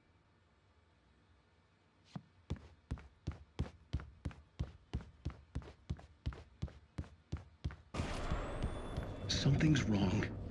I'm not myself. It's hard to think that there's a shadow inside my head. I can only focus on writing. Everything else is a blur. I'm trapped in this cabin. Have been for days, but it's always dark outside. My editor is real. I saw her again. She's not human. It's not human. A dark presence is wearing the old woman's face. She was covered in clinging shadows. There's a hole in her chest where her heart should be. I think I've made a horrible mistake. I don't think I'm any closer to saving Alice. It's been lying to me, using me to get the story it wants, and the story will come true.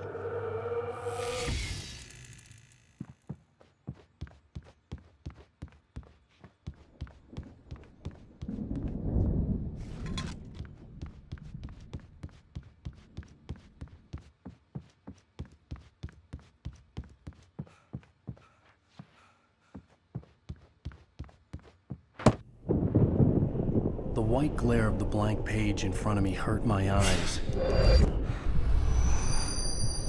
My hands began to shake uncontrollably. Everybody, calm down. Put that down. Bert, I need help. Hey, Wake, you stay here. I'm gonna go see what's up. You just keep doing what you're doing. Be cool, okay?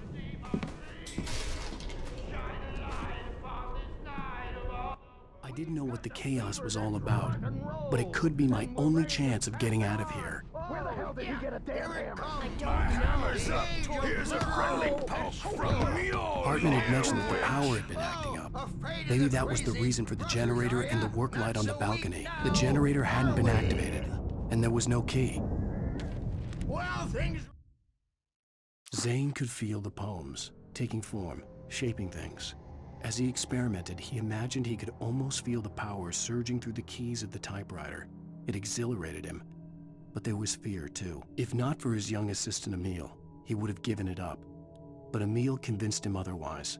He, too, had a way with words. Unraveling fast, aren't they? Ha ha! Nah! Ah, ha, ha. Sinclair looked bad. That wasn't a love tap. The crazy old fart hit her hard. If she was one of Hartman's goons, she had it coming. I had to get to Hartman's office. He had taken all my manuscript pages. That's where he'd been keeping them. Come out and face the music, Birch. It's time to pay the piper. The photo on the wall caught my attention. In it, the clinic staff was standing outside the lodge. I knew the man next to Hartman. He was the kidnapper. Hartman had been playing me all along. The markings on the tape said they were recordings Hartman had made of the sessions with his patients. I saw Alice's name on one of them. For a moment, I couldn't breathe right. Now, Mrs. Wake, can you tell me about Alan's problems? He's more and more out of control all the time. The parties, he's so angry all the time. He's getting violent. Do you mean with you? No, not with me. No, never. Sometimes I almost wish Alan would take a swing at me, because at least that'd lead to a conversation he couldn't just march out of. But no. Alan doesn't really sleep. And the work, well, he's not writing at all. He sits there for hours and just gets more and more frustrated. And I can't talk to him. Yes. Tell me, Mrs. Wake. What would you say to him if he'd listen? I don't know. I want to say, I look at you, and it's not you. Just some stranger who resembles you. Looking out from behind your eyes. And I don't like that guy much. And now it's all gonna go to hell. But you don't ever say this. No. I've tried, but he's not listening. He's too deep in his own problems, always going on about something else. I'm so afraid I'm gonna lose him, and we're not even talking anymore. He doesn't let me in anymore. He just keeps me in the dark. I'm so alone here, even when he's home. Please help me, Doctor, because I'm at my wit's end. Well, if you can just get him here, I'll absolutely do my very best. Yeah, but Doctor, you need to be careful with him. He's not just going to listen to you and cooperate. He's the most stubborn man I've ever met. Well, I'll be sure to bear that in mind. Hearing her voice, what she was saying made me happy and sick and guilty all at once. Worst of all, I recognized the words. The phone call from her. It had been a cut-up of this. Just a recording. Hartman kept talking, giving Barry the grand tour, clearly proud of the place. He went on and on about his hunting trophies, and Barry was impressed. But he was here on business. He raised his voice, cut through the monologue. Hey, Hartman, where's Al? Hartman stopped in mid-sentence, annoyed at the interruption. He nodded at the hulking orderly standing nearby. The man smiled and clapped a practiced hand on Barry's shoulder. Hartman wasn't happy. Mott could see it in his eyes. He quickly lowered his own. He had made a mess of it, and he knew it. The shame of failure was hard to bear. He hadn't expected Wake to say he needed more time, and he blurted out 2 days, less than Wake had asked for to show him who was in charge. But that wasn't part of Hartman's plan.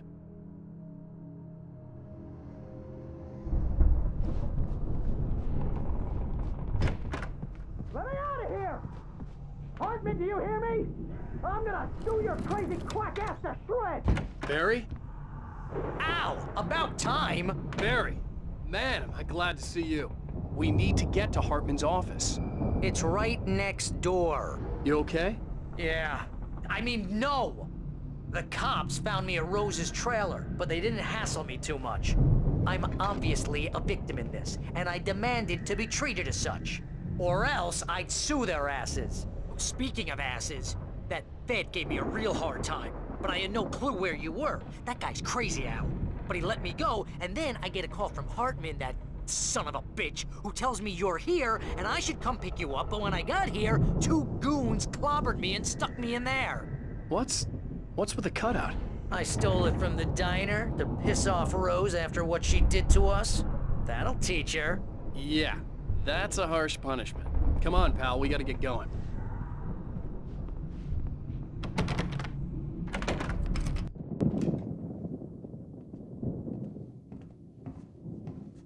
These were all the pages I had on me. And more.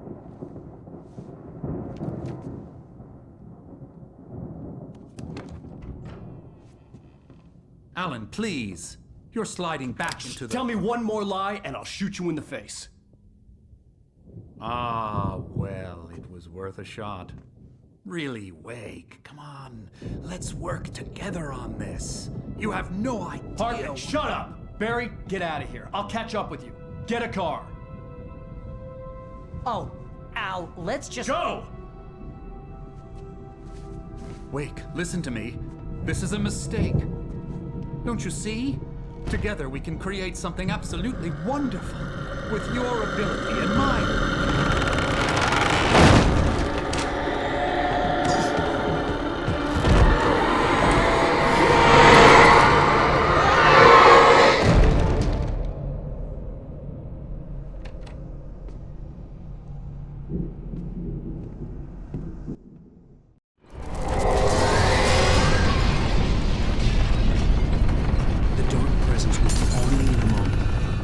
Find a way out.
Hartman knew he was no creator. He had no ambitions on that front. And he certainly didn't want to end up like every artist he had worked with here, damaged in ways that were hard to describe, or worse. It was enough for Hartman to maintain creative control and provide direction, to be a producer. That was what most of these people were in need of anyway. Of course, suitable subjects were few and far in between.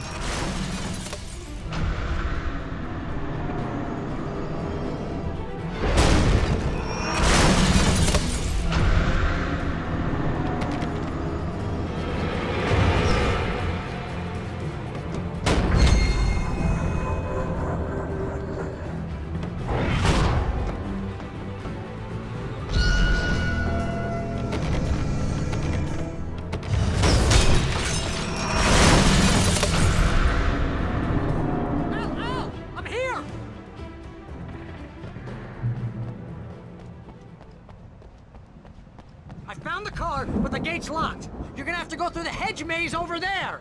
Barry, I don't have a light. Take this, Al! Oh, God! Look at the house, Al! Look out!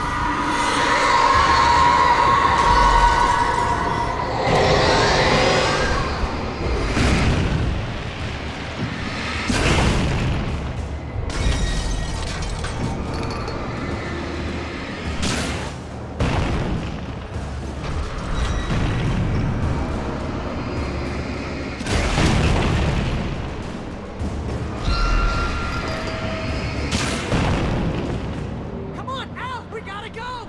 It's not much of a maze! I made it through easy!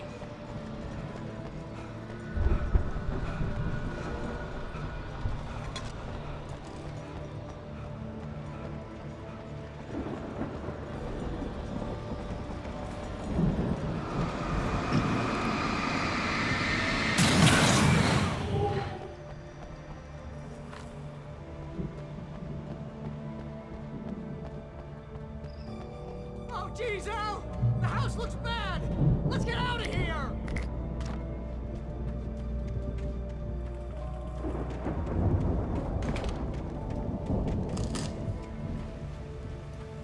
Al, hurry up! I can hear those evil guys moving around!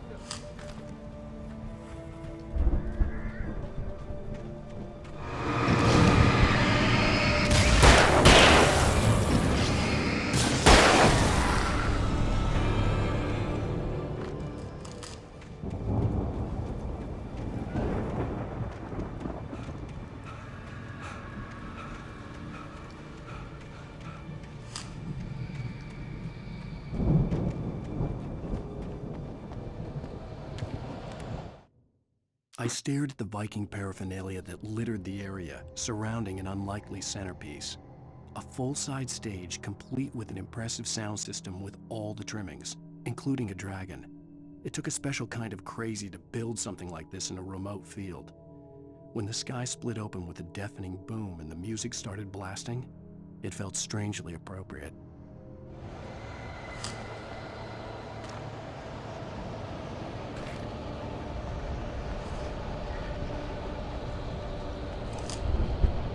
Al, be careful! I can see them moving around! They're coming for you!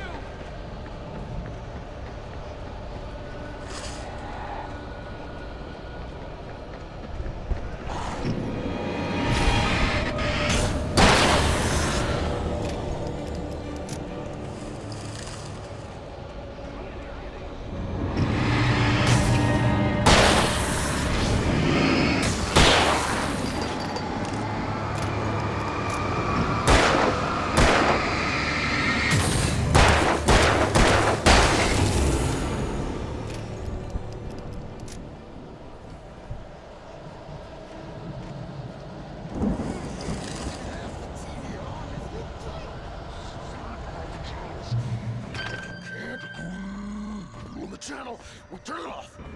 We don't want any fighting. It makes people bad.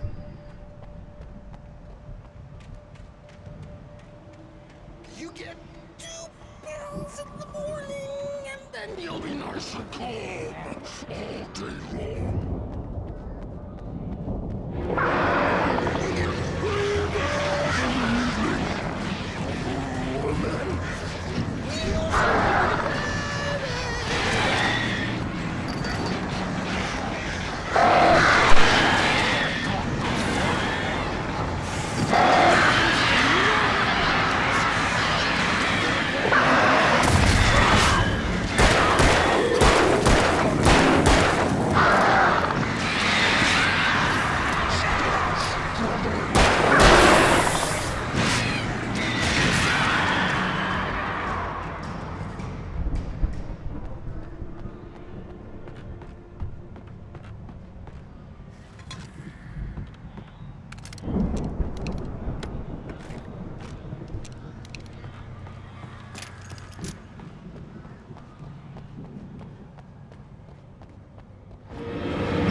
Mott knew that Wake was smarter than him. Wake had more money, a beautiful wife, everything. And Hartman said Wake was important. That made him better than Mott. But Mott was calling the shots now. He'd expected Wake to whimper and grovel, but instead, he seemed willing to fight. Mott knew he'd gotten under Wake's skin. If only Mott actually had his wife. The thought made him shiver.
For the moment, Barry was just glad he had survived the fall. He had been separated from Al, and there was no easy way to climb back up. He told himself he'd be okay in the gloomy forest at night. He would just have to wait for a while for Al to find his way down. Barry turned when he heard the heavy footsteps and saw the movement. The man-shaped shadow lunged at him from the bushes, an axe held high. Barry screamed and threw up his hand. The world exploded.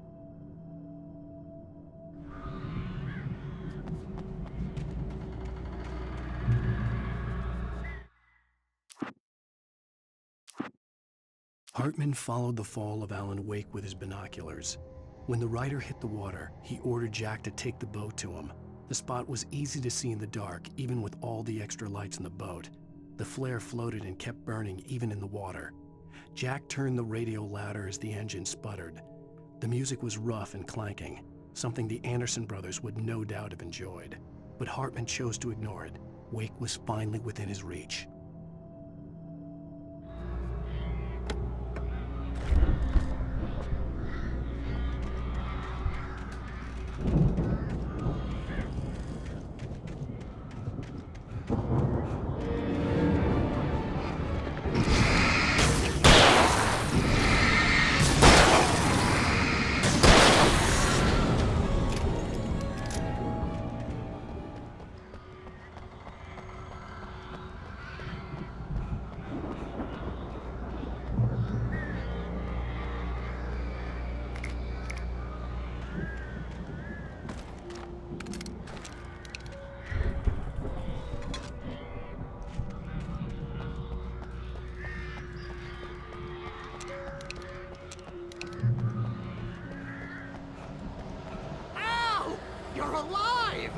Let's get out of here. Can you open this gate?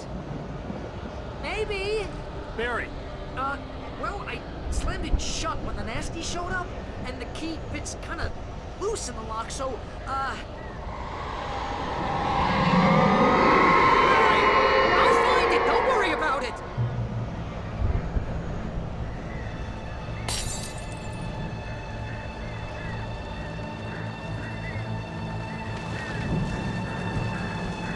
Hurry up, Barry!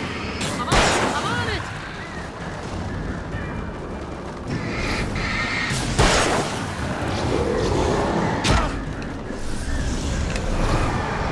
It's gotta be here!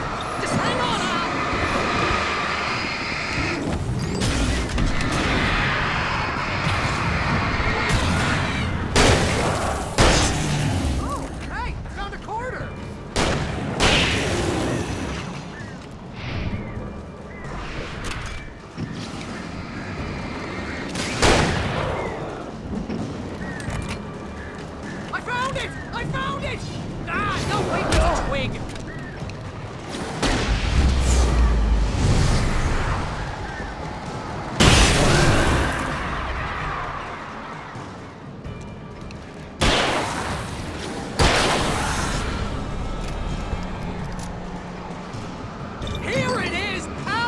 key!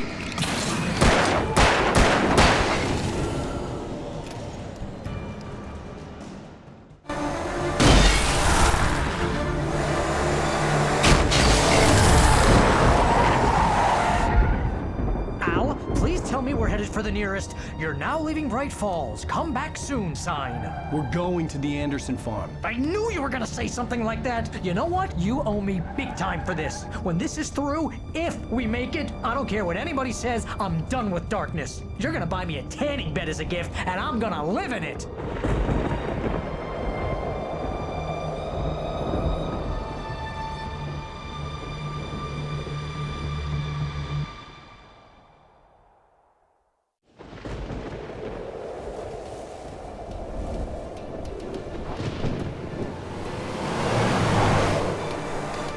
I'm crazy, but that's fine, Barry. Oh, you got that right, Al. You're barking mad. You are by far the craziest. But maybe that's inevitable when you deal with crazy stuff like this. It helps. This is happening, Barry. Alice, they never had Alice. She's trapped in the darkness at the bottom of the lake, but she's not dead. Al, how can you know that? I know, Barry. I can... Al, No, listen. I can bring her back. I can find her. There's something special about this place. The lake, it does something to the works of art created here. It makes them come true. But there's a catch. The dark presence, whatever that thing is, twists it to its own ends. That's why all of this is happening. It's using my manuscript to take over everything. Al, I believe you. It happened to Thomas Zane before, it happened to the Andersons. I believe you. Crazy or not, you're not delusional. Weird shit's going down. That's a fact. I'm on board, man. I'm with you. The Andersons knew about it, but they were too far gone to tell me with all the drugs they were on. But they wrote it down. There's a message somewhere at their farm, Barry. We just need to find it. Look out!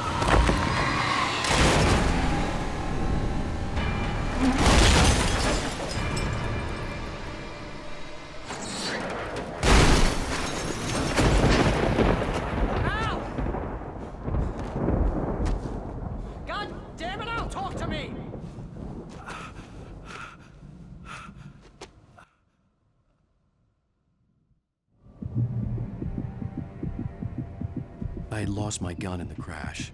Barry was nowhere to be seen. Barry! Barry! Oh, man, you're okay! Jeez, it's good to hear your voice! I was trying to get out of the car, but the ground gave way. Man, what a drop! Don't worry, your cutout is fine. Forget that! Are you okay? I hit some bushes, didn't get a scratch. There's no way you can climb down, though. It's like a sheer wall. Al! There's something moving down here! Barry, it's a Taken! Use a flare, Barry! Yeah! Barry, are you alright? I'm good, Al! I'm great! Guess you never messed with anyone from New York City before, huh? You're gonna have to find your way around to the farm, Al! I'll be waiting! Barry, just wait for me, okay? Al! I'm not staying here! It's suicide! I'm going to the farm! I'm gonna go ahead and secure the area! You can catch up! Don't worry about it! I'm on the case! Now he's Rambo. This would turn into a disaster if I didn't catch up with Barry.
When he stopped the car at the Anderson farm, Walter felt relieved. Oblivion was close at hand. The brothers wouldn't miss a jar of moonshine or two in the booby hatch. But then he saw the man on the porch, and he knew who it was. Driving for his life and knowing it was useless, he didn't realize he was crying until he couldn't see the road for the tears.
Crawled over the gate. I needed a light to destroy them to get through.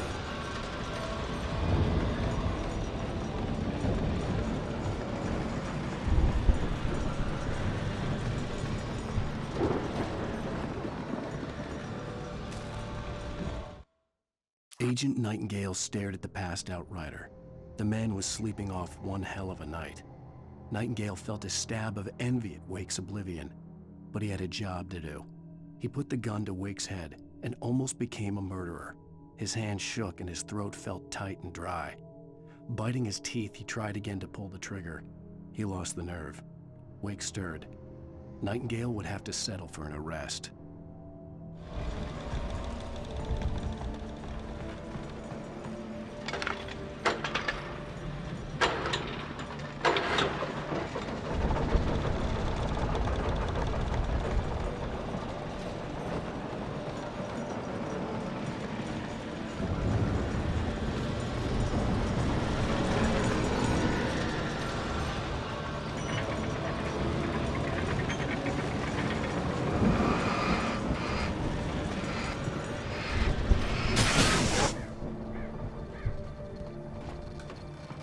I could sense the movement in the woods ahead.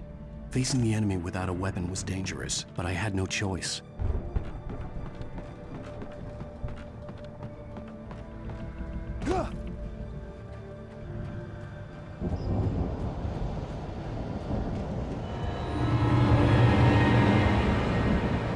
Omega-3 fatty acids are good for your heart.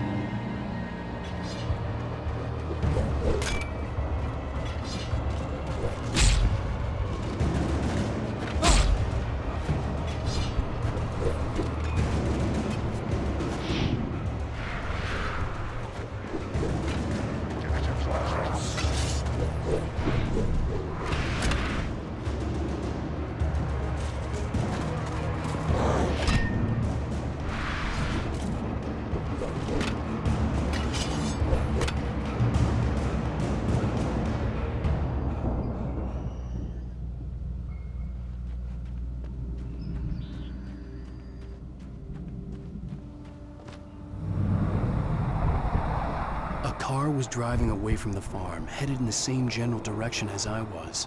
For all I knew, it was Barry, caught in the consequences of leaping before looking.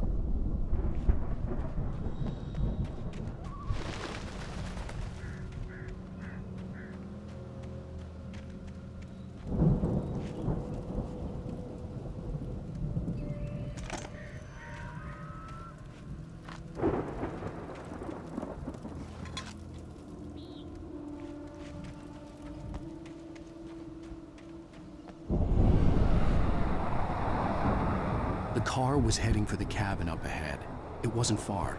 If it was Barry, I would see the damage soon.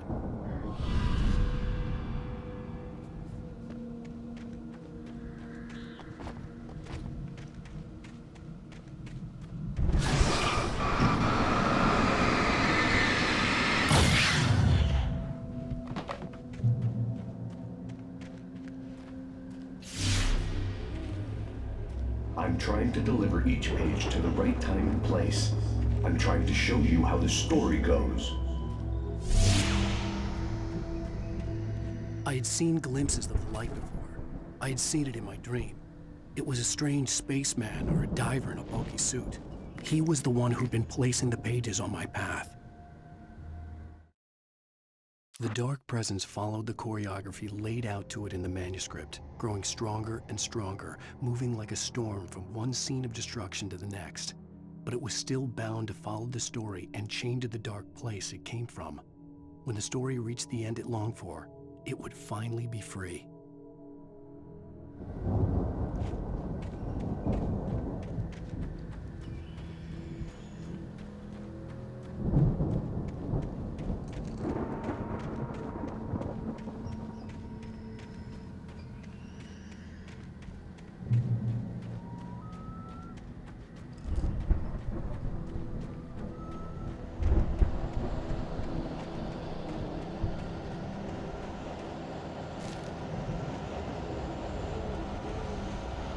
Someone had left a gun behind.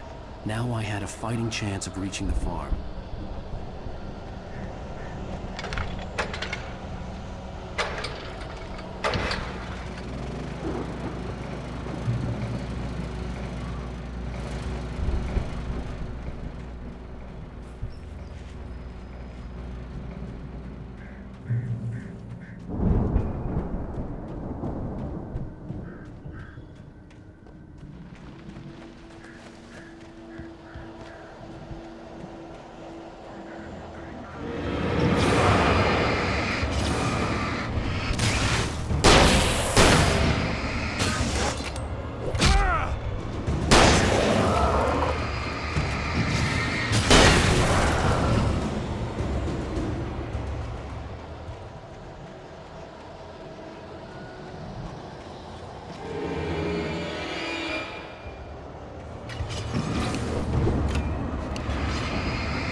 I could see the car, but there was no sight of the driver.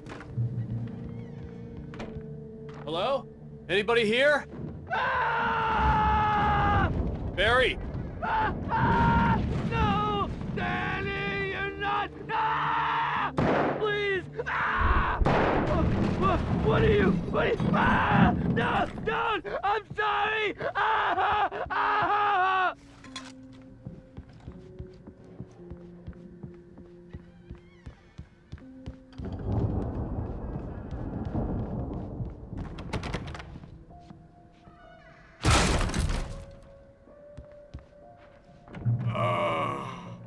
I know you.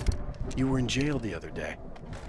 I went to the farm again for the moonshine, you know? It makes you see. They're not gonna miss it. They're in the loony bin. But my buddy, Danny, I lost him. Something's gone wrong with him. It's not him. Like a real bad follow-up to a real good movie where the best friend's suddenly the bad guy who wrote this crap anyway.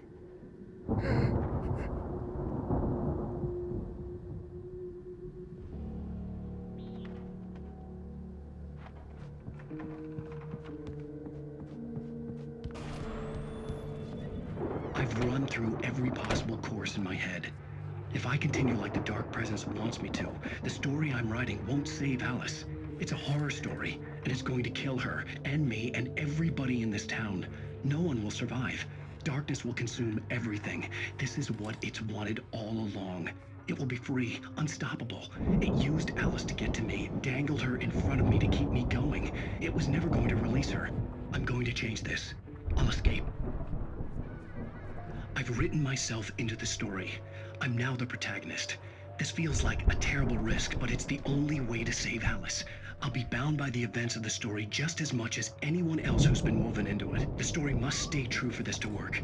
There have to be victims along the way, near escapes, cliffhangers. In a horror story, it can't be certain that the hero will succeed or even survive. He almost has to die. I'll write my own escape into the story next. I need help. Zane's going to be the one who will help me. I'll make it happen.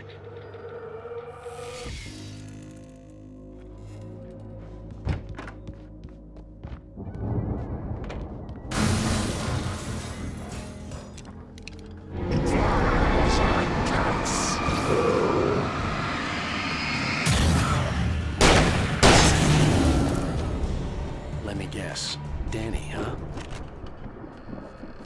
The farm was still a good distance away. I'd need a car to get there fast.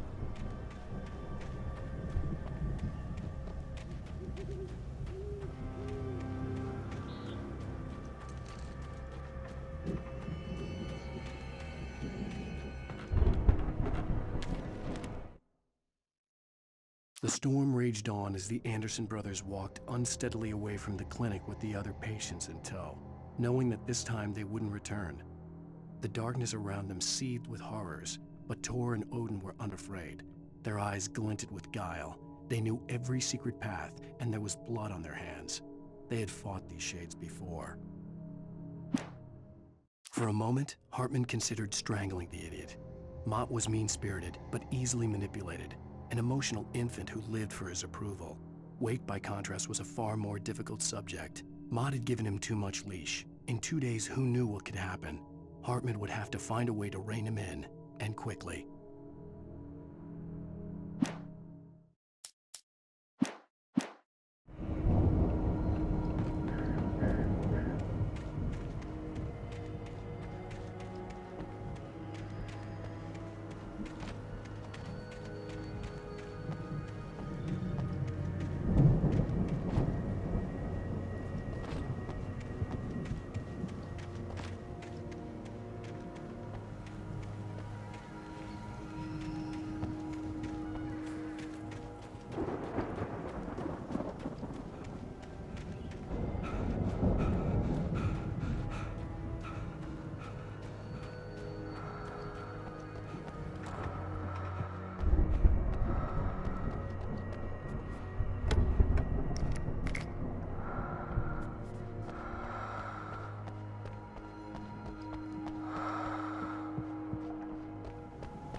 Well, as I'm sure everyone's noticed, that storm we all felt coming is finally here. The boys at the Weather Service reckon it'll last until morning at the very least. Pertaining to that, let me read that missing persons alert again. The Sheriff's Department's still looking for a Caucasian woman, 30 years old, slim and blonde with blue eyes. She may be lost in the woods, and it's possible she's been injured in a car accident. If you see her, please make sure you get her indoors and call the sheriff. It's bad weather to be caught out in, so if you see someone in the area who maybe looks a little confused, give them a hand, all right? This is Pat Maine on KBF-FM, hoping you're all safe and warm tonight.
I'd known the brothers used to be some kind of rock stars, but it hadn't really sunk in until I saw the stage.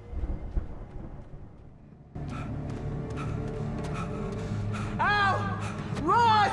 Incoming! There's too many of them!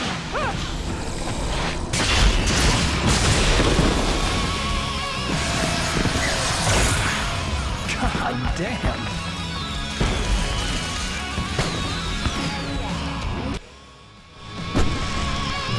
So glad you decided to go it alone, Mr. Bronson. Shut up and shoot!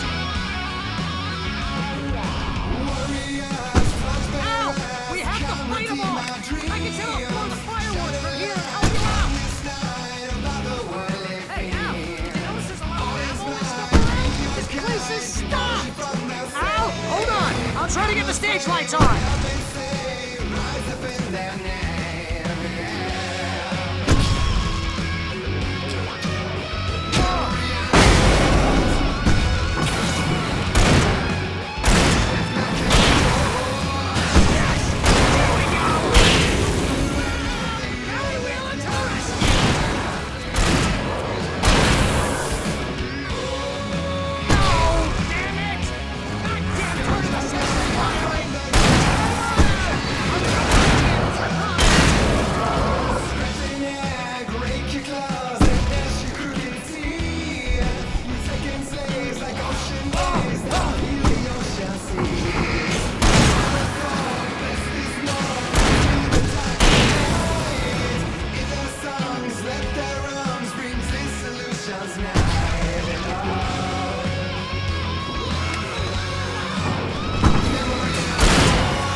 High Falls, rock and roll capital of America.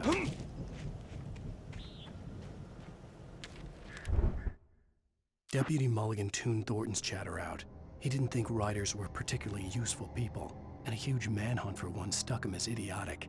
Certainly not worth the missed opportunity for coffee and pie.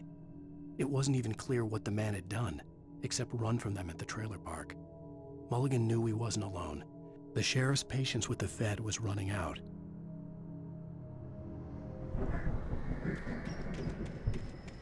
Hey, Al! This way to the farm!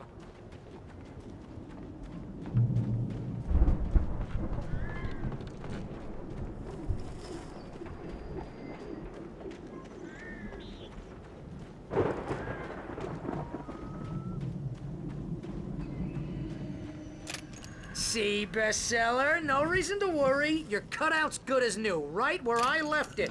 I'll come back for it once we have the place secured. Yeah, that's been my biggest worry all this time. We need to get this thing moved out of the way. This is as far as I got before they ambushed me.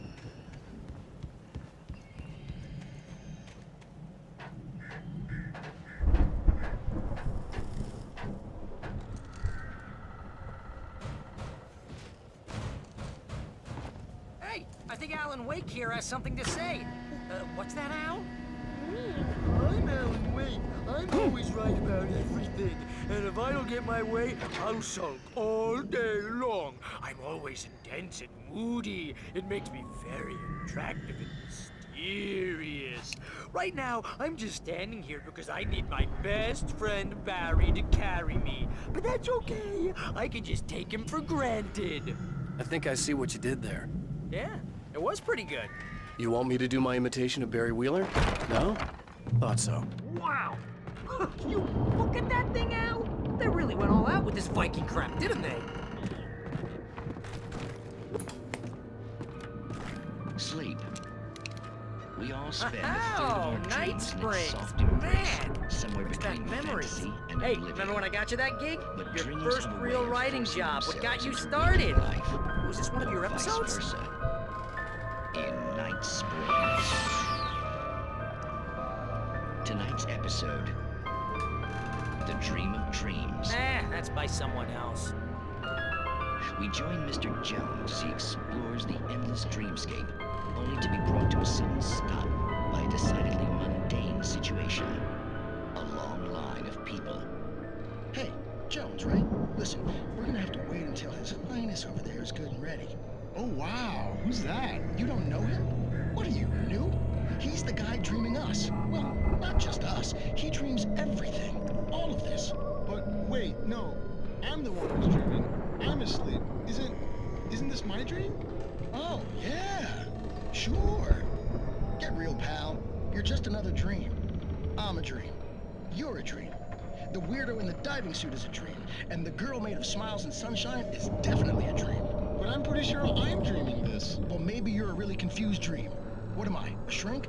All I know is I'm going with the smart guys, and they say that's the guy doing the dreaming. Right there. I don't know what that means. It means we keep him happy. No sudden falls. We make sure he has his clothes on when he goes out in public. No chases where the monster is nipping at his heels and he runs like crazy, but his legs don't seem to get him anywhere. None of that. Because if he wakes up in a cold sweat... Yeah, precisely. So we wait till he wants to move on. Keep things nice and calm. Hey, something's happening here. Yeah? What's that? What? Can't you hear that? Oh, God help us, it's an alarm clock. Oh, it's you, isn't it? Please, man, I got a wife and kids. Please don't wait.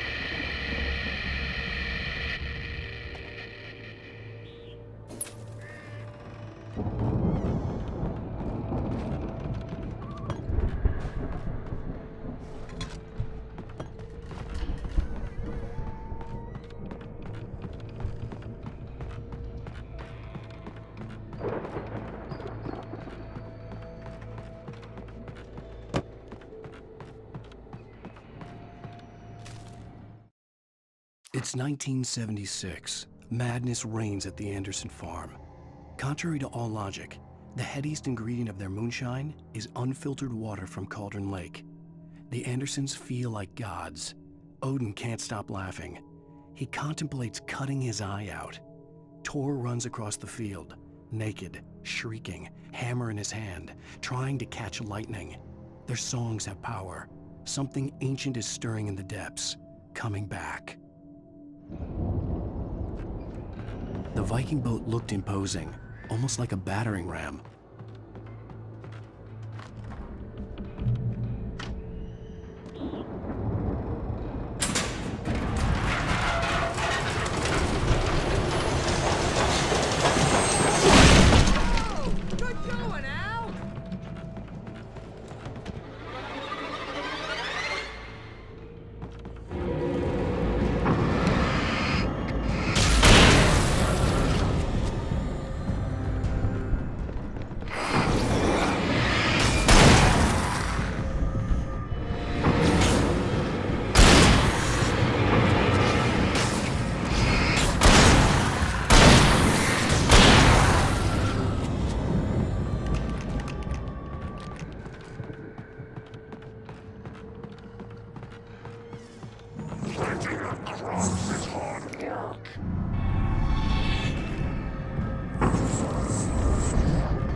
I think we can make it through here, Al!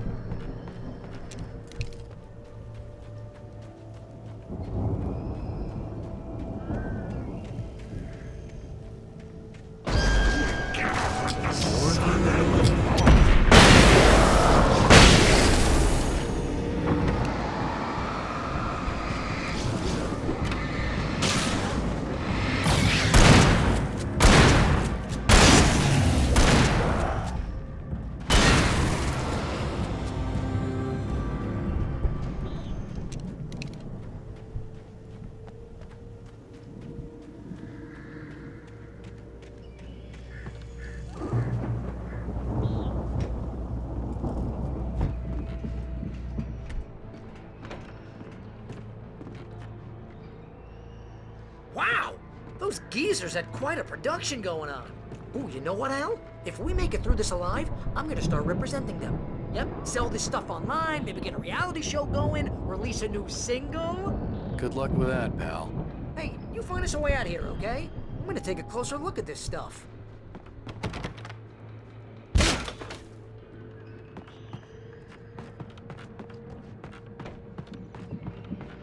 Be careful, Al!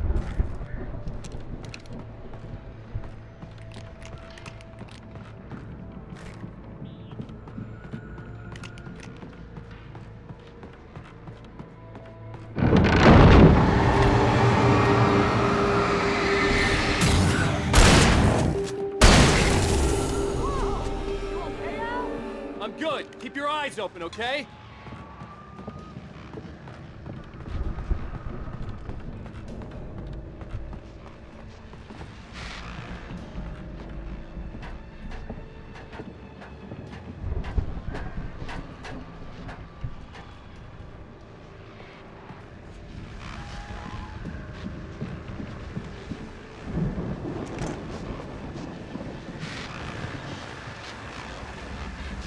As you regular listeners know, I tend to work through the night, but I'm not the only one. Deputies Mulligan and Thornton are taking a couple of moments off their busy schedule to join me here in the studio. Boys, how busy are you now? Deerfest is almost here, isn't it? I bet that keeps you in business. Pretty busy, yeah. Actually, Pat, we've been real busy with other stuff, which concerns an ongoing investigation. We can't talk about that, Thornton. I wasn't gonna say anything. I was just saying we got, other irons to fry. And how would you compare your workload to last year's? Things have seemed relatively peaceful to me, but people do tend to get a little wild this time of year. Oh, it's wild, Pat. It's pretty wild. There's been all sorts of trouble this year. Vandalism, fighting, public disturbances. A lot of people gone missing, too. Yeah, it's pretty much the usual stuff, Pat. Just, you know, a lot more of it. Now, is it just me, or does Deerfest get wilder every year? People seem to be more drunk, at least, or they start earlier and younger. Oh, it's definitely not just you, Pat, but... Definitely, Pat. Hey, I'm talking here, Thornton. Oh, shoot, I lost my train of thought. Not just me. Oh, yeah, it's wilder, Pat, but actually most of the trouble seems to be coming from grown men. People who ought to know better, you know? Kids are doing fine this year. Well, that's nice to hear at least. Boys, I want to thank you for stopping by. I'll let you get back to your patrol. Sure thing, Pat. Yeah, sure thing, Pat.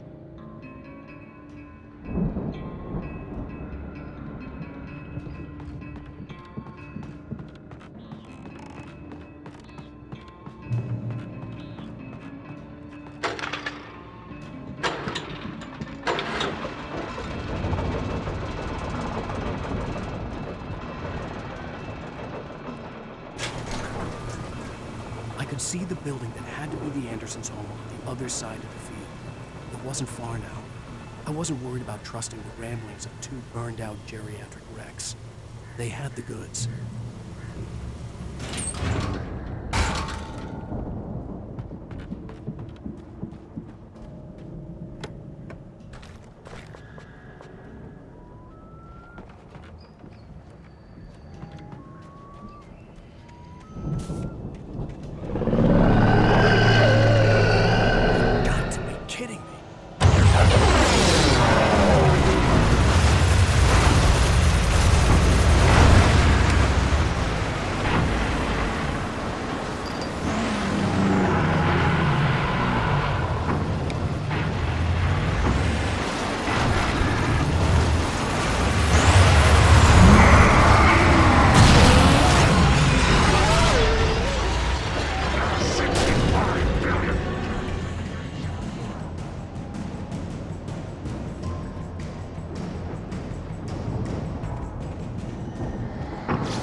Al? Is that you out there, buddy? Yeah, it's me. Hang on. Hey, let's go, man.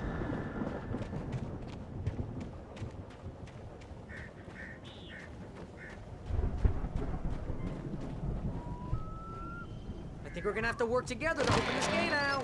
Looks pretty heavy. Hey, I think that's the farm on the other side of the field. We're almost there. This farm is a crazy place for crazy people. We should feel right at home then.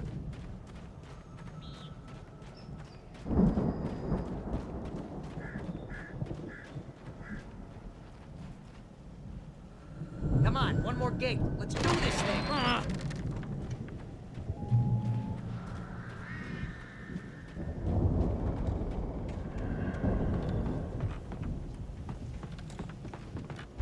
The lights are out. Guess we better check the fuse box.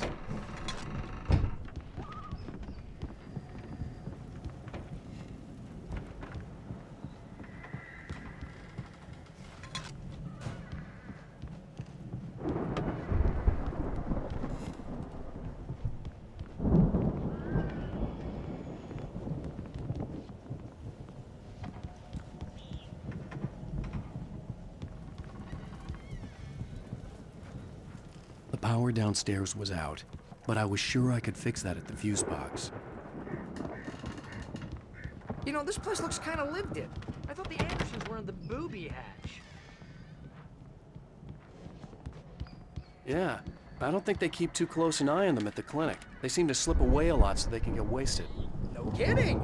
Those guys sound awesome. Again, Alice's screams rang in the stillness of the night. I saw myself run toward the cabin, flashlight in my hand. I followed my past self. I was an out-of-body observer, a time traveler in a crazy drunken dream. This was the beginning. The night Alice had disappeared. The mystery of what had happened during the missing week was about to reveal itself.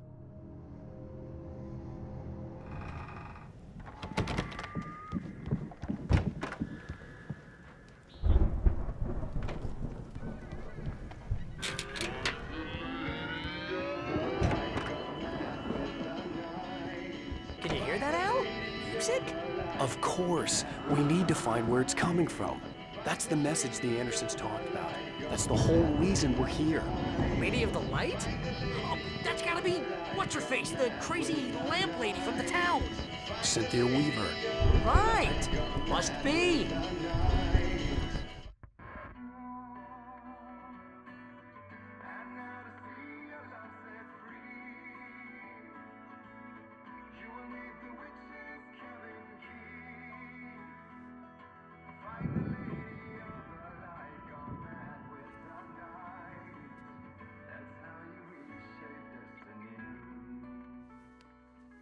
Okay. We need to find Cynthia Weaver. We'll stay here for the night and head back to town as soon as it gets light.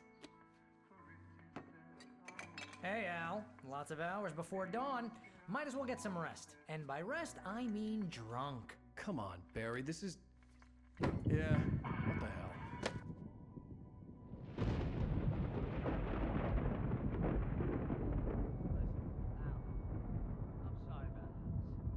Seriously, because I know we don't get along, but we're gonna find her, right? And even though you're a crazy bastard, I'm gonna stick by you, no matter what, ever, Al. Sure, like a brother. I'm a writer, goddammit. Correct. If I just wanted to, I could write 10 books a year. And they'd be the best books that year. No, you couldn't. That's right, I couldn't. But I could, because I'm a writer. What? What do they put in this stuff? I feel like my brain is coming out of my nose. I'm gonna get the recipe off those coots and be a booze millionaire. I just miss her, Barry. I just want her here with me. I know, Al. I know. It's gonna be okay. We're gonna make it okay.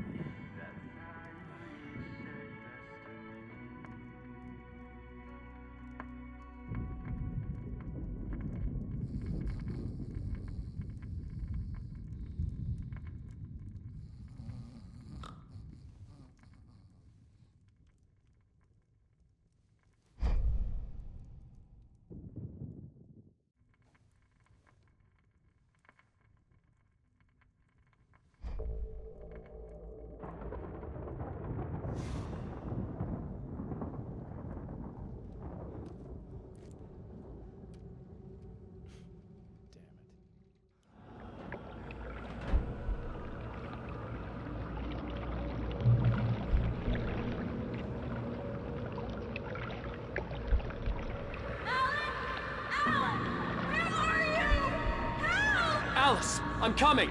It's all right! I'm coming! It was a crazy drunken dream, and yet it was more than that. It was the truth, a suppressed memory unearthed by the Andersons' moonshine. I was there, an out-of-body observer. This was the night Alice and I had arrived at Bright Falls, the night Alice had disappeared. I had a chance to find out what had happened. I remembered being surprised to see the cabin dark. Alice would have never turned the lights off.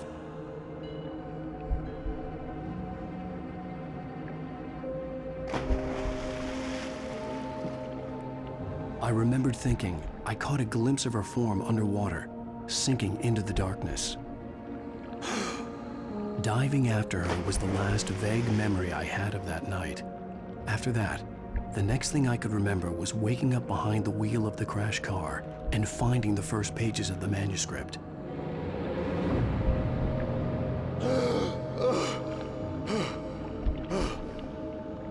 I couldn't couldn't find her in all that blackness. I must have thought she drowned.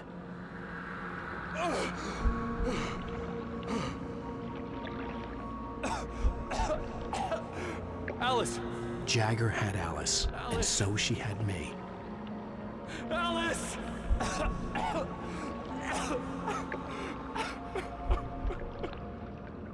I'd been easy prey. Look at the cabin. Is there someone in the window? Alice? Maybe she didn't drown after all. Maybe she's inside. Alice! Yes.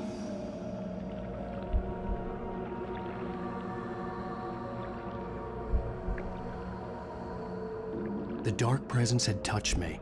She had dug her nails into my brain and used me, made me her puppet.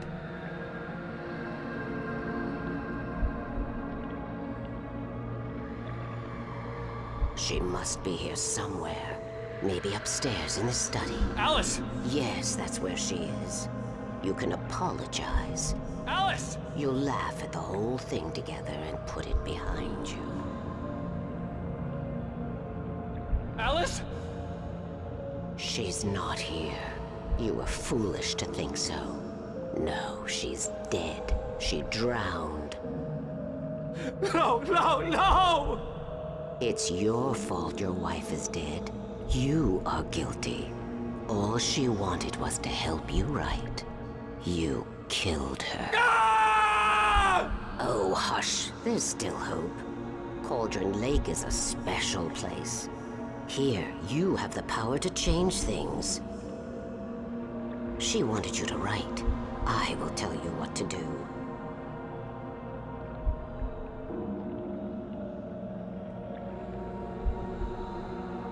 You can write her back. The story will come true, and all will be well again. She had Alice, and the manuscript was the ransom for her.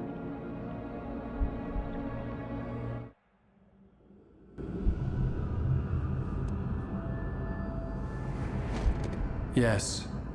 All right. I'll fix it. I'll bring her back.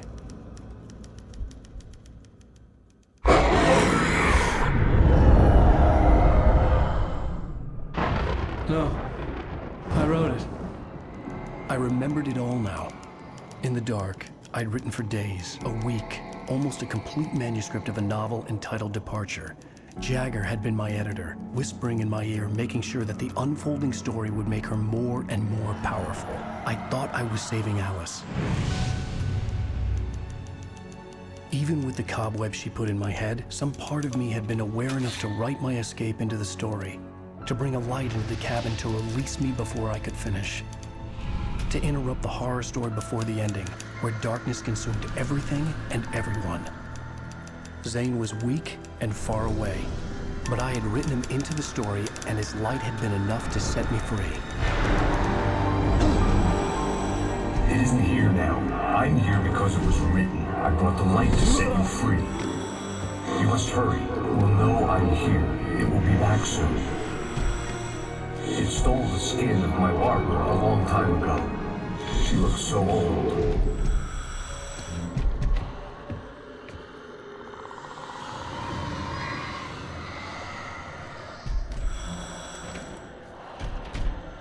I had woken up, confused and groggy, my mind consumed by darkness and fear. All I could do was to escape.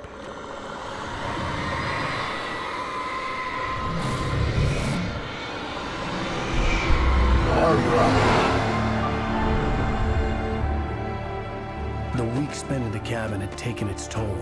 I was barely conscious and fading fast.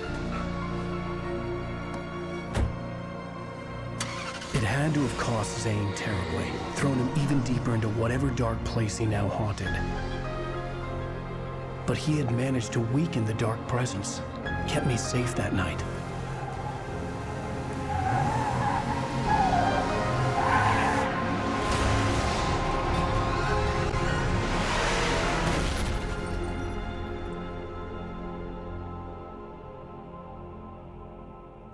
I wrote it. It's my fault. That's right, James Joyce. It's your fault, and you're gonna pay for it.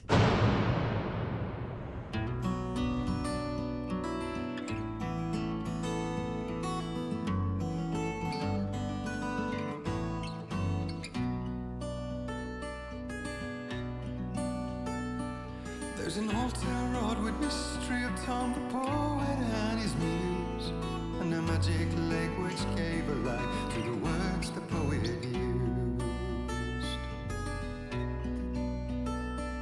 Now the muse she was his happiness, and he rhymed about her grace, and told the stories of treasures deep beneath the blackened waves. Till in the stillness of wonder, and still in its mystic crown, the muse she went down to the lake, and in the waves she drowned. And now to see your love set free, you will need the witch's cabin key. Find the lady of the light, gone mad with the night. That's how you reshape destiny. The poet came down to the lake to call out to his dear. When there was no answer, he was overcome with fear.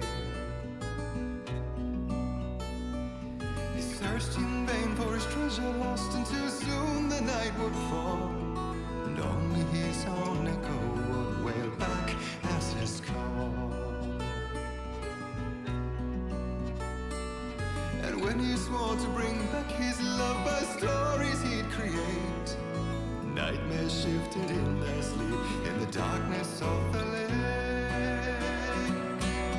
And now to see your love set free, you will need the witch's cabin key. Find the lady of the light, still raving in the night. That's how you reshape destiny. In the dead of night she came to him with darkness in her eyes. We're in a morning gown, sweet words as her disguise. He took her in without a word, for he saw his grave mistake, and vowed them both to silence deep beneath the lake. Now if it's real or just a dream, one mystery remains, for it is said on moonless nights they may still haunt this place.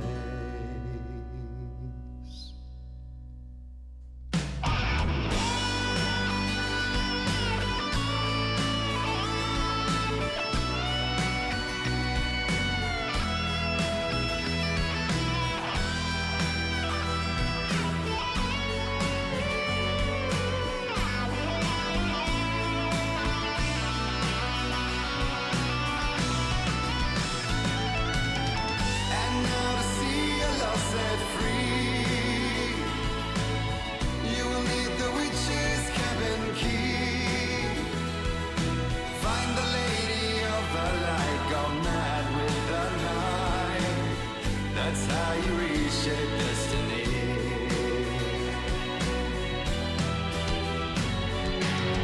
And now to see your love set free, you will need the witch's cabin key. Find the lady of the light, still raving in the night. That's how you reshape destiny.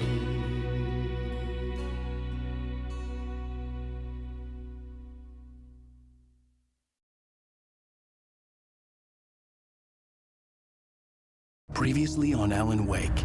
Under the influence of the Dark Presence, I wrote a horror story that is coming true. Jagger had been my editor, making sure that the unfolding story would make her more and more powerful. Some part of me had been aware enough to write my escape into the story. Together we can create something absolutely wonderful. The lake, it does something to the works of art created here. It makes them come true. My mom gave me this old light switch. The clicker. Alice is being kept in a dark prison. I need to find Cynthia Weaver to fix this. It's your fault, and you're gonna pay for it. Well, we're expecting a record crowd from the neighboring counties. Naturally, we hope to break the record set by last year's Moose Fest in our neighboring town, Watery. Ladies and gentlemen, some people have asked me, what's the big deal about Deer Fest? And I think that this sums it up. It's about friendship and community. We've got a great party coming up, but let's try to hold it in until tomorrow and get through the night in one piece, all right? I have it. Someone will come for it when the time is right. Thomas said so. He wrote it. The key is insurance. It's my job to keep it safe. Safe in the light. Always in the light.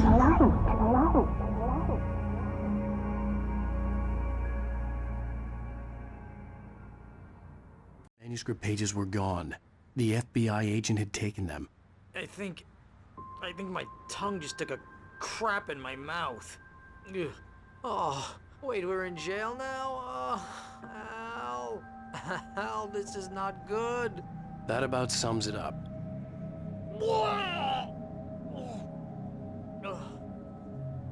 Oh, I am never drinking again. I need to talk to Weaver. She's the one in the song. The Lady of the Light. What, the crazy lady? Ugh, whatever you say, Al, but we're stuck here. They're not You gonna... haven't even interviewed Wake. I had some reading to do first, Sheriff, and let me tell you, it was an interesting read. Well, I've got you now, Raymond Chandler. It's all here. All the evidence, including conspiracy to murder a federal agent. There's no way you're walking out of here. You hear me in there, Bret Easton Ellis? Huh? Agent Nightingale, I want to talk to your superior. Well, we all want things, Sheriff. I wanted my... Look, that's not possible right now. Agent Nightingale, I insist.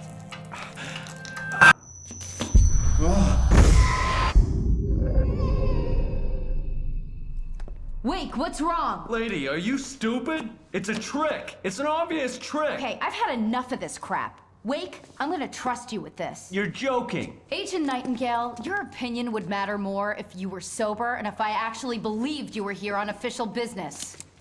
Whoa! Get back in the cell, Stephen King. The only way you're leaving this place is over my dead... Wait a minute. I know Oh my God! Light. We need light. It's the only way to fight this thing. In my office. I've got your things there. Follow me.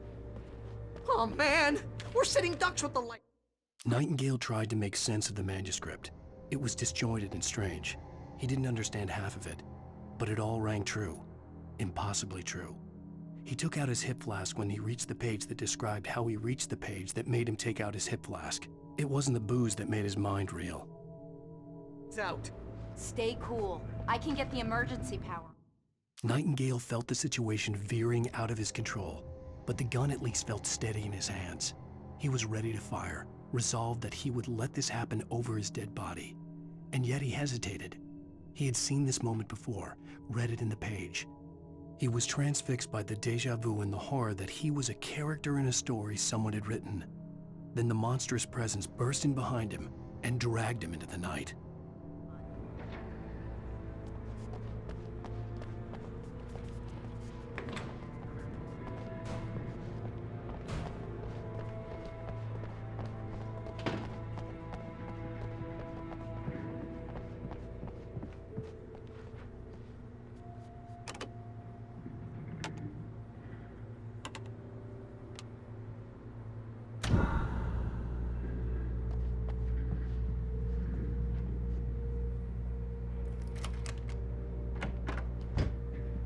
Here are your things. Wake, what do I need to know? What do you need from me? They can be hurt in the light, only in the light. And I need to find Cynthia Weaver. She can help me stop this. Light. Check. Cynthia. She lives in the old decommissioned power plant. I can get you there pretty quickly in the rescue chopper. Come on, let's get back to your friend. Wheeler, I need you to stay here. What? No! We're going to fetch our ride, but I have friends who need to be warned about this, and I can't be in two places at once. I need your help. Well, okay. Here's a list of people and phone numbers. I need you to call them and tell them you have a message from me. Night Springs, okay? They'll know what to do. Night Springs? Like the TV show? Gotcha. Oh, hey, that radio guy is on the list. Maine. Who's Frank Breaker? He related to you? My dad. Hey, is this like a secret society? Can you do this? You'll be safe here. The backup power's on. These guys need to be alerted, just in case we don't come back. You'll come back for me though, right? As soon as we get the chopper ready. Thanks, Wheeler. I owe you one. Okay, let's go, Wake. Through the back. My hangover wants a pizza. You think there's any way I could order one, Al?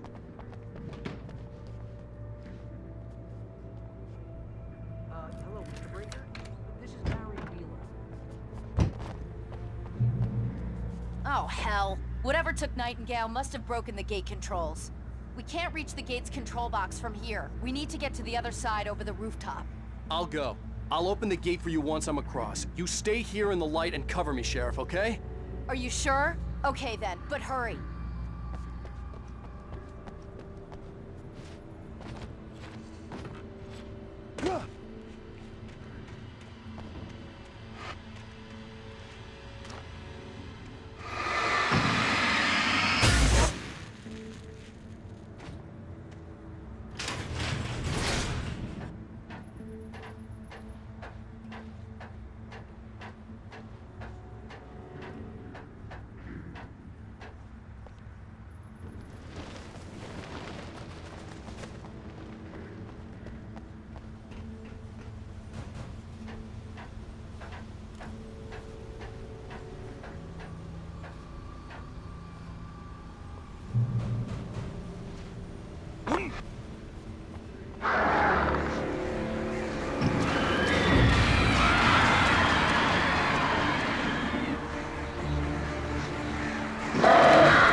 Hey, Sheriff!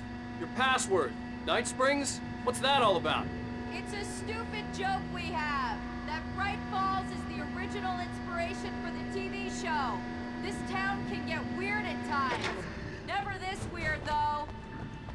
You need to bypass the damaged control box. What am I, an electrician? Hold on!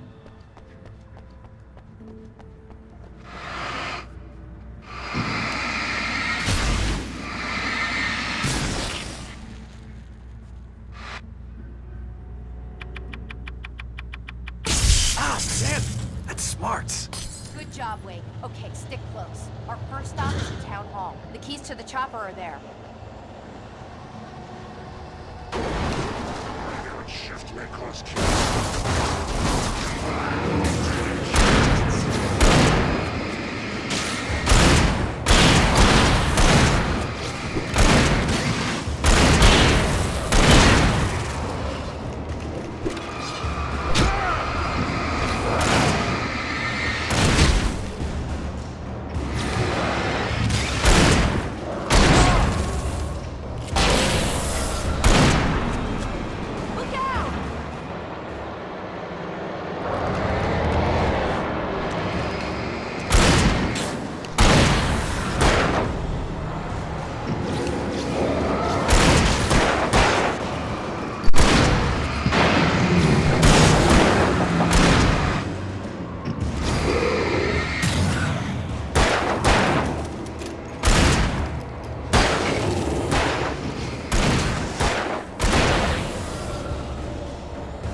walkers were rude.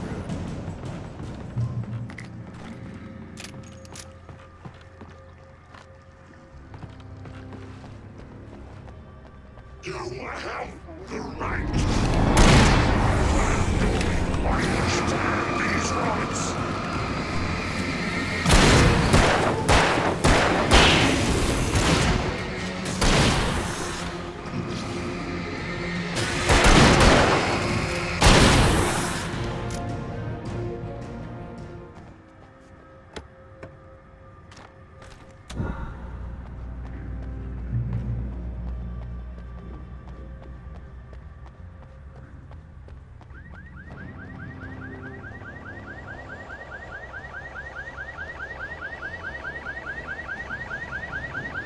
Wake, over here! There's light!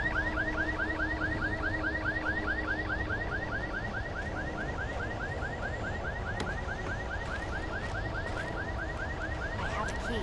Watch my back, Wake.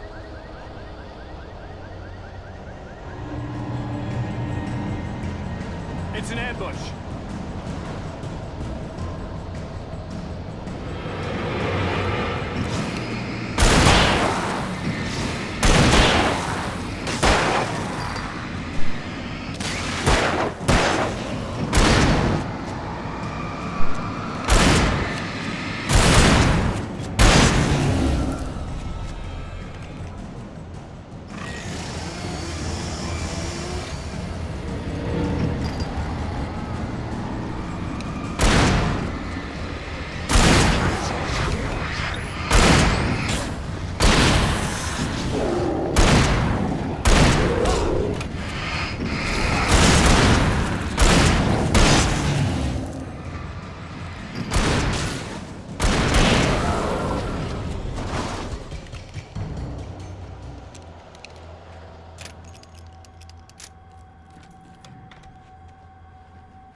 Let's go, Wake.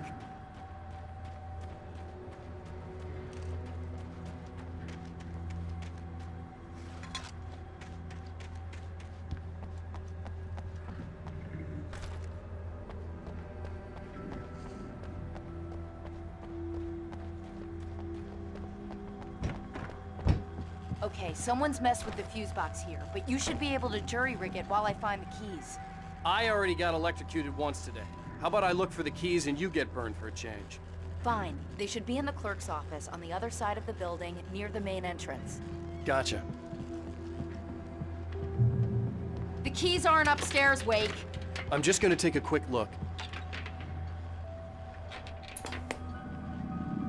Freedom.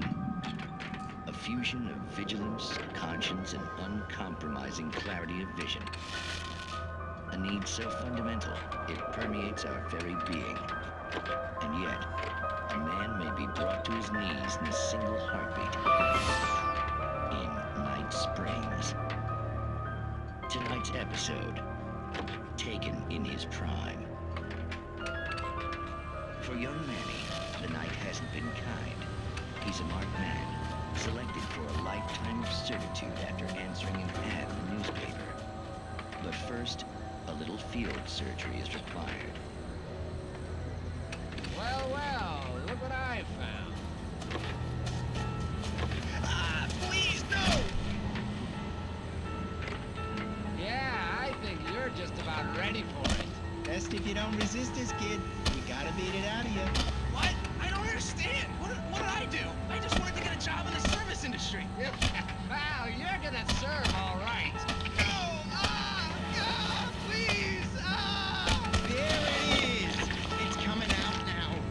Between the self-esteem and the childhood traumas. What are you doing to me? Quit squirming. There, I got it. Believe me, kid, this free will thing is more trouble than it's worth.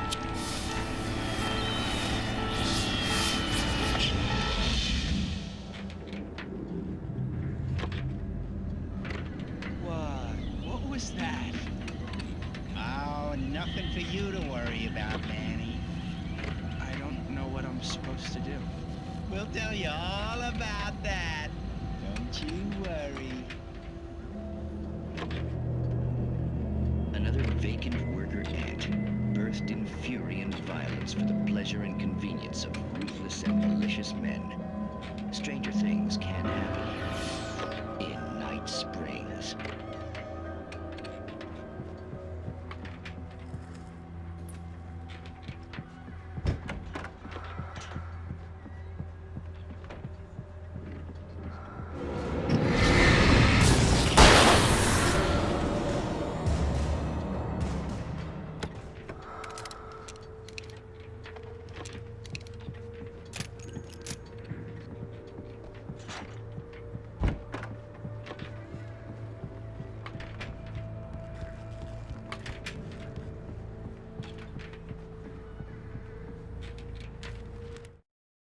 The darkness that wore Barbara Jagger's face was furious.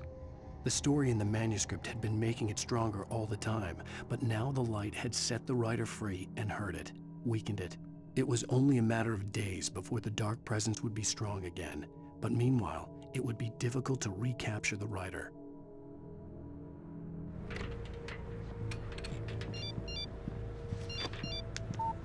The message was from Barry. He was getting worried at the station. He wanted us to hurry.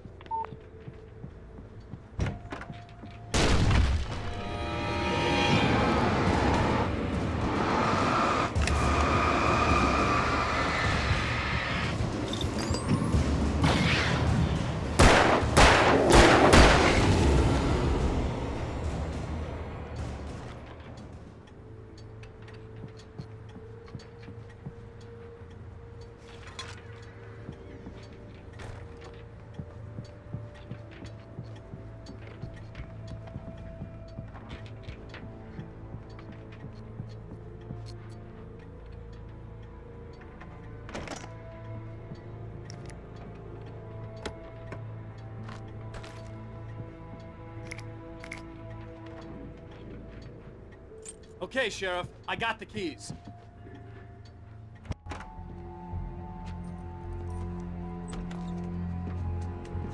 Barry? Why isn't he inside? Oh God! Oh God!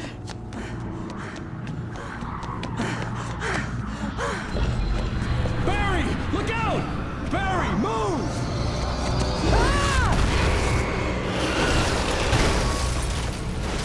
Barry! He made it inside, Wake. He's okay. The storefront's blocked. Come on, Wake, let's go around. We can meet him in the back.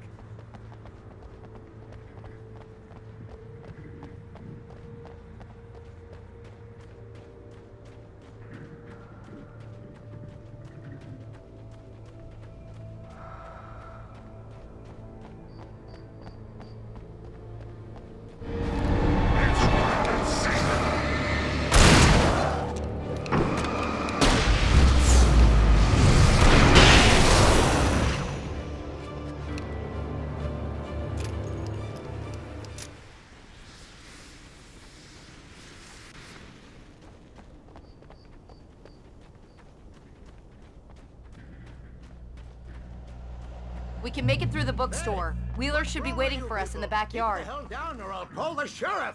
Oh, hi, Doc! I've got it. Don't worry about it. Sarah, about time somebody showed up. All this shooting in the air is idiotic. One of these days they'll kill somebody. And over Deerfest. I know! Go back to bed! He's got a point, Wake. Look, this town can't take this. It's me they want. The sooner I get out of here, the sooner you can all get back to life as usual. I hope you're right. Come on, let me get this door open. Wait, you got the keys to the bookstore? Perks of being the sheriff. A girl needs to get around.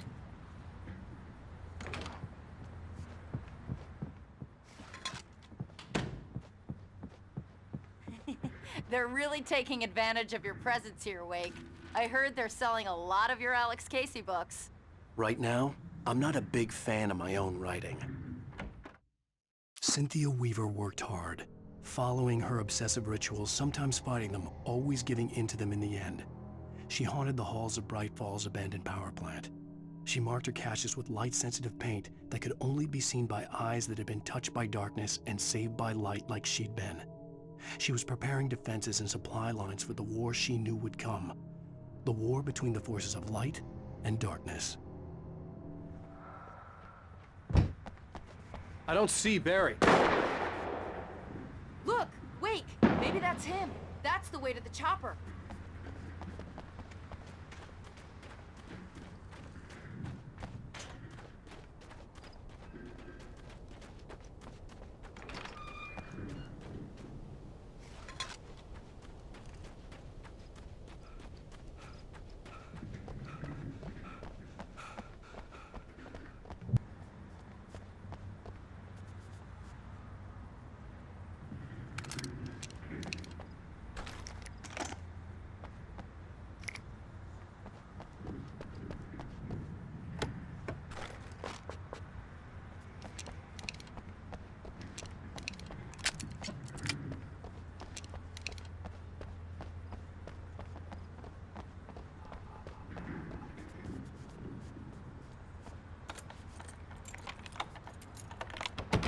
I'm gonna give Pastor Howard a piece of my mind about this lock. Ugh! I told him to get it fixed. Here they come. Let's take a break.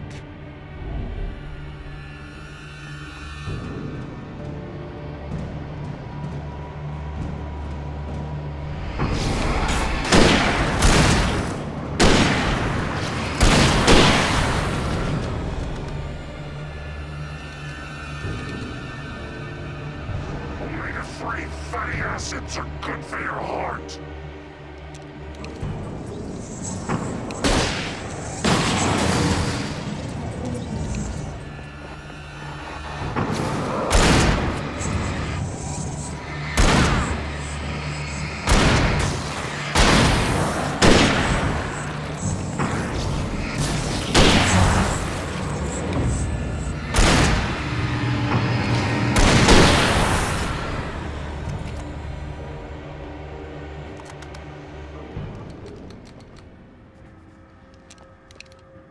Okay, it's open. Let's go, Wake.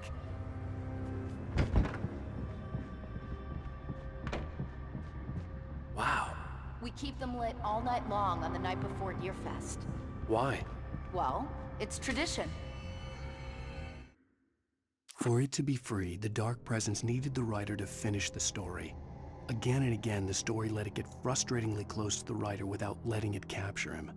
It was bound by the events depicted in the manuscript, but it could pursue the writer indirectly, put others on the task and stop those who would help him. It took over everything in its path, made them its puppets, and sent them after Alan Wake.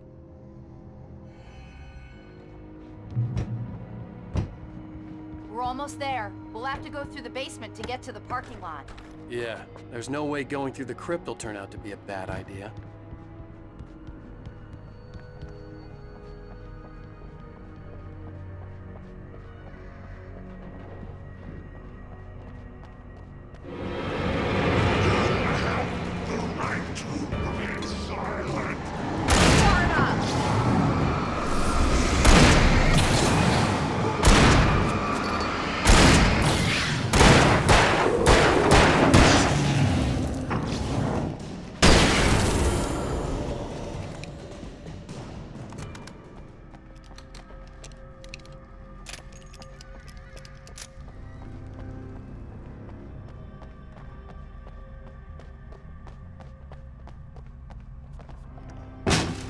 Did you call 911? Guess that one saw the light, huh? You didn't like that one? A tough audience. Well, I got plenty more.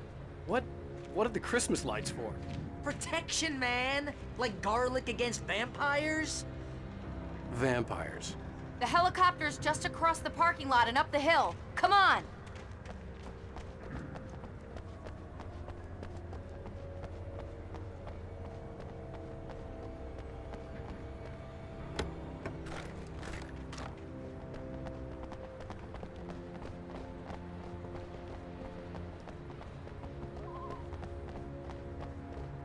The Bright Falls General Store is now my favorite place in the entire world. See this headlamp? It's like a superpower. I can just look at one of those things and they die. It's my flaming eye of Mordor. I wish I didn't say that. Yeah. Hey, I want a headlamp. Last one. Bastard. Alice had screamed until she had no voice left to scream. Around her, the darkness was alive. It was cold and wet and malevolent and without end. She was a prisoner, trapped in the dark place. The terror would have burned her mind out, but one thing made her hang on. She could sense Alan in the dark. She could hear him. She could see the words he was writing as flickering shadows. He sensed her too. He was trying to work his way to her.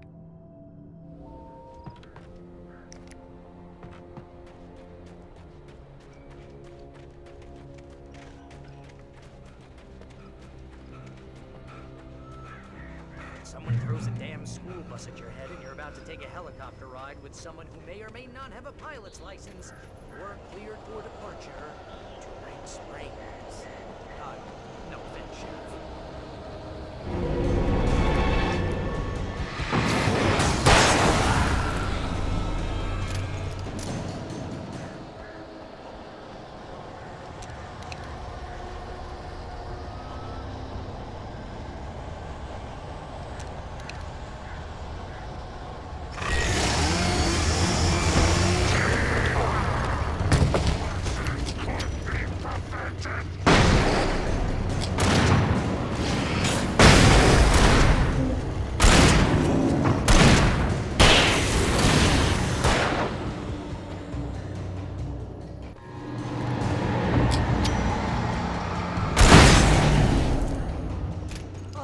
Never gonna get used to this.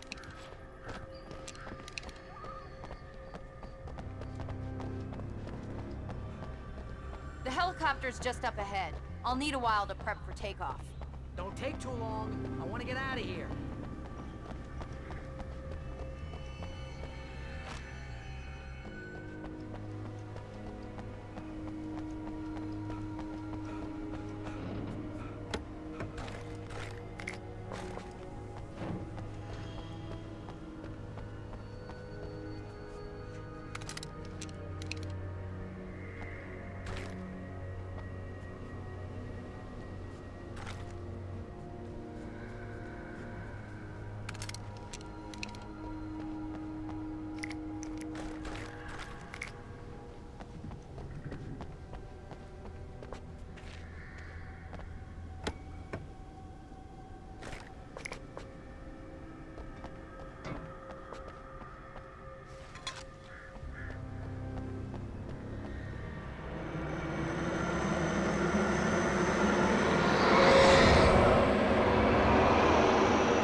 to this. Just get me to Weaver, Sheriff. You're taking a big chance on a local crazy lady, Al.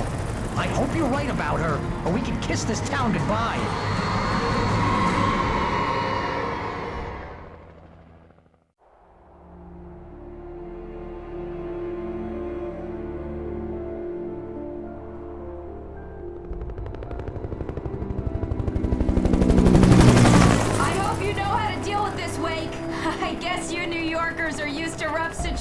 Like this. Right. The city's a war zone. King Kong, mutant alligators, and Alex Casey shoots the place up every weekend. Look, I never even carried a gun until a couple of days ago. Well, my dad used to be a cop there. Tells some pretty wild stories. Stuff like this? No, just normal bad stuff. Kinda like your books, Wake.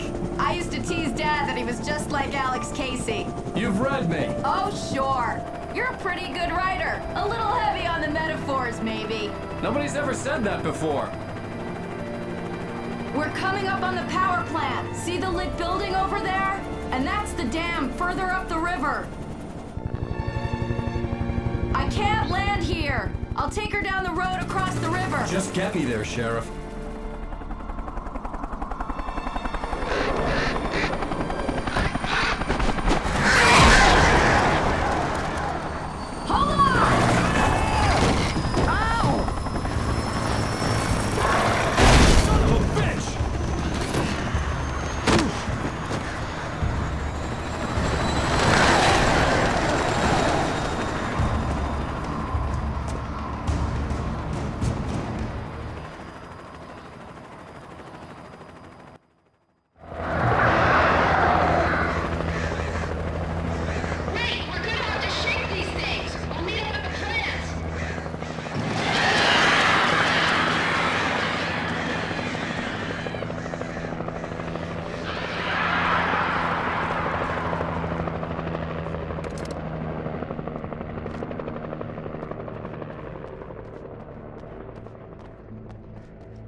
And here's a new song from a band that they always remind me of our local rock legends, the Old Gods. I couldn't tell you why. I guess it's just, one of those things. Anyway, here's Poets of the Fall and their latest single, War. This is good war.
plant glowed in the night.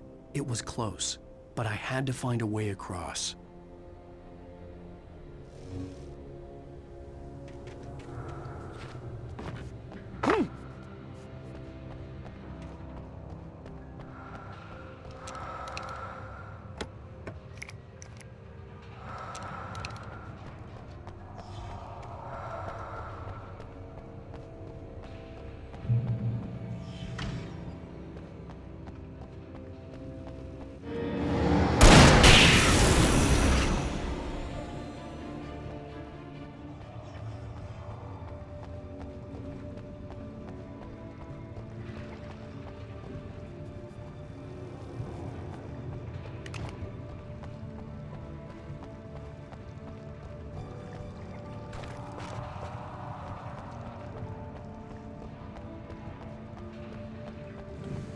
Most of us are skilled professionals.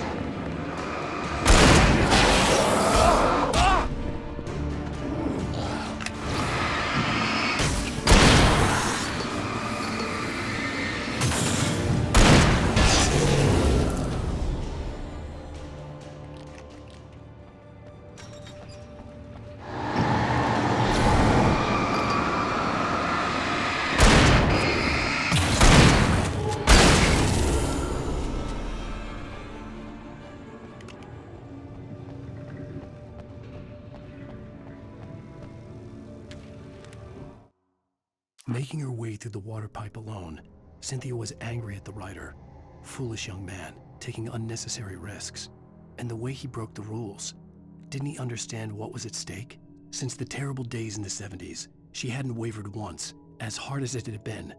She was tired of protecting the town all these long years, and now only wanted to rest.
The story I had written in the cabin had come true.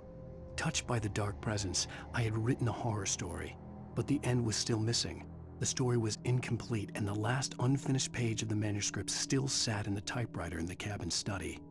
If I could get back there, if I could read the page, then I could write my own ending to this story and save Alice.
own birds.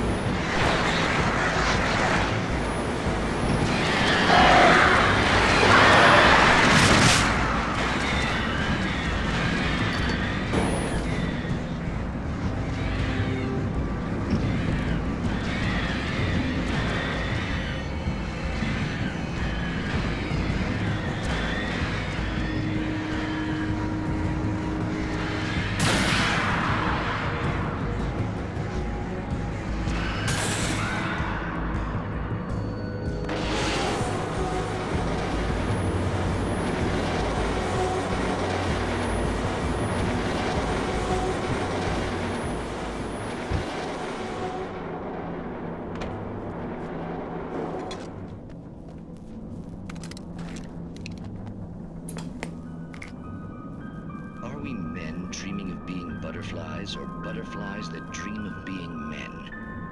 Such philosophical concerns are, by necessity, abstract. And yet, some of us can find concrete proof of the nature of our existence in Night Springs. Tonight's episode, an absence of creativity. Hello, Martha. What did you want to show me? Oh, Lydia. Thank God you're here. Please, it's in the basement.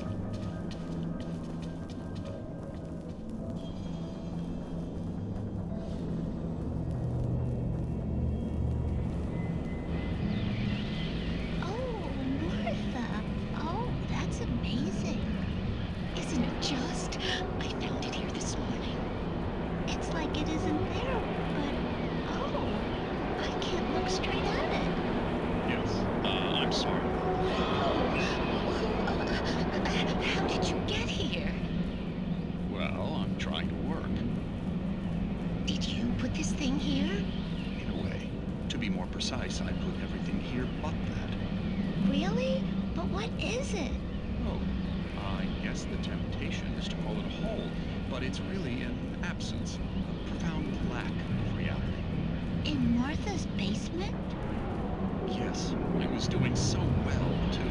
I came up with 2 old ladies and put something really weird in the basement. It was a great start. I'm completely blocked now. I can't imagine what I was up to. Well, surely it's just an ordinary basement. Is it? Why did you call your friend here, then? Well, I don't know. Oh, well. Couldn't you just ignore it? Oh, no, I couldn't do that. It would probably turn into a plot hole. Might be one already. Could sink the whole enterprise. Oh, my. Listen, ladies, not to be rude, but I'm really not at all sure where I'm going with this, and you're just not helping. You should just go back upstairs for a cup of coffee while I try to figure out what I'm up to. Well, if you think that's best. Maybe I should just stop here. Or is that too moronic? Is that too moronic? Indeed. Who can tell? It's a fine line between the stupid and the sublime. Night Springs.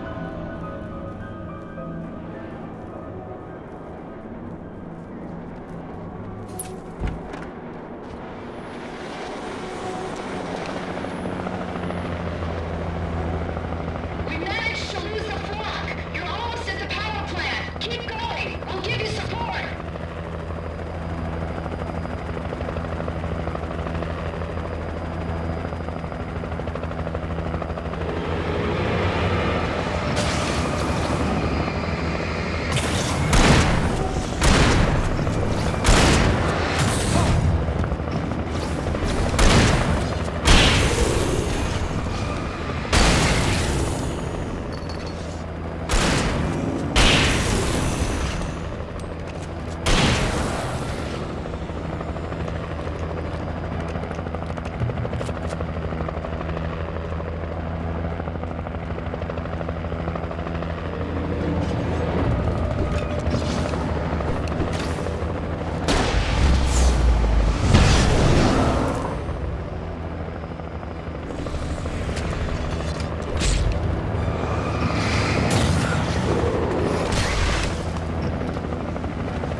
I recognized the logo on the power plant sign.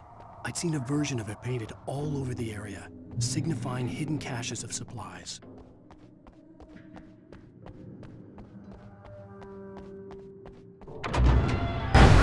Hold it right there! Miss Weaver, Cynthia, I'm a friend. Prove it! You knew Zane, Thomas Zane. You're the Lady of the Light in the song. You can help me. About time. Young man, I've been waiting a very long time for you. It's in the well-lit room. Excuse me? What you need to drive the darkness back. The well-lit room is at the dam. I built the room to keep it safe.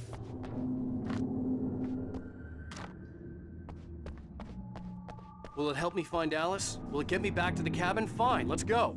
I can get my friends to come back with the helicopter. Oh, we won't go outside. Never at night. That's rule number 1. You've been breaking the rules, young man, and where has that gotten us, Oh, I have a secret route, a lit route, an old water pipe. Something was damaged at the transformer yard. It's draining all the reserve power. Without it, the pipe will go dark. The power to the yard must be cut. Let me guess. You want me to do it? Young man, you're the one who likes to break the rules. I can't be outside in the dark. The kill switch is outside.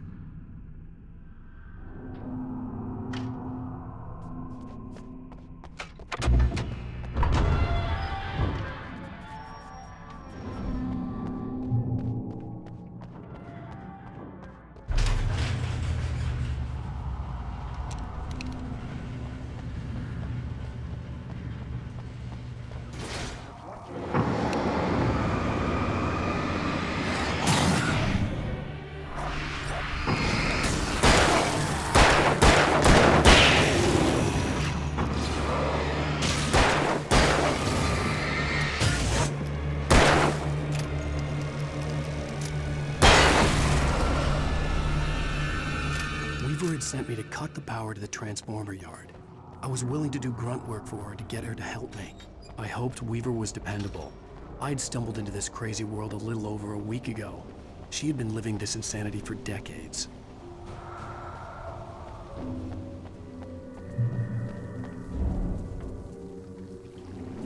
I could see the kill switch that would cut the power to the transformer yard. Now I had to find a way to reach it.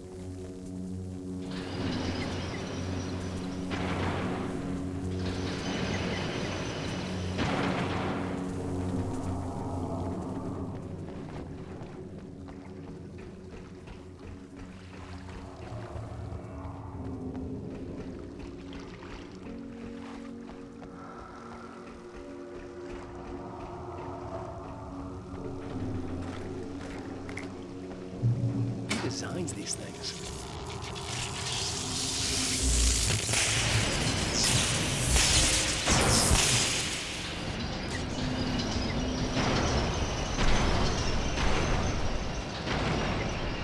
The transformer yard went dark and dead. Weaver's water pipe passage should now be good to go.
way, young man. Follow me. Come, come, the pipe's empty now. We're ready to go. This way. We need to go. I knew them both, Tom and Barbara. I had such a crush on him. Such a beautiful man. I was jealous. There was a part of me that was maybe a little glad when she had the accident. And then Tom started writing and woke the darkness up. He tried to bring her back, but you can't do that. There are no free rides like that. I'm starting to realize that. In that case, young man, perhaps you're a smarter man than Tom was.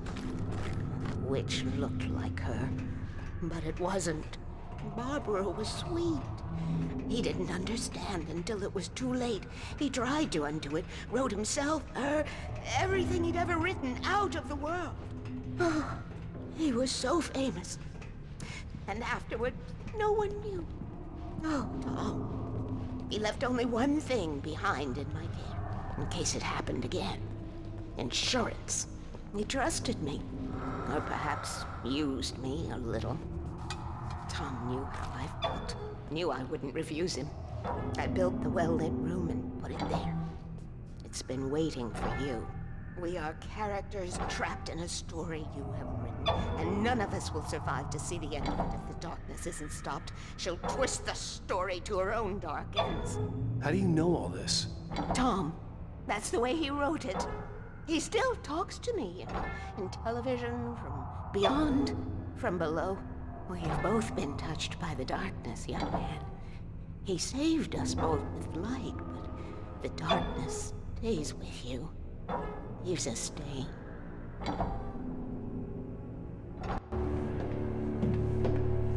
This pipe will take us directly to the well-lit room. Okay, I need to call my friends, tell them where we're going.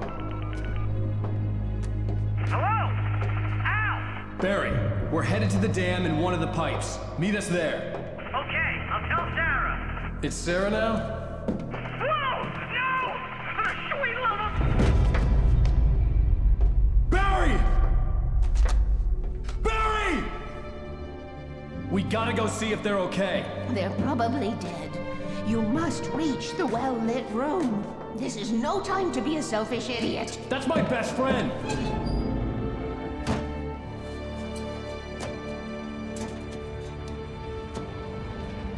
Well, be a fool.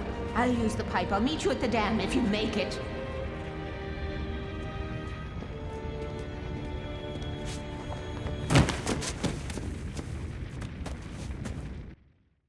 At least I didn't have to worry about her. She knew how to stay safe.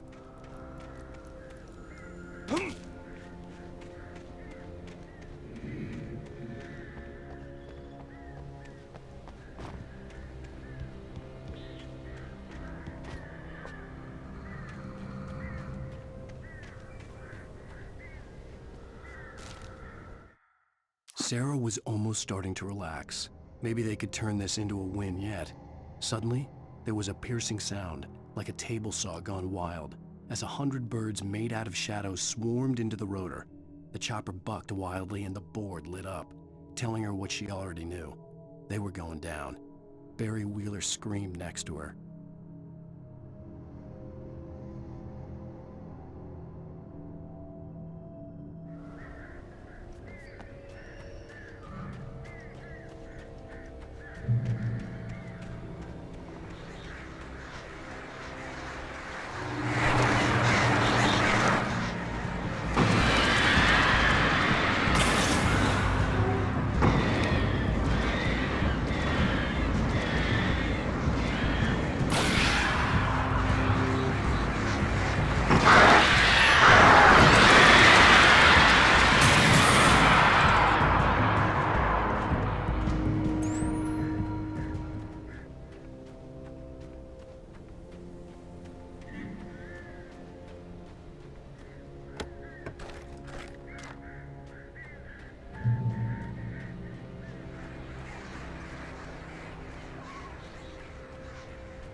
The crash site looked bad, but as far as I could tell, the wreck was empty.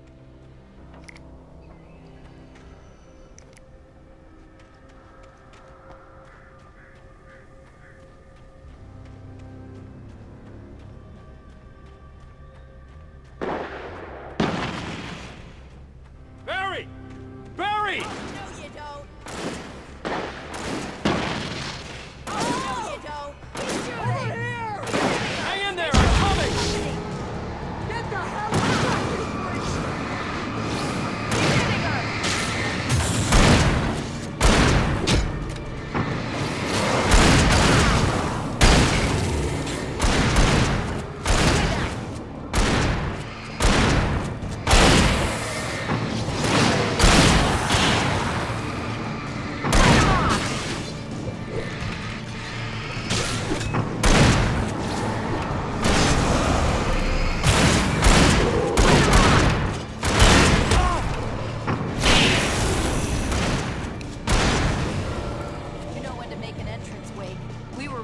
Like Butch Cassidy and the Sundance Kid.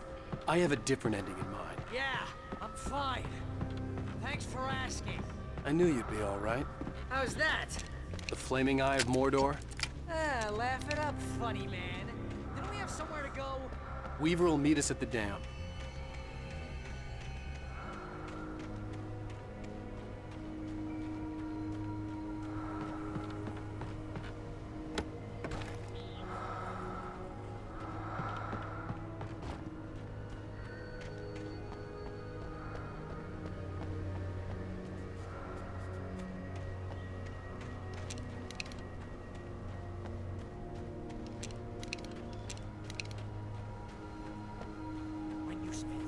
Most of your night running uphill while the crazy bunch of demon hicks try to take your head off with an axe.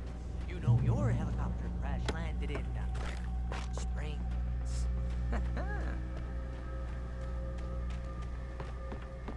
Please, Al, let's See just those lights? stay here That's where the it's elevator safe. we need to take. I should have kept that gym membership. You can't be a good mind. Watch. What the hell is that thing? It's everywhere! Oh crap! There's more than one of them! It moves like that. It's impossible. Was that it? Are we safe? That was... wow. I think we're okay. Hey, Al, I got a bad feeling. Let's keep our eyes open.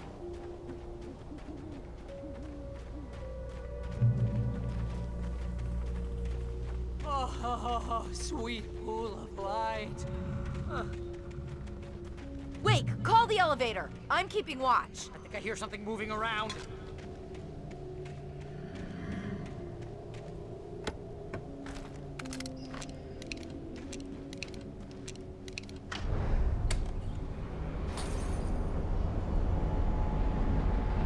Heads up! Here they come!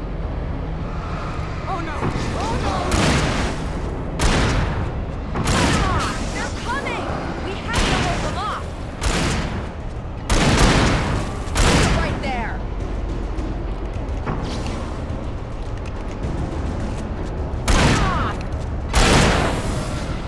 Oh no! Oh no!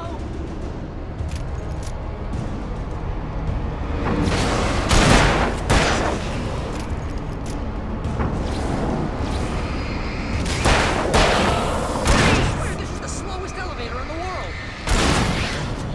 Shooting! No, you don't!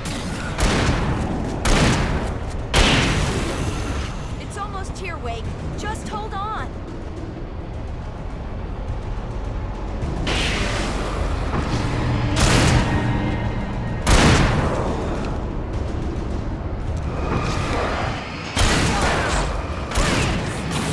It's here! Let's go!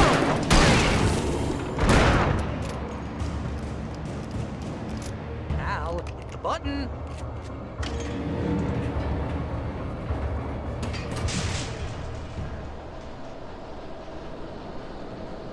We're almost there. There's an entrance into the dam at the top. What's the plan, Wake? Well, Weaver's crazy. but she's got something Zane left behind. Something to fix this. Gee, could you be a little more vague? Thomas Zane? Seriously? Might as well be Paul Bunyan or Bigfoot. Yeah, well, he was real.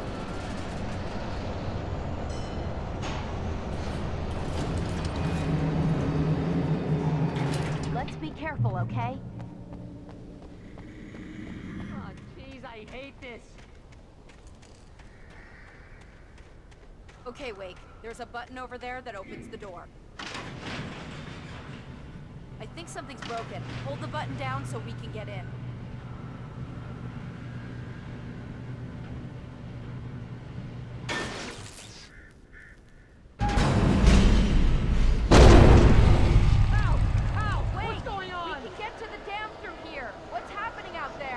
You guys go ahead and find Weaver. She should be in the dam now. I'll have to make it alone through the top. Okay, Wake. Good luck. Don't get yourself killed. Ow! Please, be careful. I'll take good care of Barry, Wake. You just look after yourself.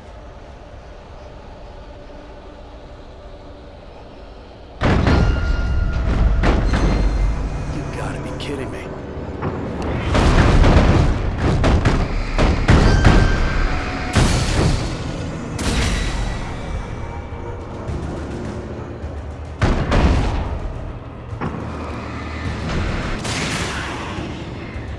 Down, boy.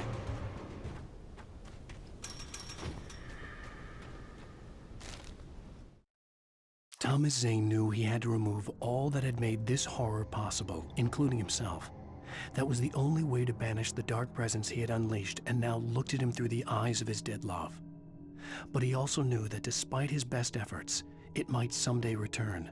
So even as he wrote himself and his work out of existence, he added a loophole as insurance, an exception to the rule. Anything of his stored in a shoebox would remain.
I was ridiculously outnumbered. The searchlight could even the odds.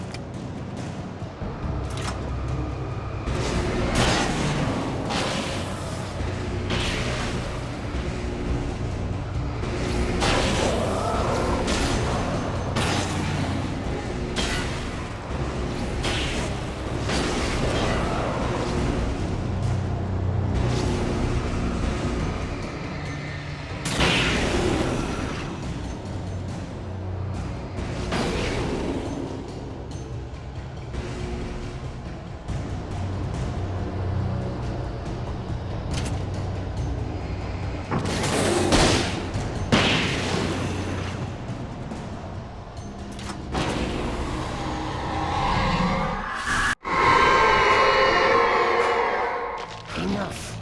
You will go no further.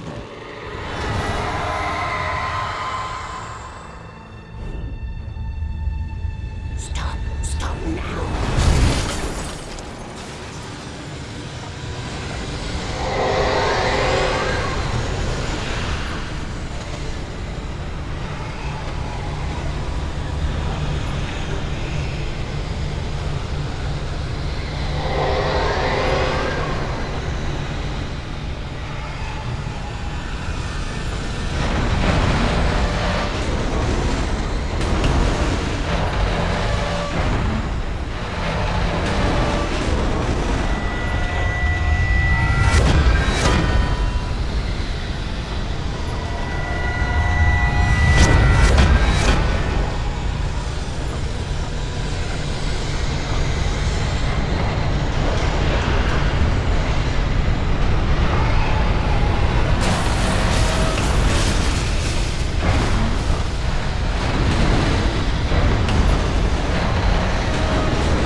was a foolish chance to take. Don't worry about the noise. We're safe here.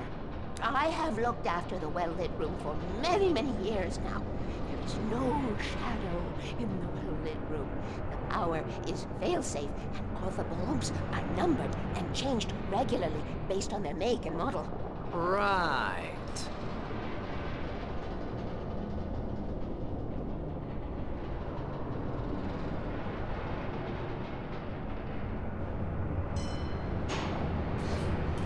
There's an old army base at Raid Cove Point, north of here. It was active during the Second World War. They operated here back then. They must have built this. Yes, they did. It's my place now.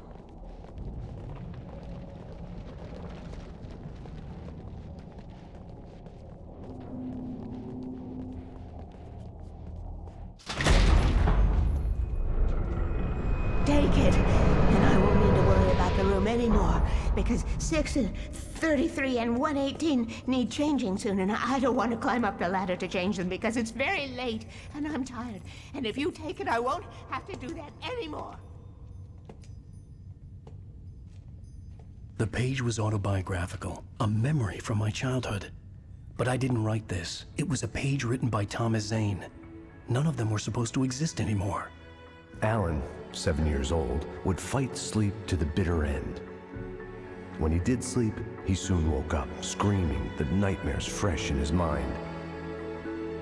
One evening, his mother, sitting by his bed, offered him an old light switch. She called it the clicker, and flicking the switch would turn on a magical light that would drive the beast away. To imbue the talisman with all possible power, she added that it had been given to her by Alan's father. Alan never knew him, and anything of his took on mythical proportions in his mind.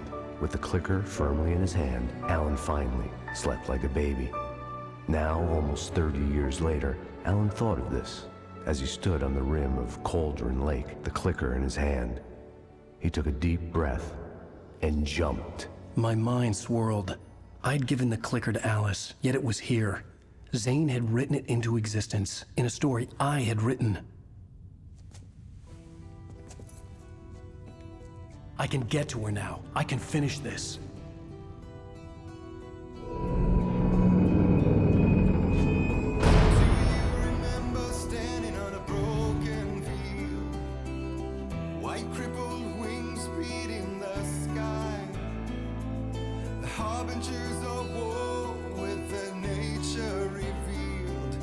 Chances flowing by. If I can let the memory heal, I will remember you with me on that field. When I thought that I fought this war alone, you were there by my side on the front line.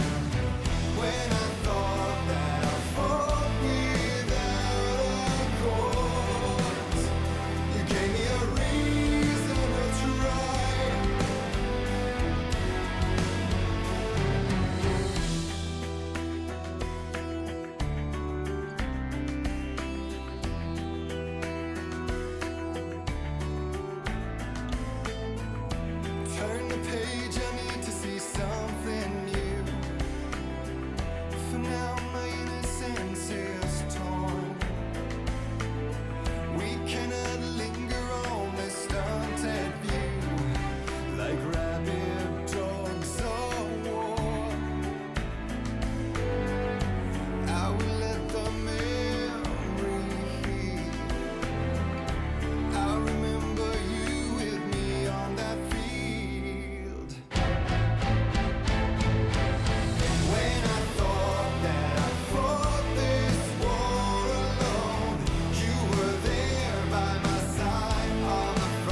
got my brittle bones to break the fall.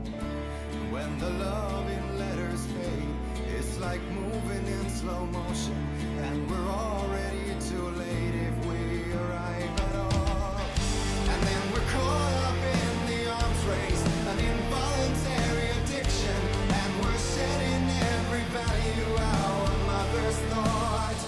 So will you please show me your real face, draw the line in the horizon, 'cause I only need your name to call the reasons why I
Previously on Alan Wake, I wrote a horror story that has come true. Thomas Zane did the same in the 70s. You will go no further. If I continue like the Dark Presence wants me to, the story I'm writing won't save Alice.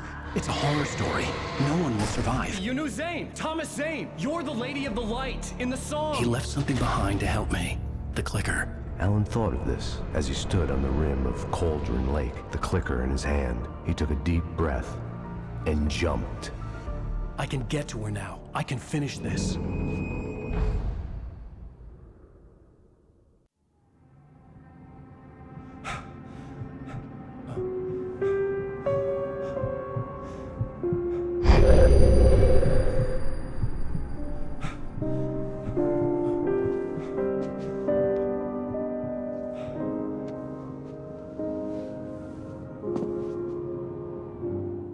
I had a hangover. My head was about to explode and the light hurt my eyes. I needed my sunglasses and painkillers to dull the pain. In one of my finer moments of self-deception, I swore to quit drinking.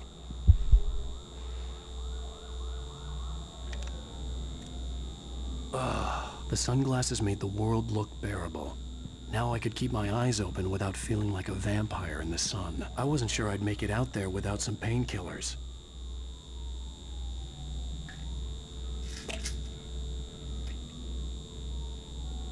The pills worked fast. The prospect of being awake started to seem bearable again. There was a message waiting for me on the machine. You have one new message. Al! Are you still asleep? Wakey, wakey! You should have your show on your TiVo. If Alice wasn't too mad to record it. Yeah, she called me earlier and really chewed me out. Yeah, we went a little overboard last night. But parties are a part of this business. Al, look, I'm saying this as your friend. She's not doing your career any favors by trying to run your life like that, okay? I'll talk to you later, Al. Watch the show!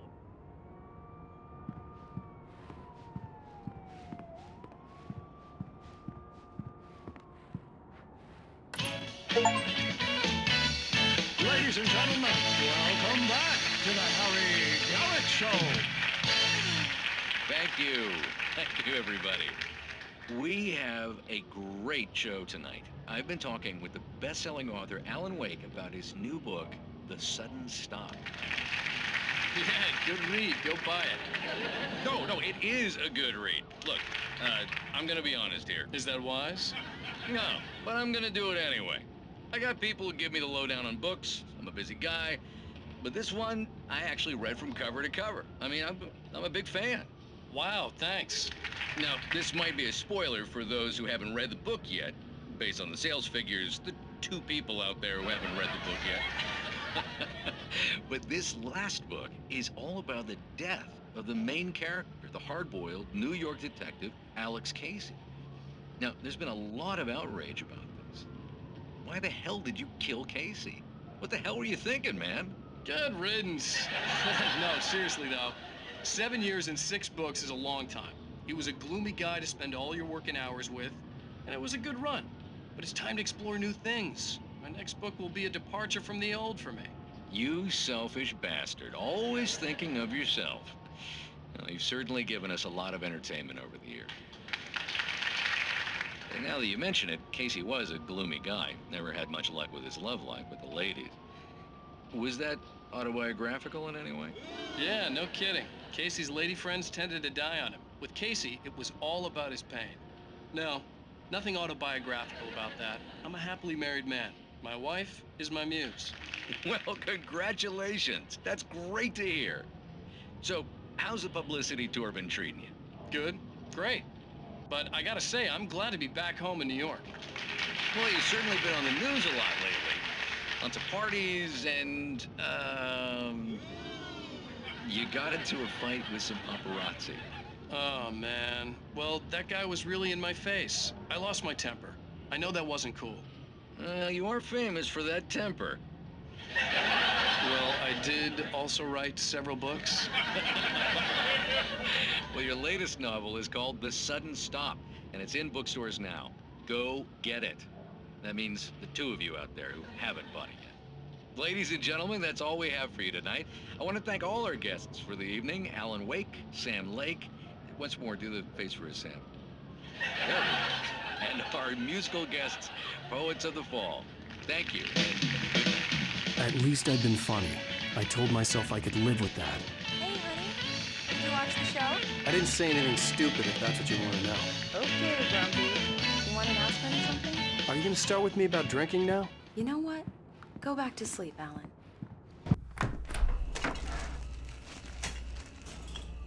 What? Now you can't even talk to me? Well, this morning I was angry because you said you'd be home at midnight and you showed up at 7 a.m. and passed out in mid-sentence. Now I'm over it. Are you angry? This goddamn tour. It's gotten out of hand. Oh, honey. It's almost over, right? We can get back to normal. Then you can start writing again. I'm sorry, honey. Alan, you're not thinking straight. Just take a shower and go back to bed, huh? Yeah, you're right, honey. I'm sorry. Once this is over, let's go away together. A vacation. Just you and me. Some peace and quiet.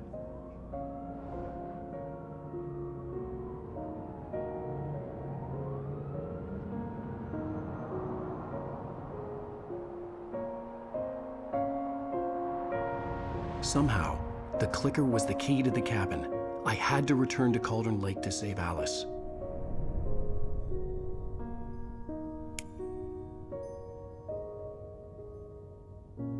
I'm going back to the lake to finish this. I'm going to write an ending to the story in the manuscript on my own terms, to make it all right. Why can't you just write it here? The last page is still in the typewriter. I need to read it first. Everything needs to be just right. Zane tried to cut some corners, and it didn't end well. Okay, ready when you are. I'm sorry, Sarah, but I need to do this alone. Barry, take her gun. Miss Weaver, close the door when I leave.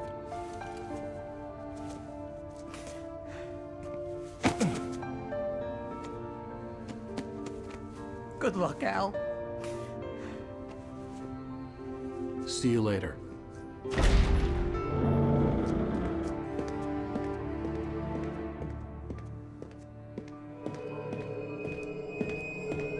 When I got out, it was warm and sunny.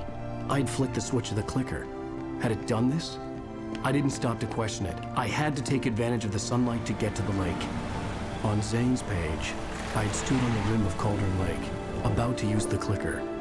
That's where I was headed.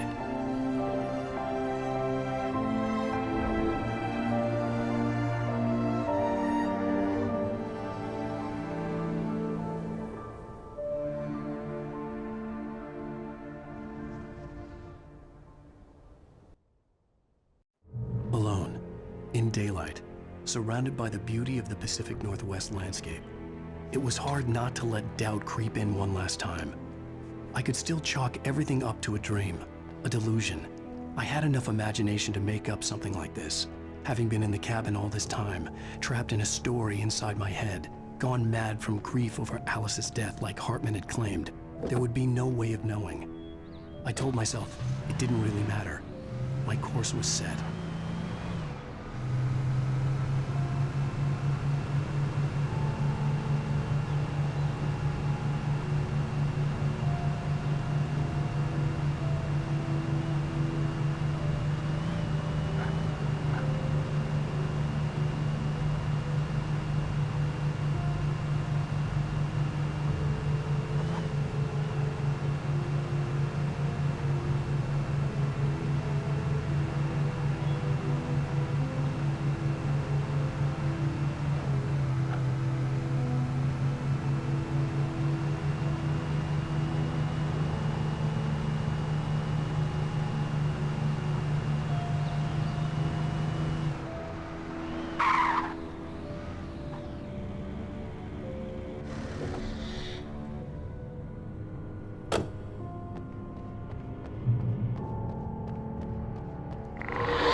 It touched me. There was a link between us, always would be. I could feel its presence again, getting closer. I will kill your wife.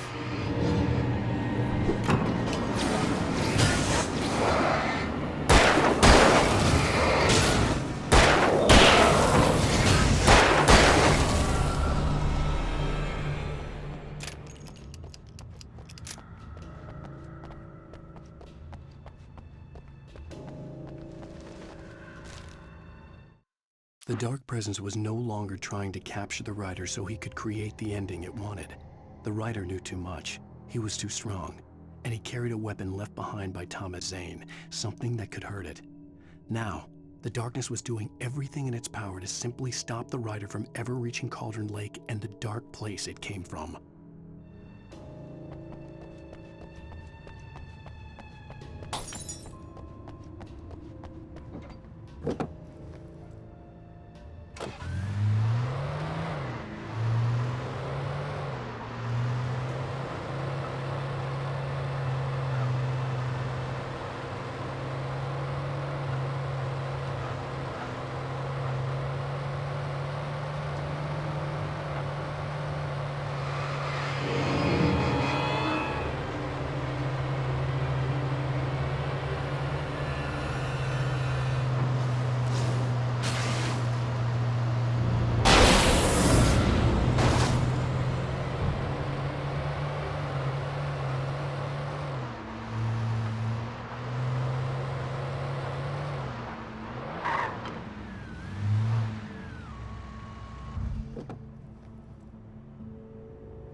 Based on the signature in the motel register, Agent Nightingale had stayed here, in room number 2.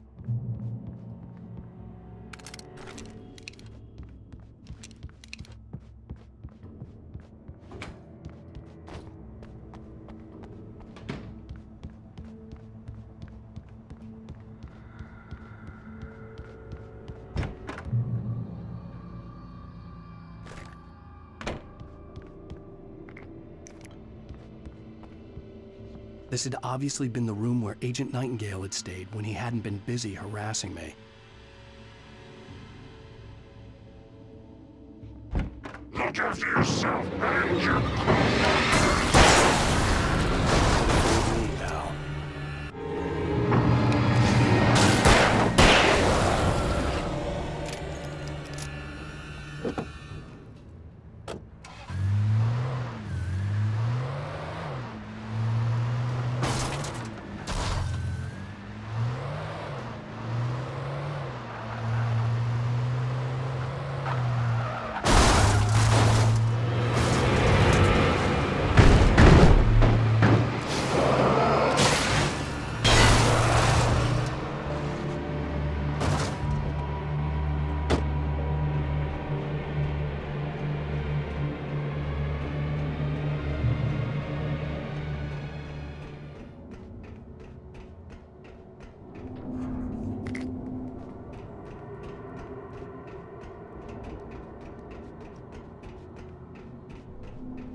camping equipment is my fault.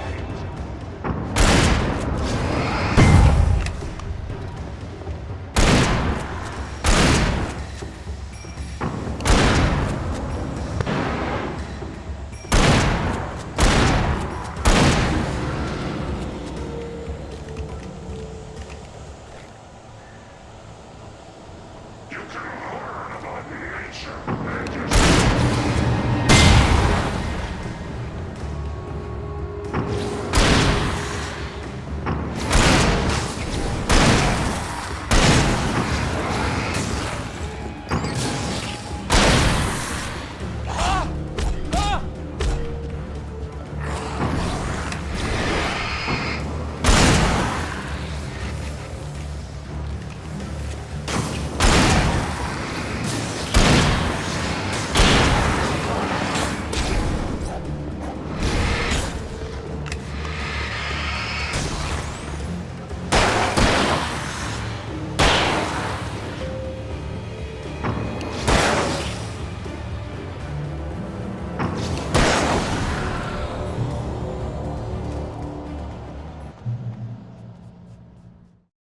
The bottom of Cauldron Lake was a graveyard of things the lake had claimed in one way or another over the decades.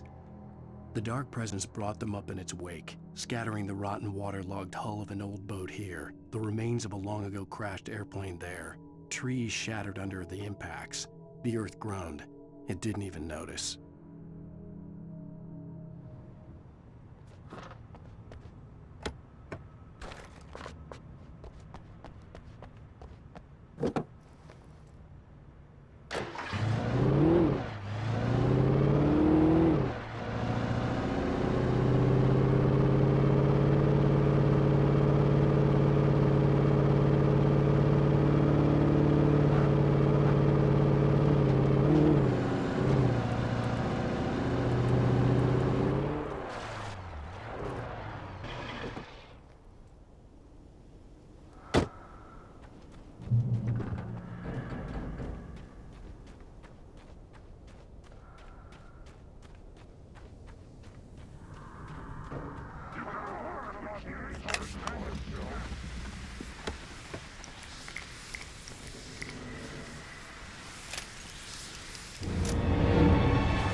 Zane cut its heart out, but it didn't die. The thing that wore Barbara's face kept crooning sweet nothings sugar-laced with poison. He put on the suit, untied the monster from the chair. The thing in his arms thrashed weakly, but he held fast. He stepped outside, off the pier, and into the dark water, a sinking pinprick of light descending toward a bottom that never came.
When I told Barry my plan back in the well-lit room, I'd acted as if I knew what I was doing. I didn't. I was operating on the shifting logic of a dream. I had to fight my way to the lake through the horrors of the night. I had to flick an old battered light switch imbued with childhood magic. I had to write a happy ending to a horror story. I had to save my wife from the dark prison she was being held in.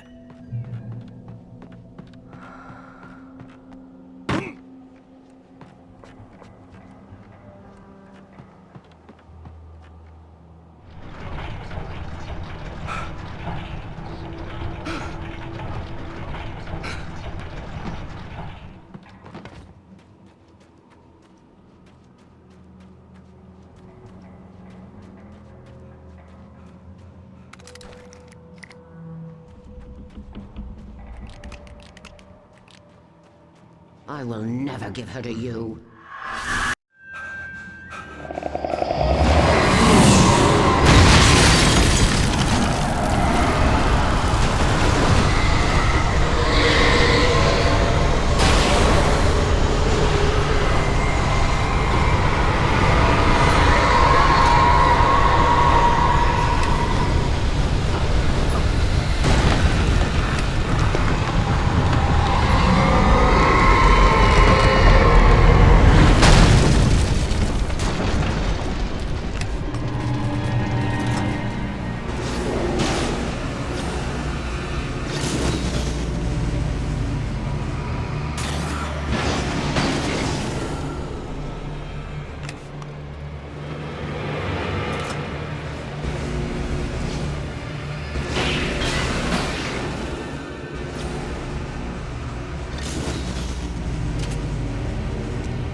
The dark place I found myself in was unlike anything I could ever have imagined. It wasn't solid, it flowed. It was conceptual and subjective. For someone else, an artist in another field, it would have been very different. I could sense the story of the manuscript all around me, the words and ideas floating in the air, poised to become real.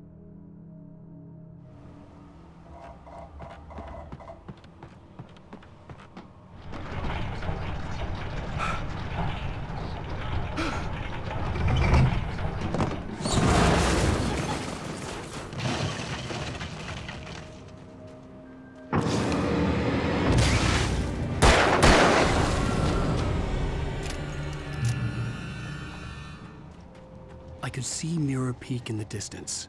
That's where Cauldron Lake was.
After Zane had gone, I stood alone in the shifting dream that was the dark place.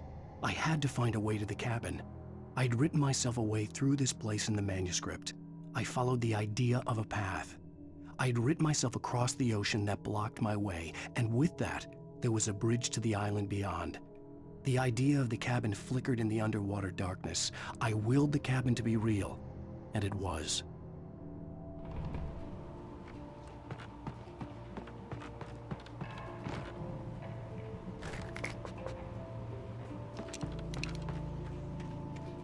Turn back now.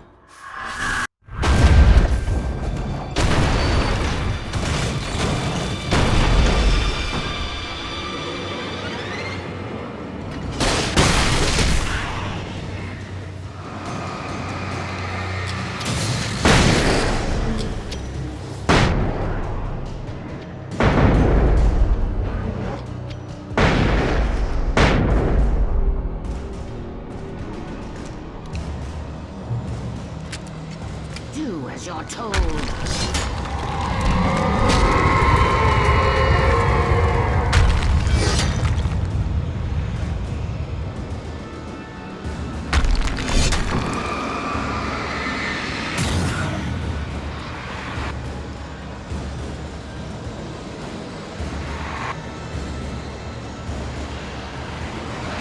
Has never loved you.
Hell!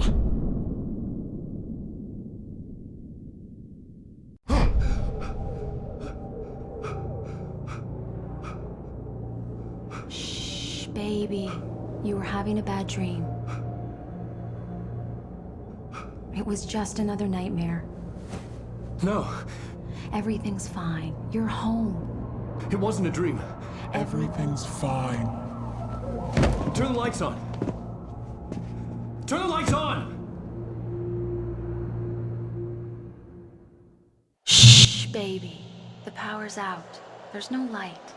Come back to bed and I'll make you forget all about your fear of the dark. My fear? It's your fear. Why aren't you afraid? You're not Alice. Turn the lights on now. Where's the clicker? What did you do with it? Alan, you're scaring me now. Come back to bed. Have you taken your pills? Do you want me to call Dr. Hartman? Come back to bed, Alan. Come back to bed, Tom. I read your manuscript. It's brilliant. Departure.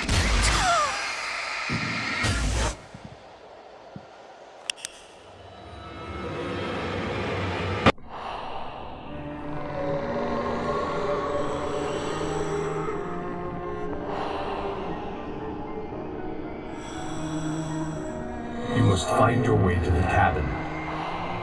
It stands in your way. It won't let you pass.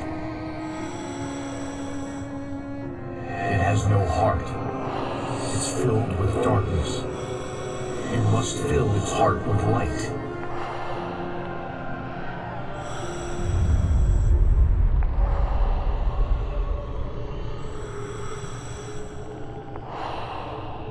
Don't mind him. He's Mr. Scott. Your friends will meet him when you're gone.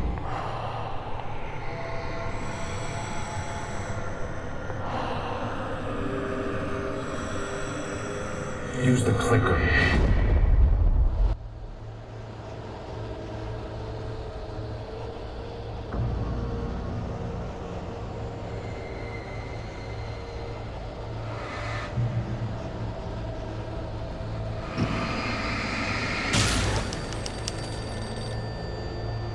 I followed the idea of a path.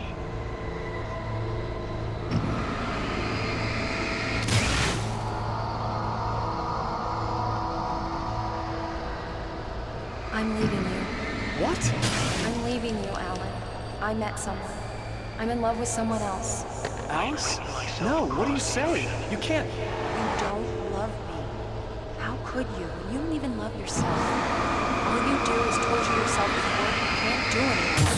No, I love you more than anything in the world. You're my muse. I'm not. Who are you? What have you done with my Alice? Alan? What are you doing? Put the light back on. What are you doing, Alan? Stop. Put the light back on. It wasn't true. Nothing like that had ever happened. You're not my Barbara. Tom, let me go. I promise to be good. Please, untie me, you naughty boy. I will help you write your masterpiece. I will love you. No, you're not Barbara Jagger. I made a terrible mistake. I should have never written you back. You came back wrong. Your heart is filled with darkness. Put that knife away, Thomas. Put it down. My heart is filled with darkness.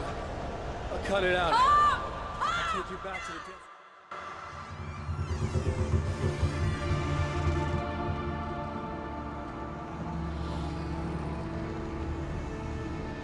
Now you will never get her back.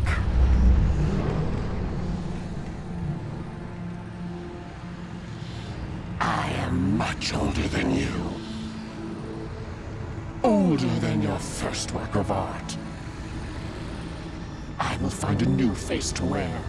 Someone else to dream me free.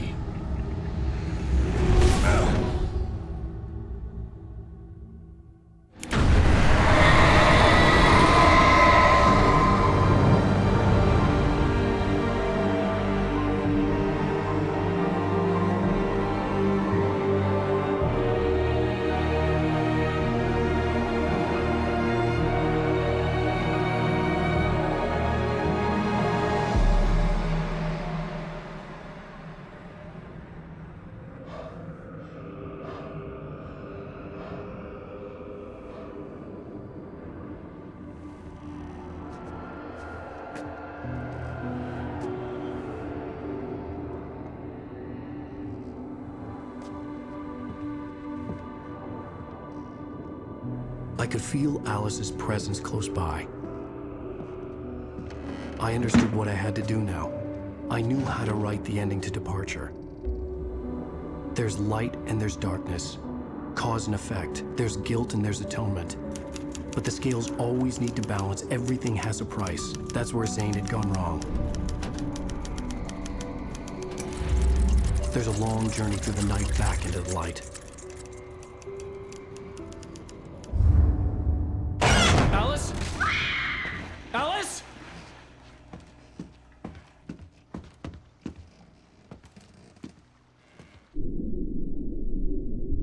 Oh no!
It's not a lake. It's an ocean.